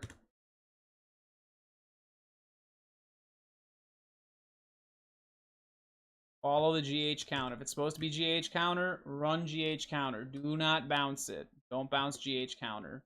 It also doesn't help that 50 fell down. But hey, remember what I said earlier? When you get that, this is what I was saying that, was it Forest Lake? Well, I think it was Forest Lake that ran the GH counter earlier. And they made a good adjustment here. I said that if you can't get a kick out there, you go there. H-back has to read that. He's not kicking. I can't go through there. So I go around and then look inside. Which he does, but yeah, because quarterback took such a wide angle, that puts your lead blocker in a bind. What you should do is aim behind the lead blocker and then force the linebacker to make a decision. He's going to be wrong. Whichever way, because now he's engaged with your blocker. Take a pick, he won't be able to get off. Well, maybe he will. You never know. Prior Lake's got pretty athletic kids, but based on their block shedding thus far, the one inside backer had a good block shed, but otherwise it hasn't been too good of block sheds. Okay, is this inside veer? No, everybody's blocked. And it's to the tight end side. I think it's supposed to be an outside veer, but there's no first level D gap defender to block at all. So you just give the dive. Beautiful. It's a good outside veer. Motion. Oh, QB power. Yes, sir. See how they're running against? This is what like Hopkins should do with Trey Moore at quarterback. If you are gonna have running back or running back opposite of the motion, just have him stay in there as the extra blocker. You don't even need to disguise it. Then have your quarterback run the ball. Trey Moore running the ball behind like a big kid you put in there at running back would be amazing. Oh, and if 77 gets that block, that could have. I mean, it's still a big play. Could have been bigger, but hey, they're killing them. The power and the GH counter, Prior Lake just cannot handle right now. No. They switched to 3 or a 4-4. Did they do that last play? No. They're like, oh, they're running on us. Put in the 4-4. Having to put in a 4-4 defense to when you have the biggest kids in the state to stop Forest Lake from running the ball on you. That is a huge sign of respect to Forest Lake. Fantastic job, Rangers. Gold star.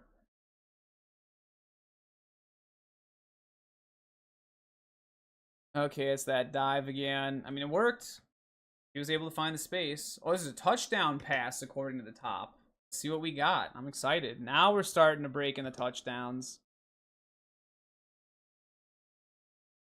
Oh, and it's a play action off of their run play. It's the tight end pop. Oh, look at the safety. The safety thinks run play, run play, run play. Awesome setup. Okay, especially look how it's set up. Watch this play. Motion coming across. And it's their dive play that they've been running. Go to the next play. Motion across. It's the same play. No. Tight end pop pass. Fantastically called and set up. Once again, Coach B Scout, gold star. Oh, ooh, beautiful. Oh, they don't get the 2-point? Ah, bummer. There's less than 30 plays left, and there's still going to be like 3 more touchdowns. Oh, that throwback was there.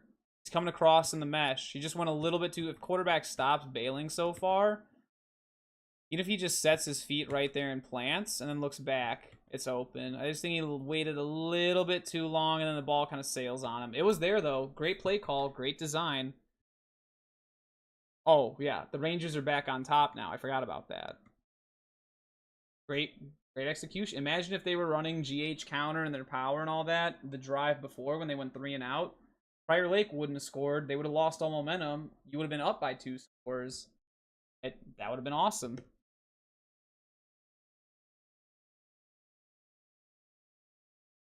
Oh.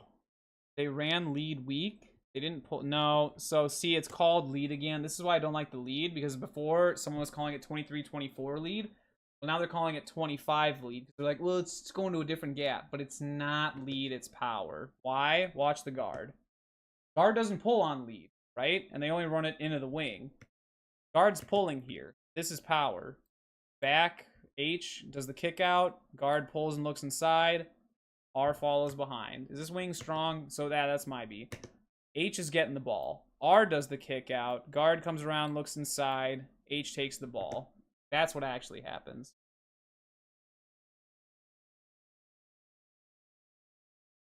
Off. Prior Lake wants a big play. What do? Toss. Is it wham toss? It's wham toss. Again. I want them to open the other way. If you're going to do a fake here, there's no point. He can't hand the ball off right there. He's facing the wrong way. There's no fake. Spin around this way and do that. Prior Lake could be winning this game by 40 points if they adjusted their offense just a little bit and just executed better. And once again, look. Wham toss. Number 4, taking on Beckman. He only gets driven back a yard if even. And Beckman knocks himself down. Dude. Okay. This is a 350-pound offensive tackle that's committed to Iowa State. I don't even know who number 4 for Forest Lake is, but God bless him. He is taking on an absolute mammoth of a human being right now. And look at it. They engage on, what yard line is that? The 24. And he throws him down and only falls back 2 yards. And the 350-pound kid is on the ground. And then the kid that he was supposed to block is helping make the tackle and forcing him back inside. My mind is blown. How does the three... I mean, that's like David and Goliath right there. I mean, number 4's got his little slingshot and just doink, Goliath right in the head. And Goliath just fell down himself. Interesting play. Okay, 25 lead. This is probably power again. No, why is it 25? So if you go by left, that should be 1. That's 3. 5 is all the way out there. That's the C gap. Does that go to C gap? No.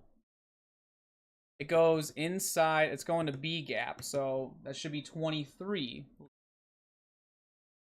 I'm going to have to go back and change all of these. None of these are labeled correctly. And again, I think that was... I didn't label any of those plays. Normally I get to label the run plays, and you can tell the difference. Like going to that Shakopee film, all accurately labeled. But then you go to this, not accurately labeled. I haven't done any of this, which I don't know when I'm going to do that. We don't play Prior Lake until week 7, so we'll see. We'll have actual game film of them from this coming season. Now they gave him... Oh. There we are. Gold right, gold right. Your trade.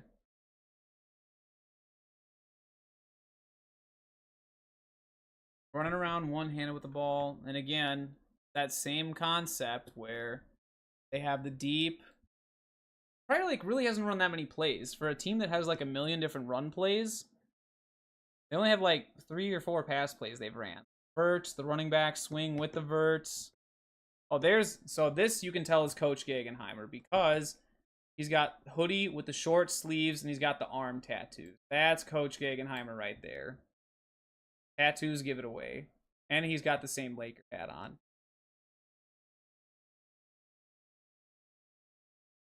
Oh. Prior Lake in 10 personnel. Oh. Oh, I see the play. Look at it. See? Verticals. It says verticals. What are they in? Safety is stacked to the boundary. You're in cover 3. Cover 3, cover 3, cover 3. What are they going to call? In between. He should be going there. He should get there. He should get there. Exposed. You know what? I'm going to make a bold prediction here. It should, if he goes that way and lures the safety, this kid, the number 2 right here, should actually have a clean shot right there. I think that's who he's going to... No. Oh, the running back swing again. Oh, and then the kid just missed. That's a bummer. So, this is something I learned the hard way. Like, the first time I got to call plays against Farmington. Farmington, they're pistol. They're not sidecar like that, but 10 personnel trips open. So, I was blitzing my backside backers. I'm like, well, they're not throwing in the flats. I'm wasting a kid. I'm just going to send him. But then I realized, I didn't realize, Farmington countered me first. Like, all right, you're going to blitz, then we're going to send a halfback swing out there, and you're just not going to have anybody, because they're right. My backer was able to come over and cover it, but by that point, they already had a ton of yards. So what I had to teach this kid, my outside backer, is, hey, you're blitzing, but if you see him go out, you have to pick that up. That's the only time you call off your blitz. If that running back goes outside. If the running back comes up and is pass protecting, you attack. If he goes out on a wheel or swing, you take him. That little adjustment could have saved Forest Lake right here. Because, like I said, I had to learn that the hard way. My inside backer just may not be able to get over there. I was fortunate enough that mine was able to get over there about 5 or 6 yard gain. But then again, I'm playing a Farmington kid. I'm not, well, 9th grade Farmington kid. I'm not going against Levi Eider. Also, that's not a 31 personnel, 7 yard gain, but still. 10 person, dude, wild. I didn't see, were the verticals open there, or did he stare down? Oh, you know why? He went too far in, and he went too far in. Kind of like I drew up earlier. If he goes more like that, he stays the hash, then you have a big play. But I have no idea why that kid came inside, the number 2. No reason to be taking a post like that, especially if you know it's cover 3. You want to be equidistant between that corner and safety so that they have to pick which receiver to take on if you're running verts. Okay, there's a timeout. Oh, he's calling something. They're not adjusting. There's the timeout. Oh, and the headphones came off mighty quick. Uh-oh. And then it doesn't matter what coverage they're in, because what does Prior Lake do? They're like, all right, wishbone time. Power, nope, counter this time. There's a counter step. Dude, those counter steps just, they need to be better. And number 4, fantastic job for Forest Lake. What do? Prior Lake bounces it out once again. He does a great job forcing Levi Eider back inside. He helps make the tackle. Fantastic execution. 2-yard gain on one of their best plays. Gold star to Forest Lake. 25 lead. Is it actually? Is. That's the play. Well, it's not 25. It's 20. Well, no, I guess this is 25. They're going through C gap, so it is accurately labeled for. This is the play they got the touchdown on. So they're probably just thinking like, oh, what's the play we got the touchdown on? Go back to that. Go back to the hot play. Kind of like basketball. Go to the hot hand. If James Harden is hitting his threes, feed him the ball. Anthony Edwards is sinking everything. Give Ant the ball. Like, As you can tell, I clearly don't coach basketball. I know nothing about that. So, let me see.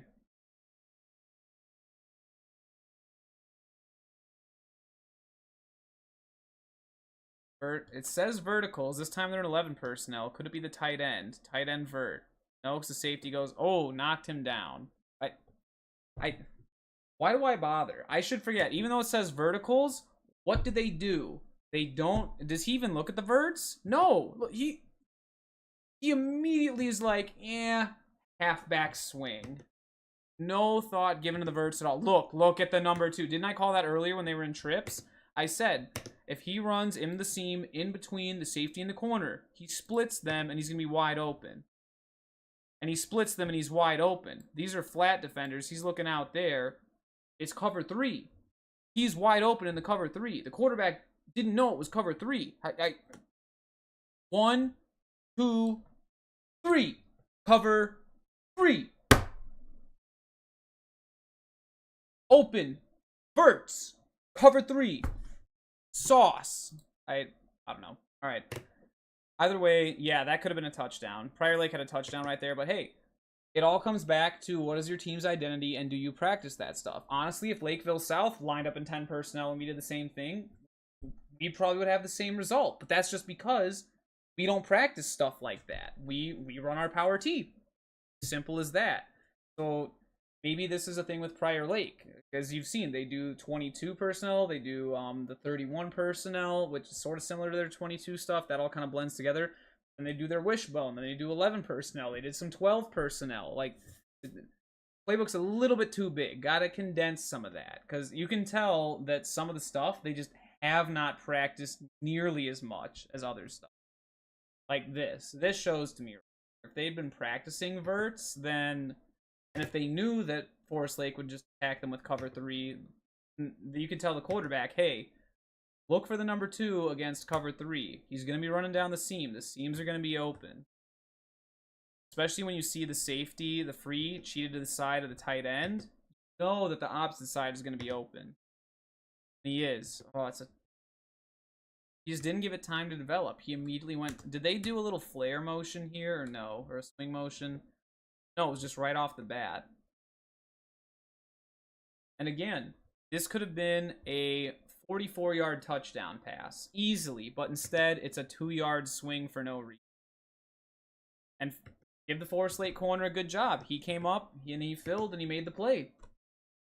A bad read by Prior Lake. Easily could have had 6 points right there. Easily. So remember what I talked about earlier? Yes! Yes! They learned. What did I just talk about a few plays ago? Outside backer blitzes. If he goes on the swing, you pick him up. Beautiful. Forest Lake adjustment. Green check mark. Fantastic. Chase the inside hip. That's just Miles Greenwood being athletic. Oh, dropped into coverage. Nobody spied the QB. 54 is an outside linebacker. Yeah. As soon as you see that receiver jump inside, if inside there is not your zone, pass him off to your buddy. Let your other buddy take him, and you worry about your zone out there. It's zone coverage. Stay in your zone. It's not man, which it's not. You go back and look. What are they in? 1, 2, 3. It's cover 3. There, he's taking the back. Hook to curl. Well, actually, I think he ended up rotating down and taking the flat. He's worried about the back. Hook to curl. And again, this is where these two kind of have confusion. See how they sort of end up in same spots? Who's taking the flat? If he has the hook to curl and he has flat, then you're all good. Then your stronger safety now has contain on Miles Greenwood and he doesn't scramble for the play. And he's not able to throw there because he's taking hook to curl. That's picked up by other hook to curl. Then this guy's taking the flat on the backside. Backer is taking the running back swing. That'd be fantastic and you'd be covered. But because of the way it is, yeah, that one change I would make to Forest Lake. Don't have him hook to curl and don't have him flat. Switch their roles. Have him take the flat and contain, linebacker hook to curl. I get it that putting the outside linebacker out in space compared to the flats can be a different assignment for him. But I think it would just make the scheme way more sound. That play like this would not have gotten off with... Because now, look at that. If you're forcing that kid to make a decision, do I go in? Oh, no, I'm not supposed to because I have a buddy there. And now I got to go all the way out there against a quarterback. And quarterbacks are generally great athletes in 6A in Minnesota. He just makes a good quarterback athlete. Like, look, see? Guy right there gives him a thumbs up. Oh, and they wanted a flag. Yeah. Oh, yeah, not a smart play there. Penalty was completely unnecessary. But again, had we lined up properly, or had we hooked a curl flat, penalty never happens. Because Miles Greenwood can't escape. Because right now, you have your safety in the flat right there. He can take it. If he wants to run, your outside backer's already there in the hook to curl. He's there to come up and fill his support. Instead, he has to try and outrun an athletic quarterback to the sideline. Athletic quarterback's going to win that every time, and there's an unfortunate penalty at the end. Oh, yeah. That again, Prior Lake did not beat Forest Lake there. Forest Lake shot themselves in the foot, both scheme-wise and with, obviously, the penalty at the end. Prior Lake gets lucky because athlete run fast outside the edge.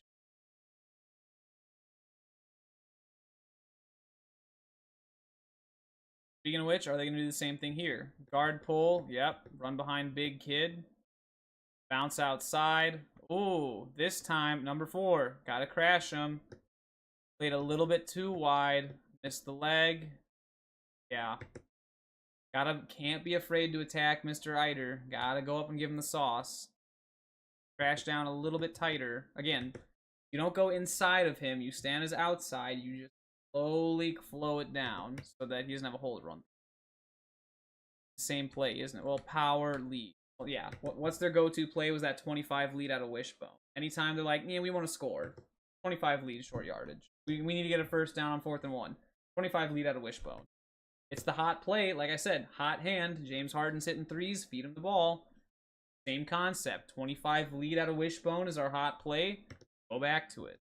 And, I mean, it's not a bad strategy. It's like what Elk River says. They're going to keep running a play until you adapt and you stop it. If you're not stopping something, why bother calling anything else? Just keep running that same play until they learn. You know, Champlin does a decent job of that, and Lakeville North especially does a decent job with that. If they gain more than 5 yards in a play, do it again. Do it again. Do it again. They love that.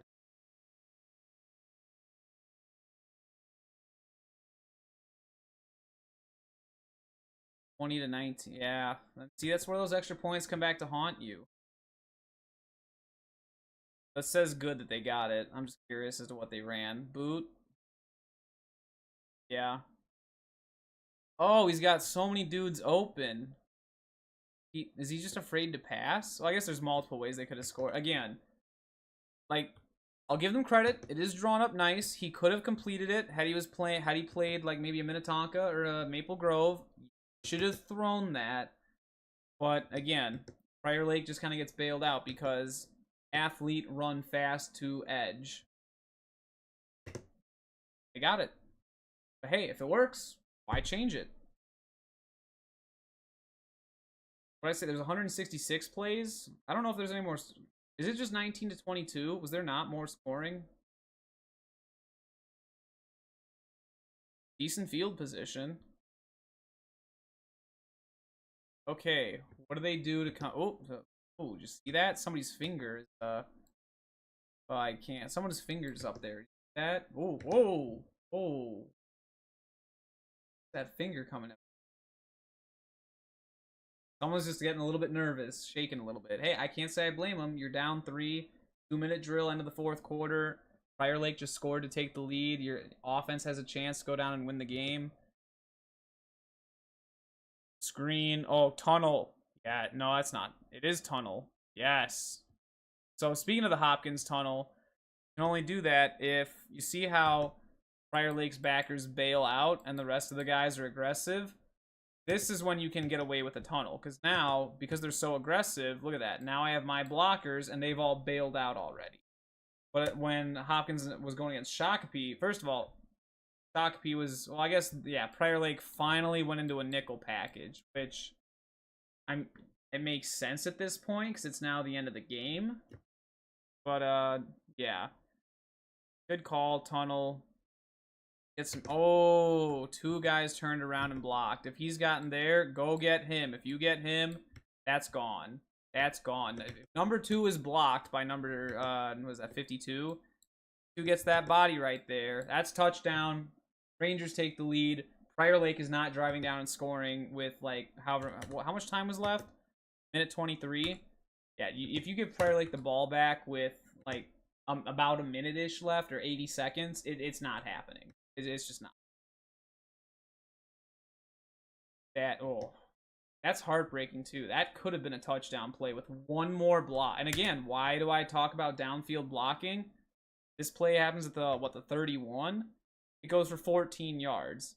Had they gotten that one block right there, instead of circling back to block a guy he can't even make the play. He's way behind. Keep going up. Go block the next guy. Instead of 14 yards, this could have gone, 69 yards and been a touchdown. And you're celebrating because Forest Lake just upset Prior Lake week 1. And then that'd probably be Randy Shaver's top highlight of the week right there.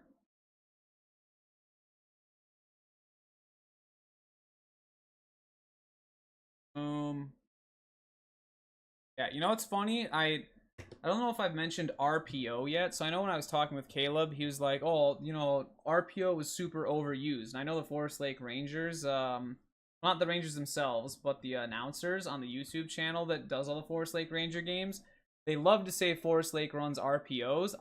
Thus far, I haven't seen a single RPO from Forest Lake. They do traditional option like your inside veer. We've seen that. We saw midline. We saw outside veer. I don't know if we saw a midline. Something that sort of looked like midline. I think, yeah, we did see midline. But those are traditional option plays. I have not, at least yet in this game, I did not see a single RPO. And I don't think they run RPO. Like I said, in that podcast, the only 3 teams I know for a fact that do post-snap RPOs in 6A are Edina, Moorhead, and Wyzetta. I don't think Minnetonka does. Shaco doesn't. Prior Lake can't. Centennial does not. Egan doesn't. Maybe. No, Farmington never has. North, obviously not. Lakeville South, no.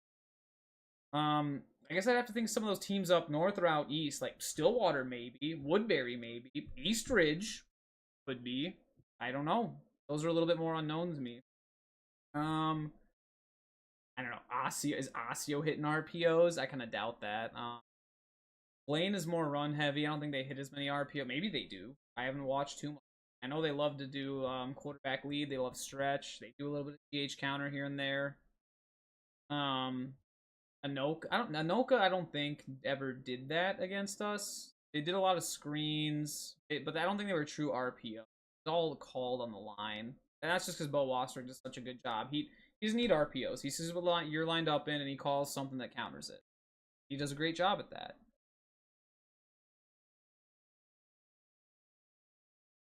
Uh-oh. Is that the DC for Prior Lake? Somebody up there is calling timeout or yelling at something. Mind. Ooh. Deep was up there. How's it going, Ray?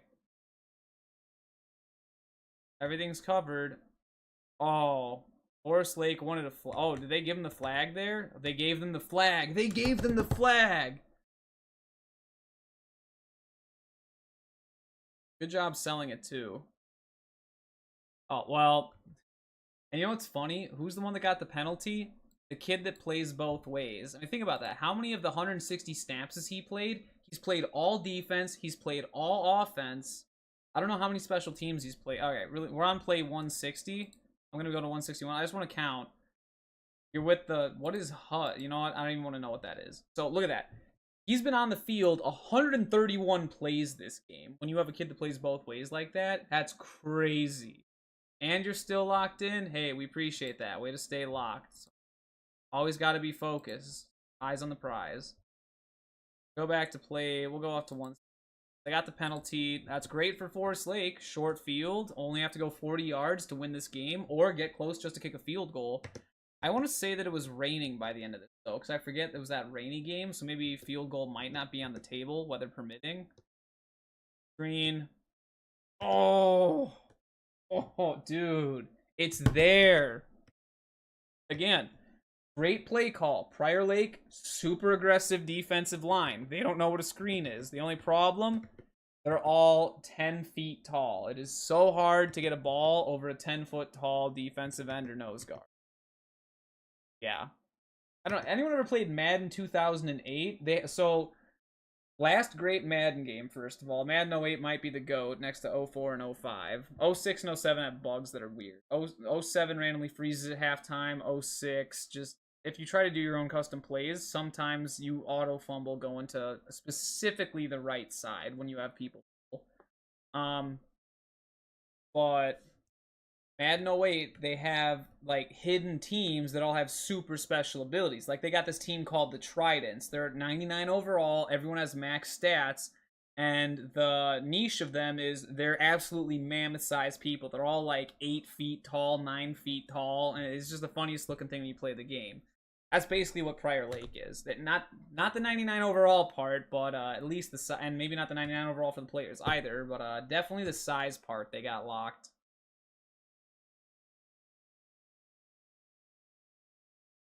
So incomplete again. And like I said earlier, that's not necessarily like scheme-wise, because scheme-wise, that's gonna be a home run. Prior Lake bailed out on this because player big. Player tall cannot throw screen over tall. But hey, if they have that advantage, use it. If that's a card in your deck, play it. And they do. Gold star to Prior Lake.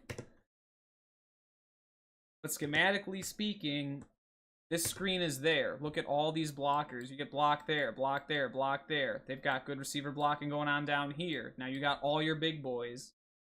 That could have been a touchdown too. And you see all the kids know, the coaches know, if that was completed, that has some sauce on it. Okay, read the coverage. They're not in cover 4. No, they are. Okay. Wishful thinking. I didn't see that. Now that I see the two shadows, they're in cover 4. It's just a 3x1, so he's split out, he's stacked, they all shift over. He takes the flat, so he's going deep, and then obviously your cover 4 there.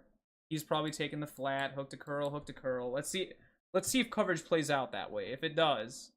No, they blitz Will. Oh, they fump. Heartbreaking. It's wet, low snap. Oh, dude, that wasn't even snap. What happened to the ball? Look at that. So, focus right down here. The ball just like doop, doop, doop, and rolls. That to me looks like it was supposed to be under center, and the center just had no idea that it was shotgun. That was just a little mental mistake or communication between quarterback and center. Dang, that's a bummer. Now it's 3rd and 13. Poor Rangers. They've had so much going right for them. It is wild that Prior Lake has won this.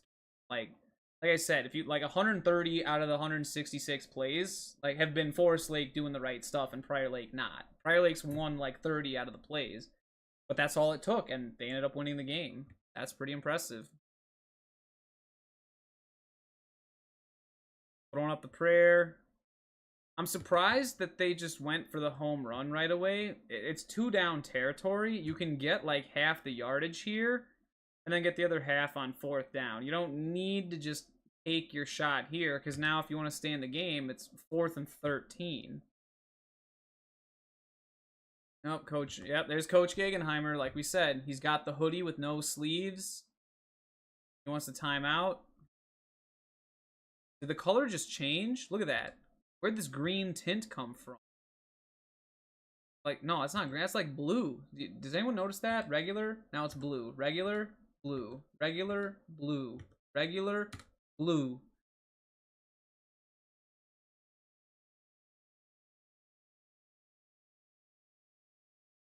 Wing Twins. Okay, I haven't seen them do Wing Twins yet. We saw Prior Lake do it. They're going to hit us with a post wheel. Dude, they... I swear, it's not even labeled up here. No clue. And you can see right away. I don't know if he does the post, but you can see. He fakes like he's going out, and then he goes into the wheel. And where do they throw it? Where did the ball go? What happened? Is that a fumble?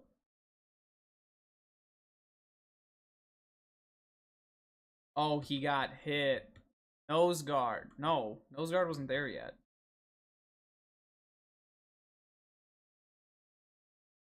Who did it ricochet off? It looks like he got a good throw off, but I didn't see the ball like weirdly bounces up. And I'm assuming Prior Lake takes a knee. Yeah, dude. What a heartbreaking loss for the Rangers. And that... Oof. Yeah. Final thoughts? Forest Lake, fantastic game plan offensively. Definitely, I mean, Coach B Scout knows how to get it done. This was just evidence of that to me. Did a fantastic job with the play calling. Players just a little bit of execution they could clean up. That bubble, like I said, stay to the outside on that. Maybe think of a double team when you're in that quads open look to get them on the bubble. And they could be a legitimate contender. They're doing a lot of things right. And then defensively, let me just go back to a Forest Lake defense play. We'll go back to that Verts look. Yeah, here's a good look. Was this yeah, this was the scramble. So, what I would change, I think I talked about this, but just I like to get my final thoughts at the end of the video. I do not like always being in cover 3, and if you are cover 3, make him the flat defender and have the outside backer be a hook to curl, or if he's in the flat, have him cheat over there, he's over there, and he does his jobber and takes the flat there, and then you can blitz him. Then you're covered with the cover 3. You have 3 at that level, 4 at that level. And then you can blitz 4.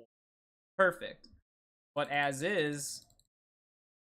these two end up in the same zone way too often. So, yeah, that's just one little change I would make. And I'd rather have my safety controlling the flats. That way, if you do have teams that scram... and I mean, think about where Forest Lake plays. You're in the East, the Metro East, right? Cedric Holmes, or whatever his name is, plays quarterback for Eastridge. Kid can run. Woodbury usually has quarterbacks that are able to run. Stillwater. Nick Schickenjanski could run, and Nick Kinsey could run. I don't know who their new quarterback is, but I'm willing to bet he's probably an athlete that can run and scramble. Mounds View, they have quarterback run plays. Of course they run and scramble. And then I guess the only one left is White Bear. We'll see what their new offense looks like. I don't know, but that's the only question mark. But it's the other 4, they all have scrambling quarterbacks. So I definitely think that'd be a change that would be beneficial to the Rangers, not just in a situation like this, but just for all the other opponents they face, based on the looks that they're...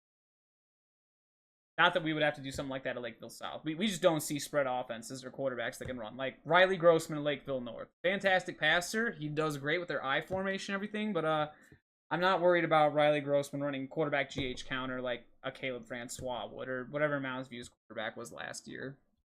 So, yeah, that would be my final thoughts.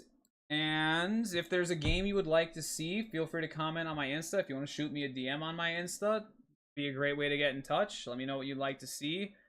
Maybe get a team out of the North next time, because we did Shaco and Hopkins. Those were Maroon teams. This is another West and an East team. So maybe we get a North-South matchup. I don't think of a good one. I guess there was Farmington Coon Rapids last year, but I don't think that was all that much of a matchup. And the only other two are Champlin South, which obviously I'm not going to do that, and then Rosemount Centennial, which I think Centennial won like 27-0. So, or I could go look at a new North team. We could look at maybe some film last year from Andover. I don't know if there's any Rogers film in the pool. Let's go back to the pool. See what I actually can pick from those new. I think Andover, last I checked, is the only one that's actually put anything in the pool. Also, I'm still the only one that's pulling film right now, so yay nerd coach Lance. Andover has some, I think that's the one of them playing St. Thomas Academy from last year. I've been watching that. Otherwise, the rest of these are really old. Fun fact, actually, Coon Rapids head coach Chase Vasquez may have actually been playing. No, because he was in college in 20. He's older than me, so he wouldn't have been there. But watch those. Moorhead has nothing. Rogers Royals has nothing. So I'm gonna have to go on YouTube to watch them. But yeah, obviously I've got all these other teams to choose from. You want to see some Stillwater? Let me know. I got Stillwater's film, so any team. But yeah, and if you also haven't, please make sure to subscribe. Always helps. Support right there. Obviously, kind of some reception stuff. Looking at it live, go ahead and support there. And if you have not followed the Insta, go follow Coach Ryan Lance on Instagram. I have that labeled on the stream. You see Insta is Coach Ryan Lance. YouTube is Coach Lance. We go over content like this all the time. Stay locked in. It gets us all excited for football season.